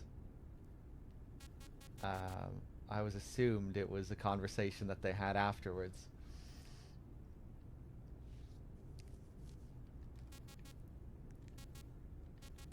Let's catch up with Chico as well.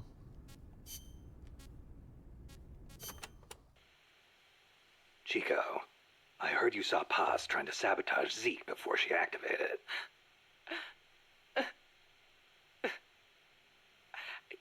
I should have stopped her. If only I hadn't run away. I could have captured her before she got inside. If I'd done that, she'd still be here. She was carrying a gun. Probably trained to use it too. Don't blame yourself. You couldn't have stopped her anyway. You were unarmed. Could have at least talked to her. If I'd promised not to tell anyone, Paz wouldn't have gone and done what she did.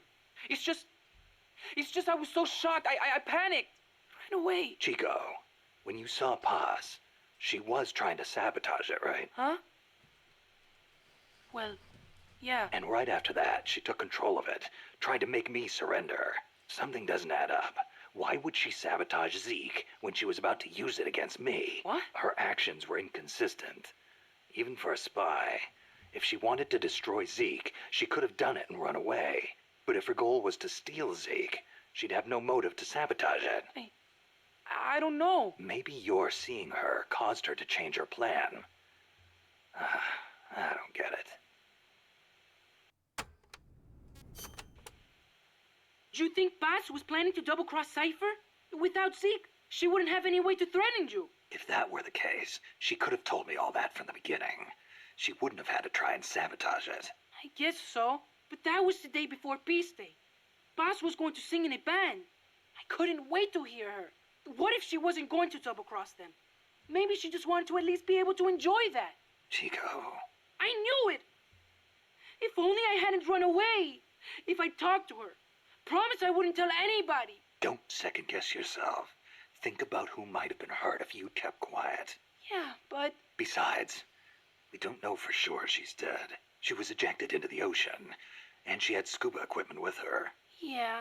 Stop beating yourself up over the past, Chico. Put your hope in the future. The past is the past, but the future is up to you. Right, boss.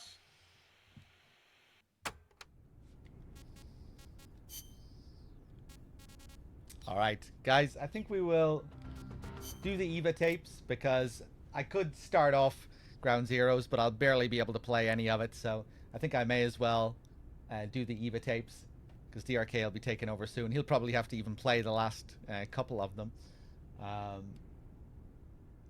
Yeah, I think that's what we'll do.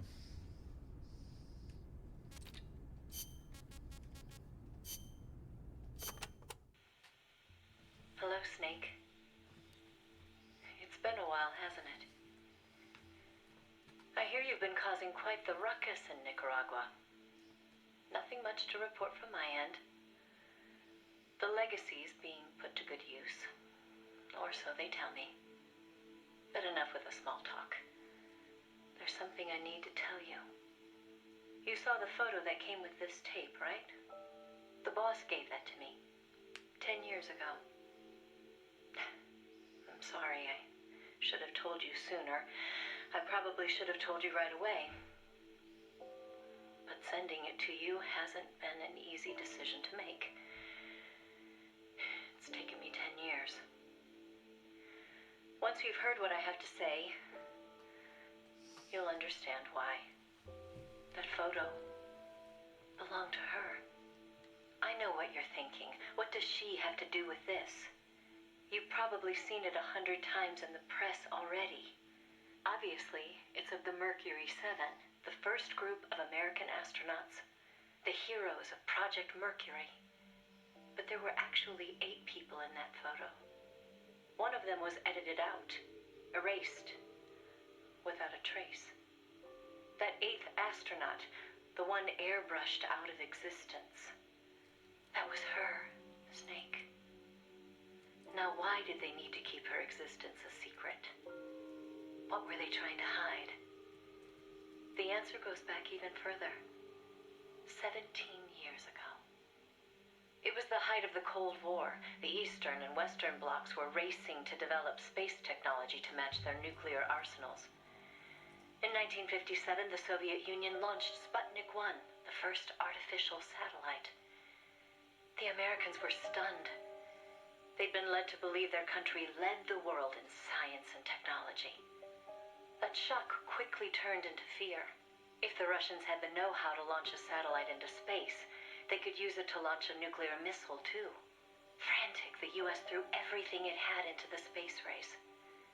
The following year, the Army succeeded in launching the first American satellite, Explorer 1. The National Aeronautics and Space Administration was established that fall, and Project Mercury with it. The goal was to send a man into space, and 7 men were chosen as pilot candidates. The media dubbed them the Mercury 7. They were immediately hailed as national heroes, icons of Western space exploration. But after Explorer, America suffered a series of failed rocket launches. Desperate, the government made a fateful decision. Unable to wait for its space program to mature, they'd steal the Soviets' technology, at the same time sabotaging their space program.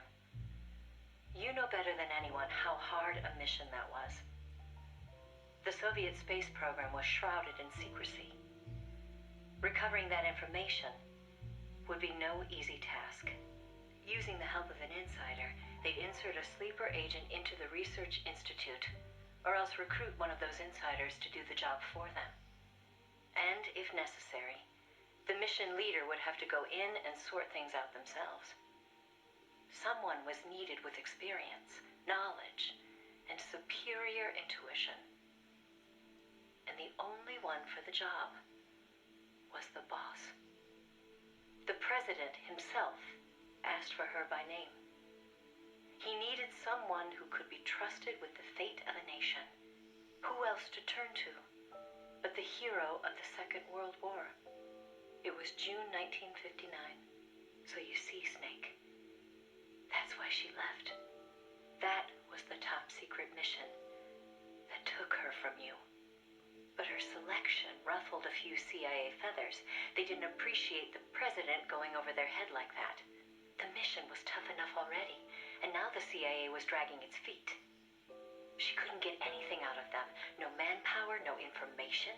Left to her own devices, the boss made a decision she knew would come back to haunt her. She decided to tap into the Philosopher's Network. And that's when the wheels of fate began to turn.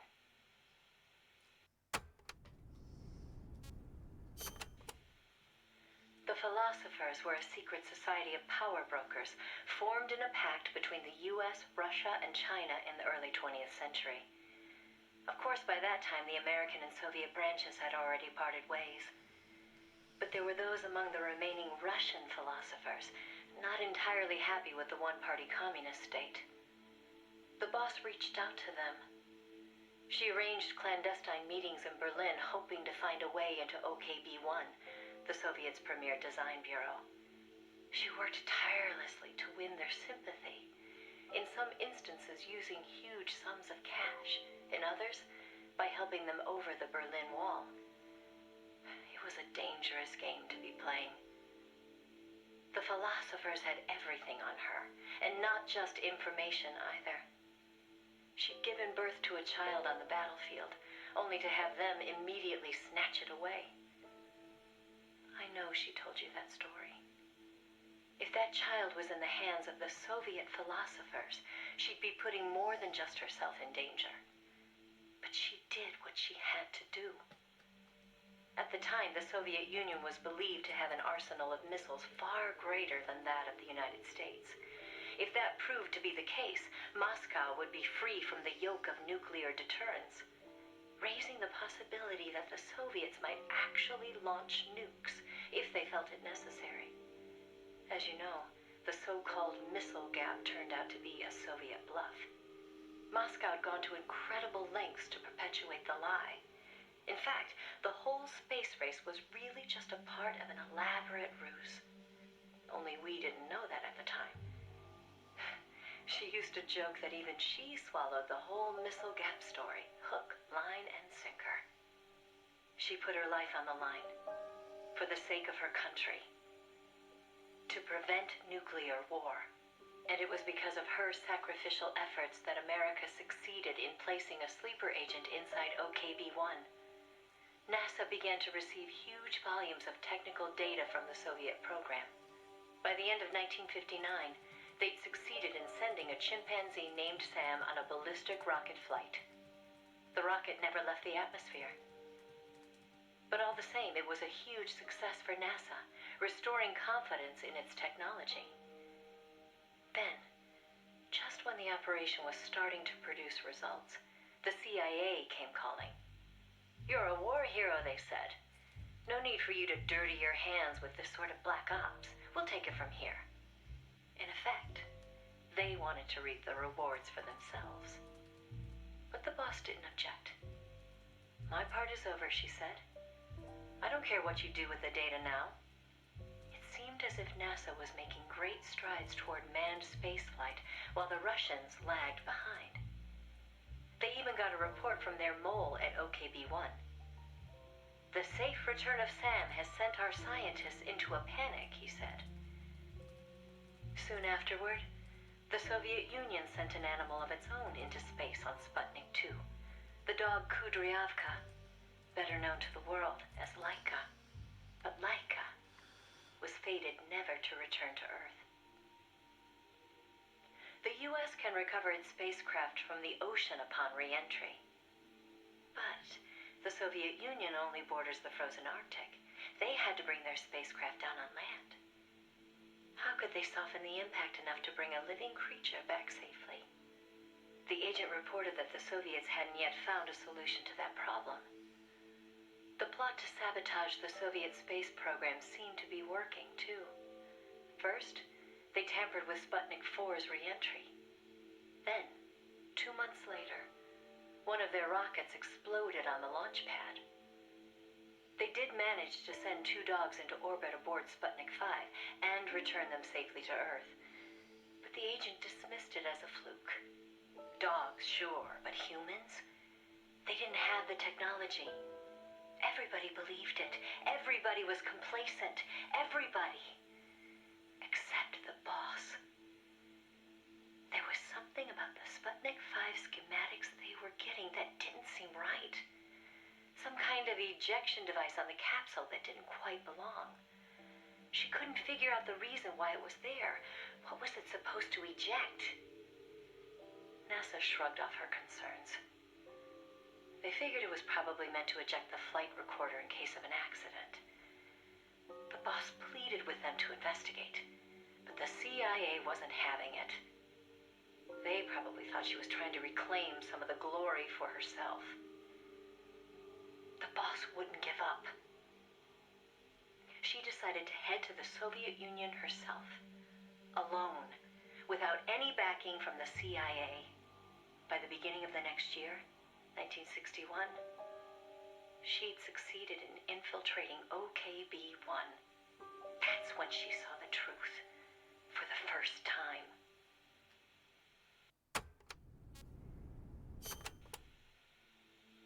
The sleeper that she'd worked so hard to place was a double agent. He'd been turned by the Soviets and was feeding the Americans lies. But what shocked the boss even more was why. The CIA's access agent had been taking a large cut of the sleeper's pay. The sleeper felt what little he was left with wasn't worth the risk. When he got a better offer from Moscow, he took it. At some point, the Americans' intelligence operation had become an open book to the Soviets. And contrary to what the sleeper had been reporting, the Soviets' manned spaceflight technology was quite advanced. It wasn't until she infiltrated OKB-1 herself that the boss learned the truth about Sputnik 5. After the spacecraft re-entered the atmosphere, it ejected the pilot, seat, and and all at an altitude of 7,000 meters. It was the Soviet solution to the problem of land recovery. The mystery device attached to Sputnik 5 was for that purpose. The pilot would parachute down from that high altitude wearing a bulky spacesuit. Crazy, I know. The Soviets knew exactly how dangerous it was, of course. So much so that they gave Yuri Gagarin, the first man in space, a special 2-rank promotion before re-entry. Only Moscow could come up with this kind of plan. With total state control over information, they could easily pretend it never happened in the event of a failure. The boss passed the info on to NASA. It was their worst nightmare. The glory of mankind's first spaceflight was about to be stolen from them by the Soviet Union. It was Sputnik all over again. And the CIA was caught no less off guard.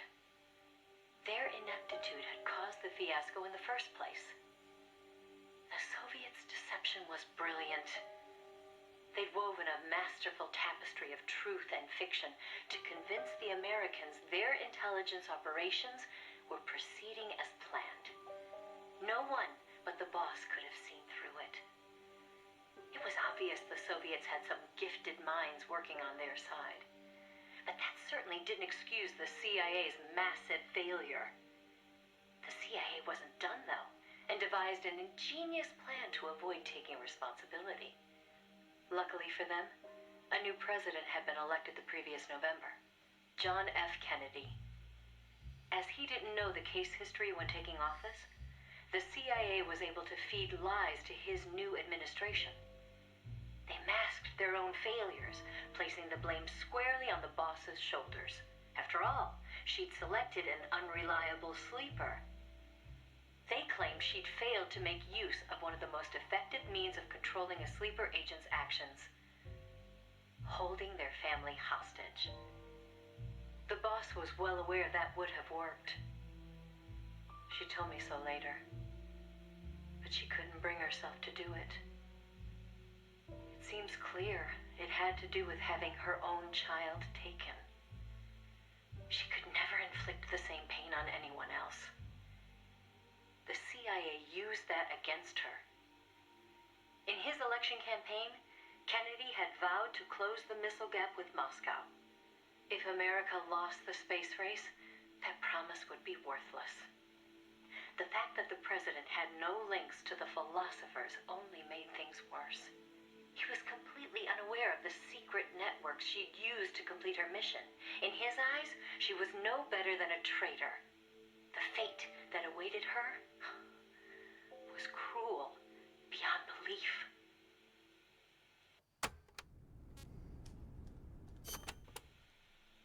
The order came down from above. The boss would take the official blame for the sleeper's betrayal. More so, she'd serve as the guinea pig for NASA's manned spaceflight program. By then, NASA had gotten as far as sending a chimp named Ham into space. Now came a whole battery of ground tests to pave the way for a human to take its place. High-G tests, zero-G tests, spacesuit tests, simulations in pressurized oxygen environments. Some of the tests were highly dangerous, too dangerous for the Mercury 7, who were by then already media darlings. So the boss was made to stand in for them. She could have refused the order, argued her side of the story against the CIA, but she didn't. The way she saw it, her military experience made her a potentially valuable asset to those tests. She felt it was her duty to accept. She soon proved herself right. The boss was more than just a guinea pig. She drew on her experience to give the staff focused advice exactly where it was needed. NASA's space program took off again. At the rate they were going, putting a man in space seemed within reach. The higher-ups at NASA were impressed with her talents. They took to calling her the 8th astronaut, the Mercury Lady. The photo I sent you was taken around that time. I suppose maybe they were planning to use it as propaganda, the world's first female astronaut. But then, just as things were looking up, they hit a new snag. The government told them to add a window. There were no windows in NASA's spacecraft back then. Ham never saw the stars around him. But Washington insisted. Their sources told them Soviet spaceships had windows. Space exploration as a form of propaganda in itself. After all, what was the point of sending a man into space if he couldn't tell the world what he'd seen? Most of all, though, they simply couldn't have the Russians doing something they couldn't. It was sheer madness, and everybody knew it. NASA was already facing impossible deadlines. Now they were adding yet another element of uncertainty to the mix. Installing a window would both weaken the spacecraft and make it harder to shield the occupant from cosmic rays. They weren't about to put their Mercury 7 Golden Boys in that kind of danger. So the boss was chosen as the pilot instead. Even if she made it up into space, she was given less than a 20% chance of returning to Earth alive. But she took it in stride, even helping them make the necessary design changes to the Mercury capsule. It was like going to work every day at NASA to make her own coffin. Then, without warning, the U.S. received intelligence that the Soviets had moved their Vostok spacecraft to the launch site. The launch was set for the following day, April 12th, 1961.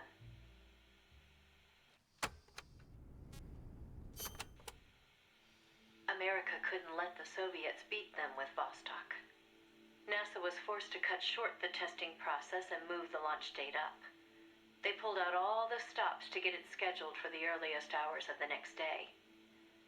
The spacecraft would be launched from Cape Canaveral in the dead of night. For the flight path, they chose a course that would take her as far east as possible.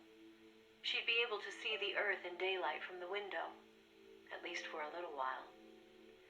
The boss climbed into the Mercury capsule, having completed less than 80% of the regular flight procedures. Both the timing and the flight path were risky, and testing was far from complete. But NASA had no other choice. The boss, for her part, never expected to come home alive. She was going on a one-way trip, the American version of Laika the dog. And yet she went all the same. Someone has to be first, she said. If fate has chosen me, then I accept, for my country, for the balance of the world. That's how she saw things. My chances may be slim, but I'll take them. I've accepted my fate. If anyone can get through this, I can. Then, on April 12th at 1:30 in the morning, the boss entered space. It was nothing short of a miracle. First, that she'd made it in an incomplete spacecraft. And second, that her flight coincided almost exactly with Gagarin's. As the sun rose over the horizon, and cosmic rays began to bombard her through the window, she saw the Earth. I think you've heard the story before. It was a world without borders, a perfect jewel. All nations, all ideologies. They seemed so far away. It almost made her laugh, knowing that they'd risked so much to beat the Soviets by a few short minutes. If she'd seen Vostok from her window, she probably would have waved. But the two spacecraft were destined for very different fates. Gagarin circled the Earth and returned to the Soviet Union, safe and sound. The Mercury capsule, on the other hand, deviated from its planned re-entry angle. The addition of a window had thrown the capsule's aerodynamics off balance. The boss's coffin veered wildly off course and began to plunge earthward.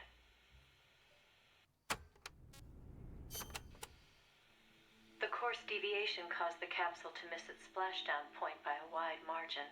It didn't have enough time to decelerate before crashing into the sea. The force of the impact shattered the spacecraft before it started to sink like a stone.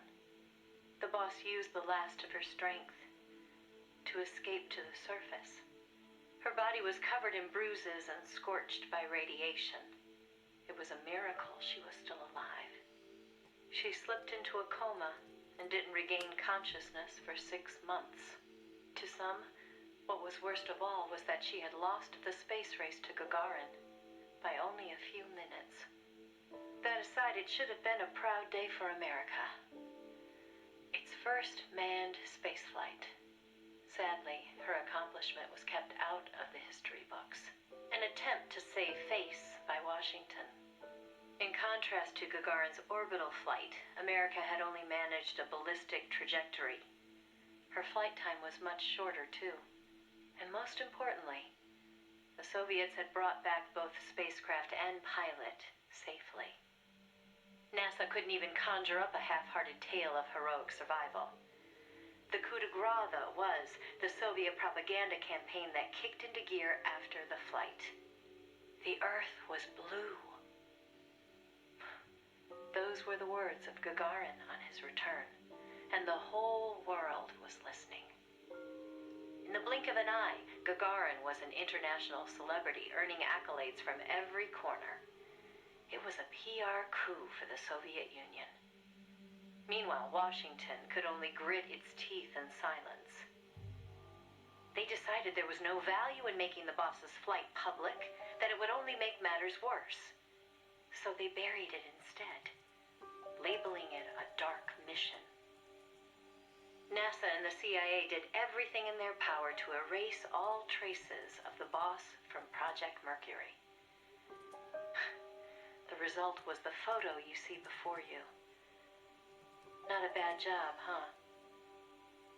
Not only did they expunge her flight from the records, they denied that she ever existed. And that wasn't the end of it.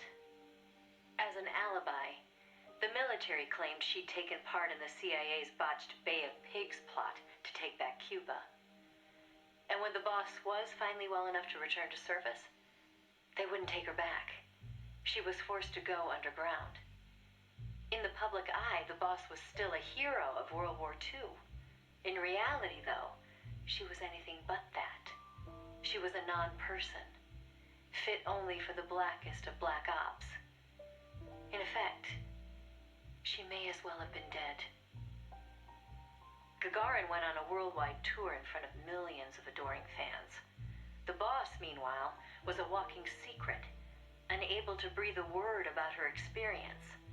The authorities in Washington had this to say: "Why are you still here?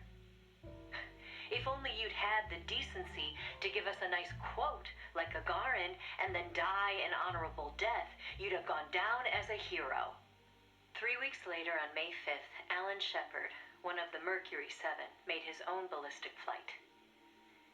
They sure didn't try to cover up his achievement. Of course, he owed his success to the lessons learned from the boss's tragedy. Before sending Gagarin up into space, the Soviets had used a mannequin called Ivan Ivanovich to test the landing procedure, which would make the boss America's version of a crash test dummy. But she didn't care. "I'm happy to be the dummy," she said, "if it'll help the project succeed. Nothing would give me greater satisfaction." And that still wasn't the end of it. The boss had worked through the anti-Moscow faction of the Soviet Union's philosophers to place the sleeper agent, and at some point, the Soviets found out about it. Yet the Americans remained oblivious to the end. Even the philosopher network the boss plugged into never tipped them off to the double cross. That could only mean one of two things. Either the pro-Moscow philosophers had intervened, or the anti-Moscow philosophers had been turned. Either way, it was a situation their American counterparts couldn't stand. To preserve the philosopher's good name, and to repay her debt, so to speak, the boss once again made her way into the Soviet Union. There, she found herself face to face with the Soviets' own agent. And who should she find awaiting her return to Russia? The one who'd turned her sleeper against her. Who'd fed them lies all this time. It was her former comrade in arms. The father of her child. The man known as the Sorrow. He didn't know it was the boss who'd sent the sleeper. Or to be more precise, the Soviet philosophers never told him. Former lovers. Forced to fight. To the death. One would live and one would die, she told me. That was the revenge the Soviet philosophers had in store for me. If both of them survived, their child would suffer in their place. They were left with no other option. The boss shot him. He offered no resistance. When she returned from the Soviet Union, there was no place left for her to go. She'd sacrificed everything. Everything. For her country. And in return, they treated her like a dead woman. She was made a scapegoat for no good reason. Only because power had changed hands in Washington. Any lesser being would have long since cracked. It was then that one of her old SAS comrades reached out to her. Major Zero. And so Fox was born. She undertook a mission that, well, you should know better than anybody. You were a part of it. 20 days after Shepard's flight, President Kennedy announced that America would put a man on the moon. Without the intelligence the boss obtained, America's space program would never have caught up. Armstrong and Aldrin might never have walked on the moon. But the Americans' gain had cost the boss her health, her honor, and the man she loved. The word tragedy doesn't even begin to describe what she endured. The Soviets continued their manned space flights, and in 1963, Valentina Tereshkova became the so-called first woman in space. It's said they took their cue from NASA's long-buried Mercury Lady project. And so that, Snake, is the mission that kept her away from you for so long. Now, I know what you're thinking. Why not use me as her agent? She knew I'd never even think of betraying her. I think it's because she didn't want to drag you into it. She probably knew what was going to happen. To complete the mission, she'd have to turn to the philosophers, and once she did that, whatever came of it, there'd be a price to pay. No one understood that better than her. So please, Snake, let it go. When she gave me the photo, she left me to decide whether or not to pass it along to you. I know she was torn about it, just as I was. She knew you'd probably blame yourself. Why did she hold on to it for so long? That, I can't say. To remind her of how much it hurt to be erased. She wasn't that kind of person. No. I think she meant it to be a message to you. She had her identity, her life, taken away. But she wanted you, of all people, to know the truth. Snake, you've probably already figured this out, but it's no accident that I'm only now sending you something I've withheld for so long. Little Bird tells me you recently made a big decision. You and the boss are different people. I understand that. And I'm not trying to second guess you. I simply wanted you to know what she saw, how she felt. That's all.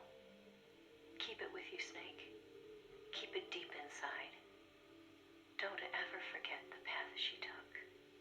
Because you and I are the only people on this earth who know the truth.